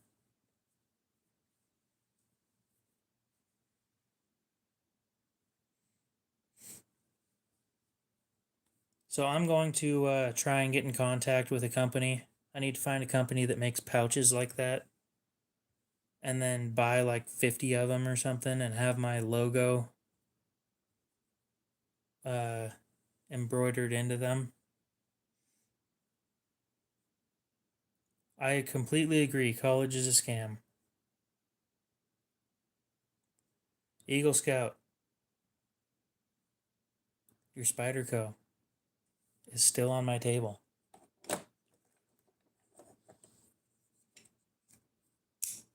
I have been talking to a local knife maker. He says that if business slows down during winter, we may be able to do a stone wash on this.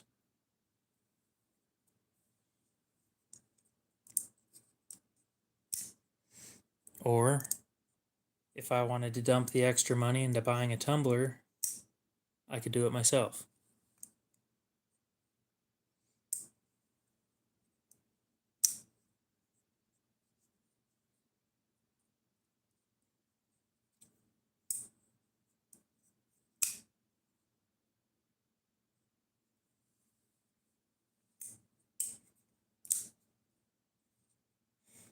Yeah, the Civivis I got, or that I sold you, I didn't get the pouches for. When you buy them from pawn shops, people tend to just sell the knife.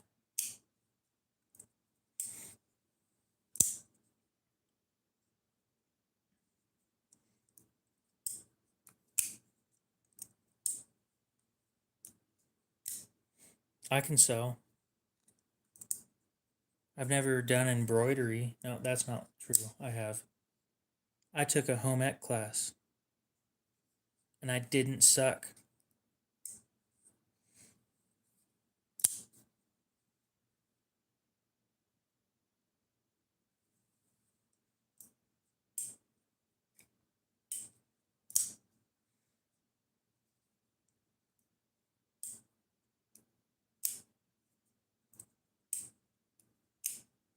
No, I definitely didn't.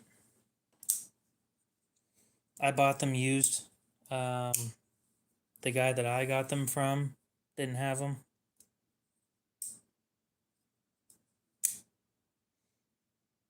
But that's what happens when you buy auctions. You don't tend to get.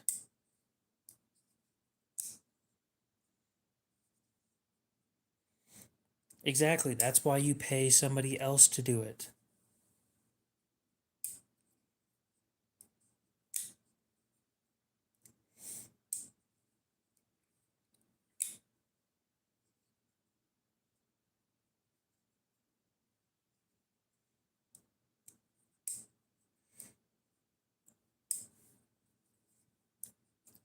Well, I don't think that Eagle Scout's sticking around anymore, so that kind of sucks.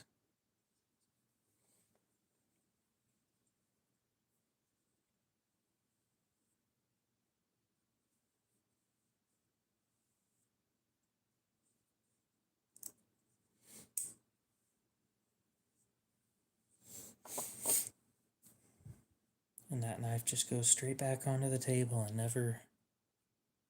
Oh, he's still here. Okay.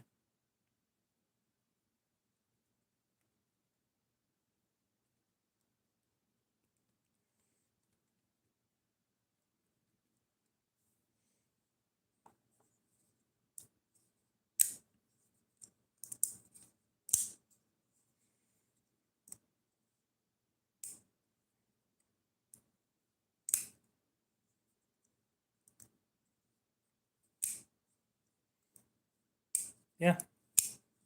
I know how to sew. I'm not great at it, but I can do it.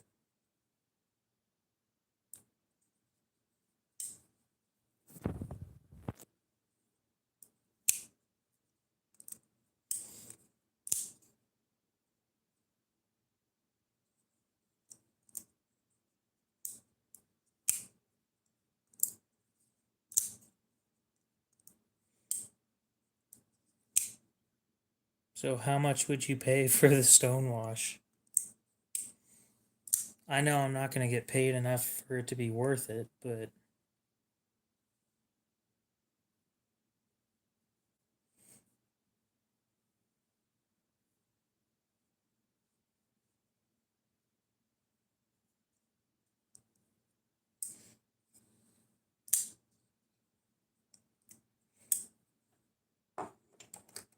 I just figured I'd ask.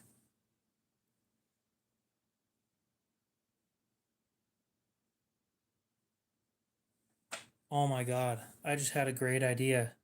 Yeah, I don't care about sharpening it. I don't suck at sharpening either, so I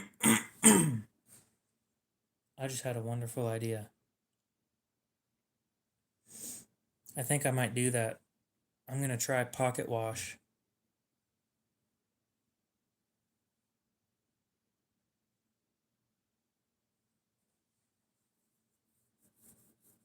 Well, I was probably gonna charge like $5 or $10, but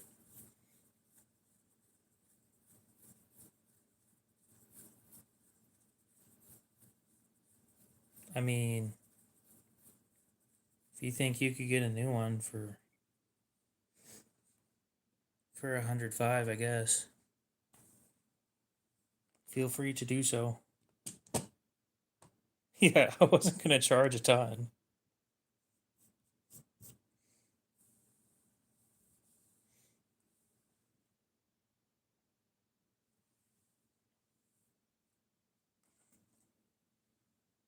Oh yeah, I was supposed to set stuff up for shipping,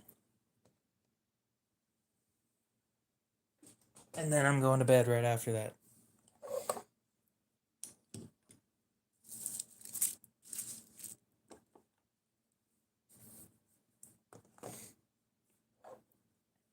I was just thinking if I could convince a couple people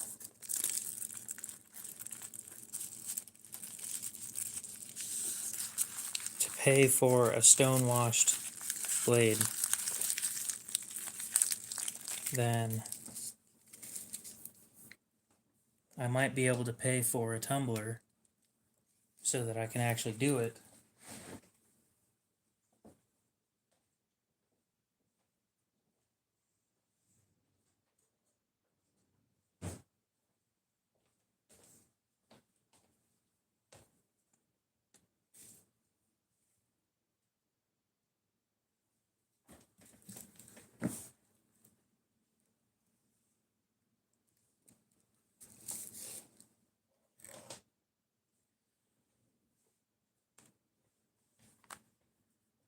I have no clue what you're talking about, holy cat.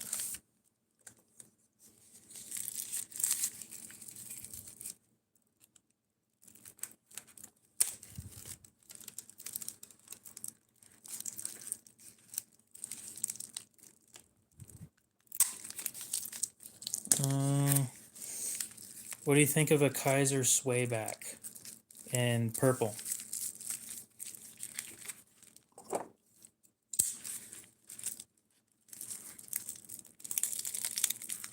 At least I think it's purple. If you go look on Instagram, I should have a couple pictures of my cat.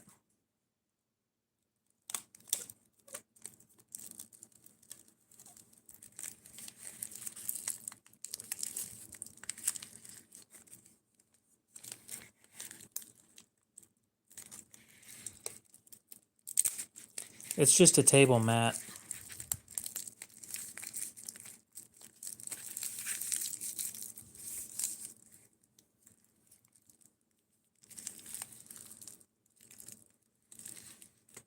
What does purple have to do with Vikings?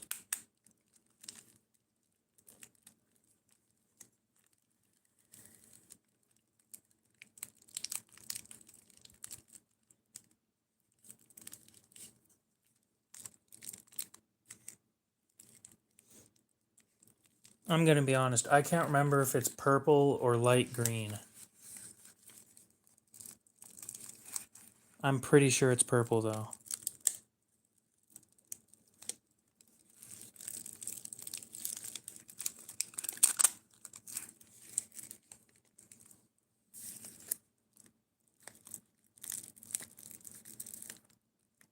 Oh yeah, I don't really care about sports. They're not my thing.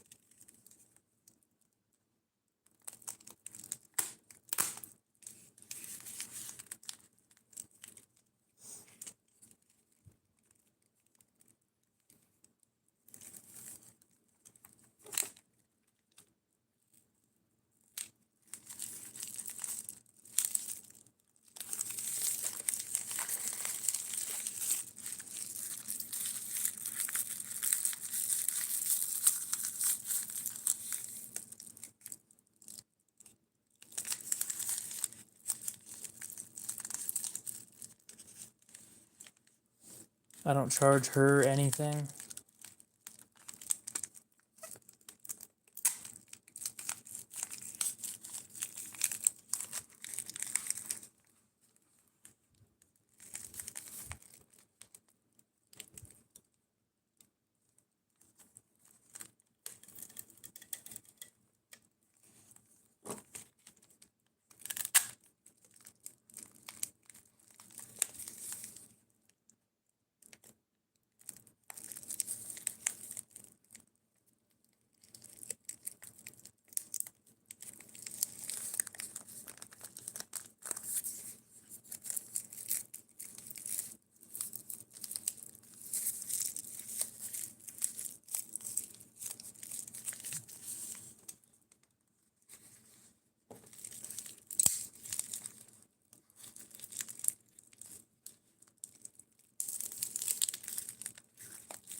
I charge everybody else $5 for folding knives, and I don't do kitchen knives.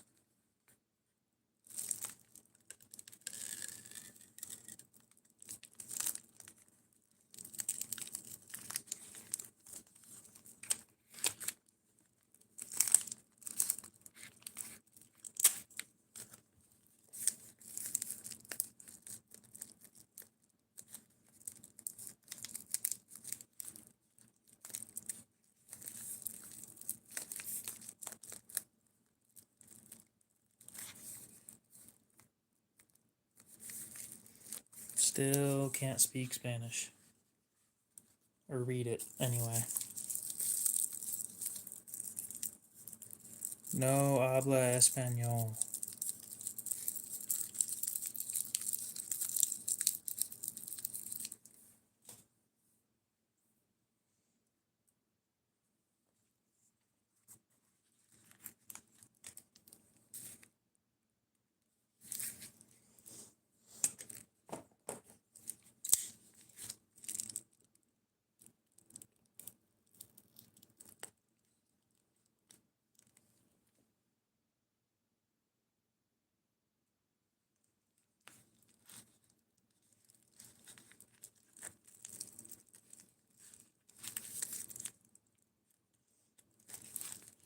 It's a trapper.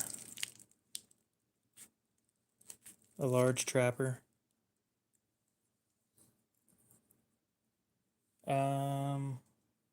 It's some sort of plastic.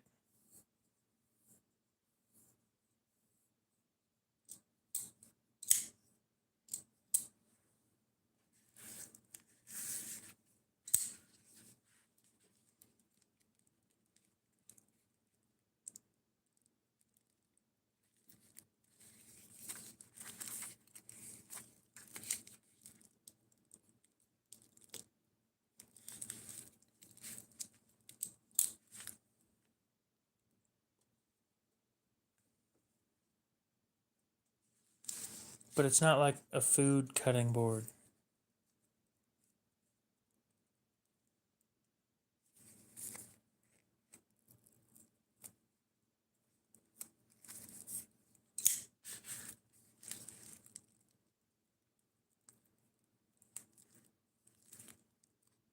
I think they call these like craft mats or something.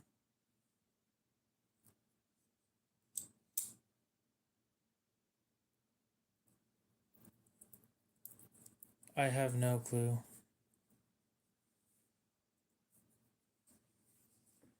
I don't do betting on sports because I think it's dumb.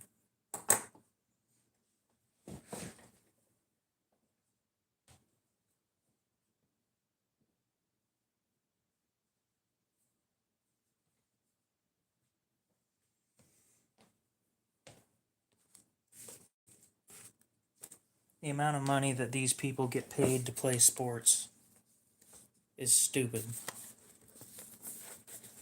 Millions of dollars to play a fucking game.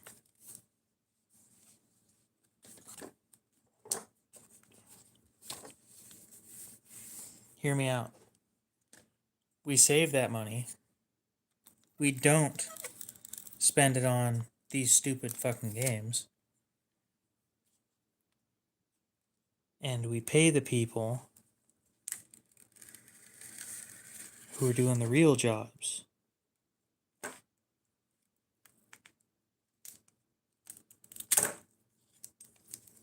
And the real jobs I had in mind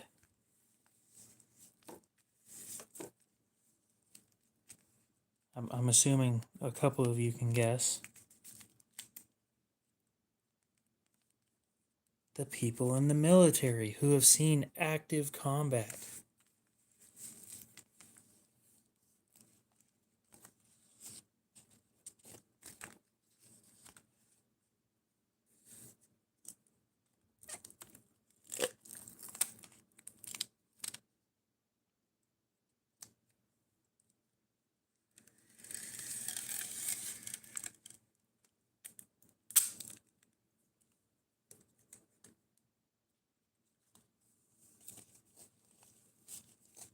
Am I landscaping? No.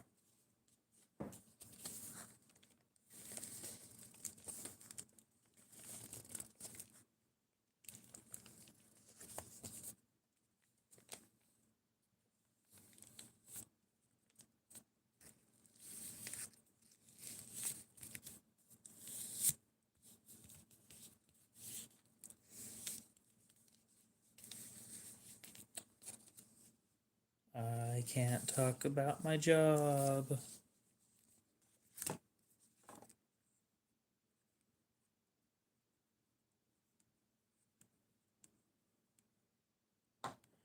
No, Cat is a real person.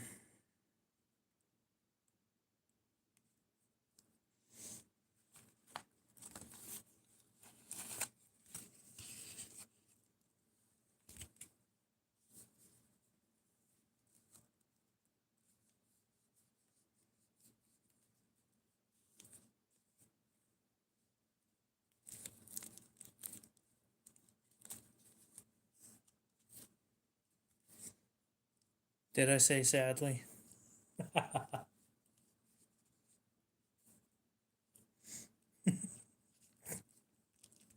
didn't realize I said sadly.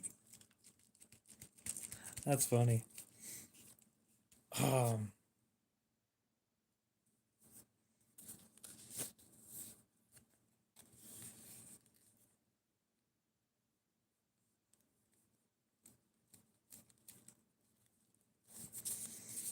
All right.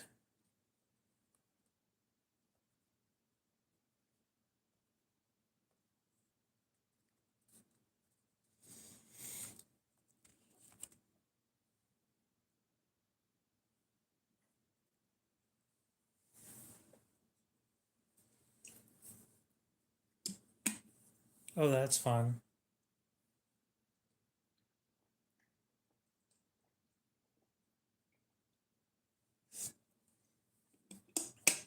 Here in 4 minutes, we're going to end the stream. So I can go get the stuff prepped for shipping.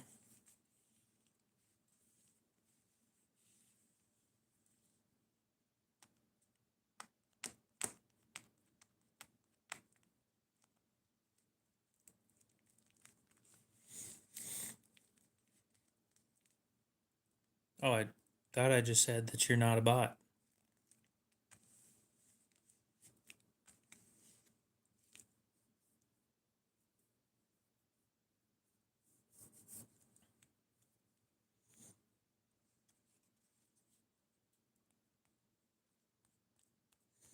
I wish you luck.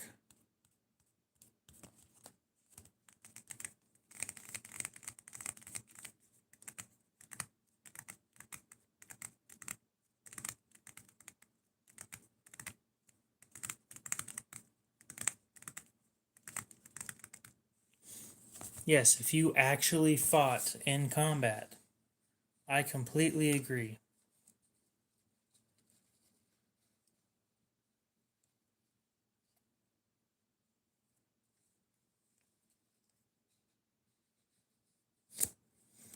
I have ute fingers. My fingers look like a ute from Australia.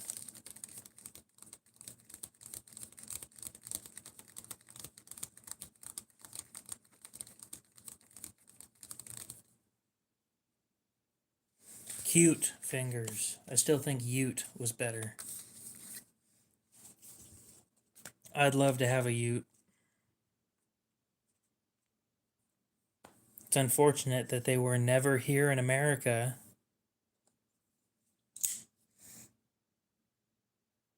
The Holden Ute.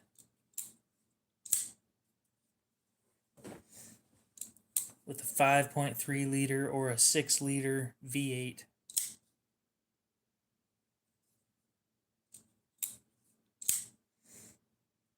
And it was basically a car with a truck bed.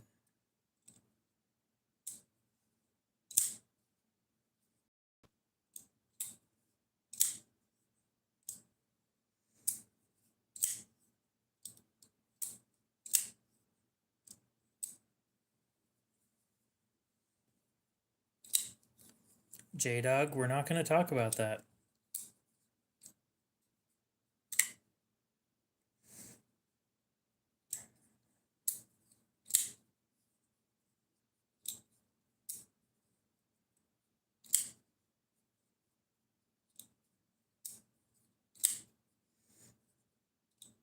No.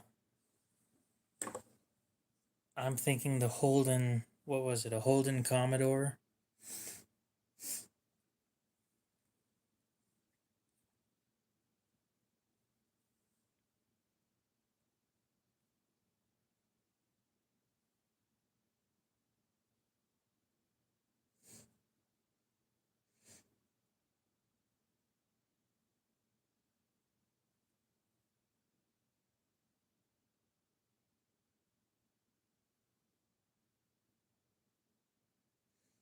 Holden Commodore Ute.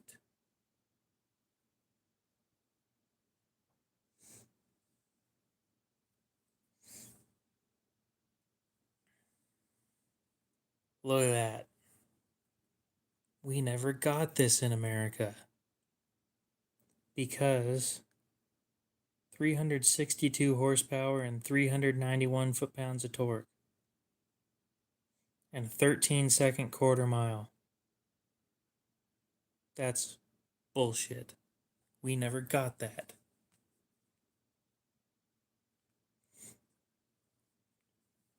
You know why? Because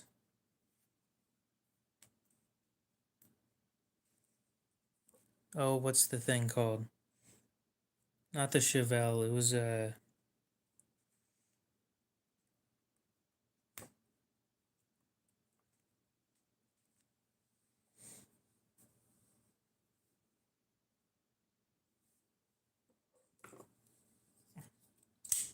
no, see, I'd be happy with 500 horsepower and 500 foot-pounds of torque.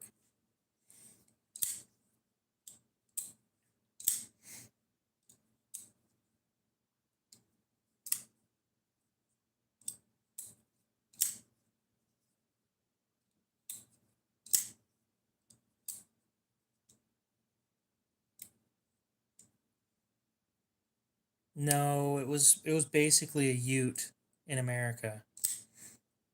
Made by Chevy. Fuck, we're gonna figure this thing out before I end the stream.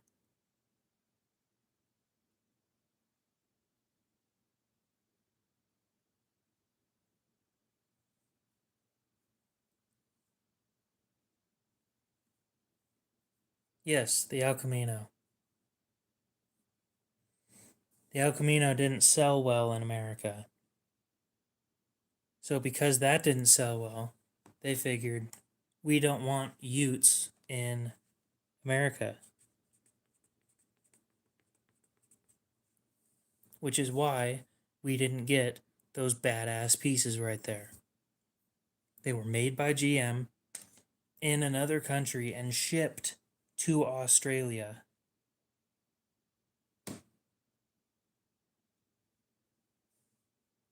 They did all that work for Australians. And they never thought, hey, you know, we should just try this in the American industry. Nope.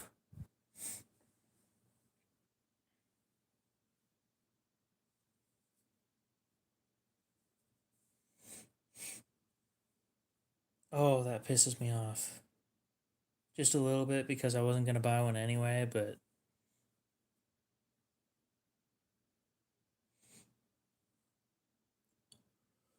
oh darn.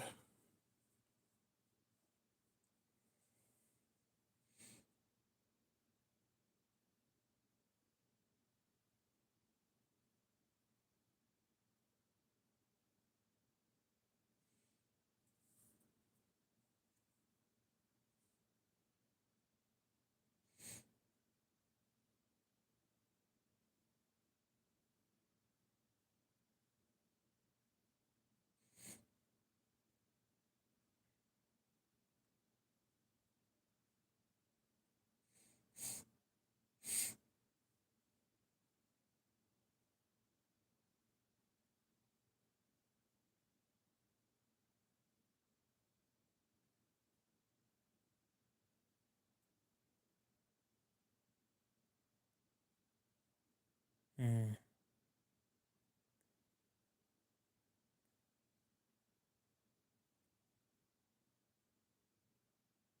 Exactly. We should have had the Hilux, but no. That's too good for us.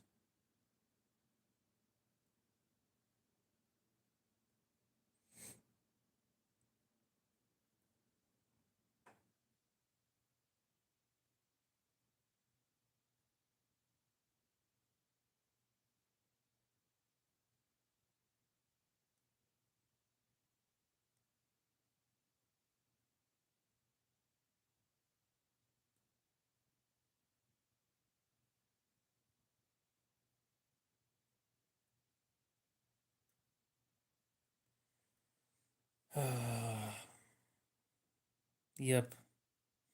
Yep. I'm going to go ahead and end it here. Hopefully, you guys have a great rest of your night, day, morning, whatever it is. And we'll see you in the next one.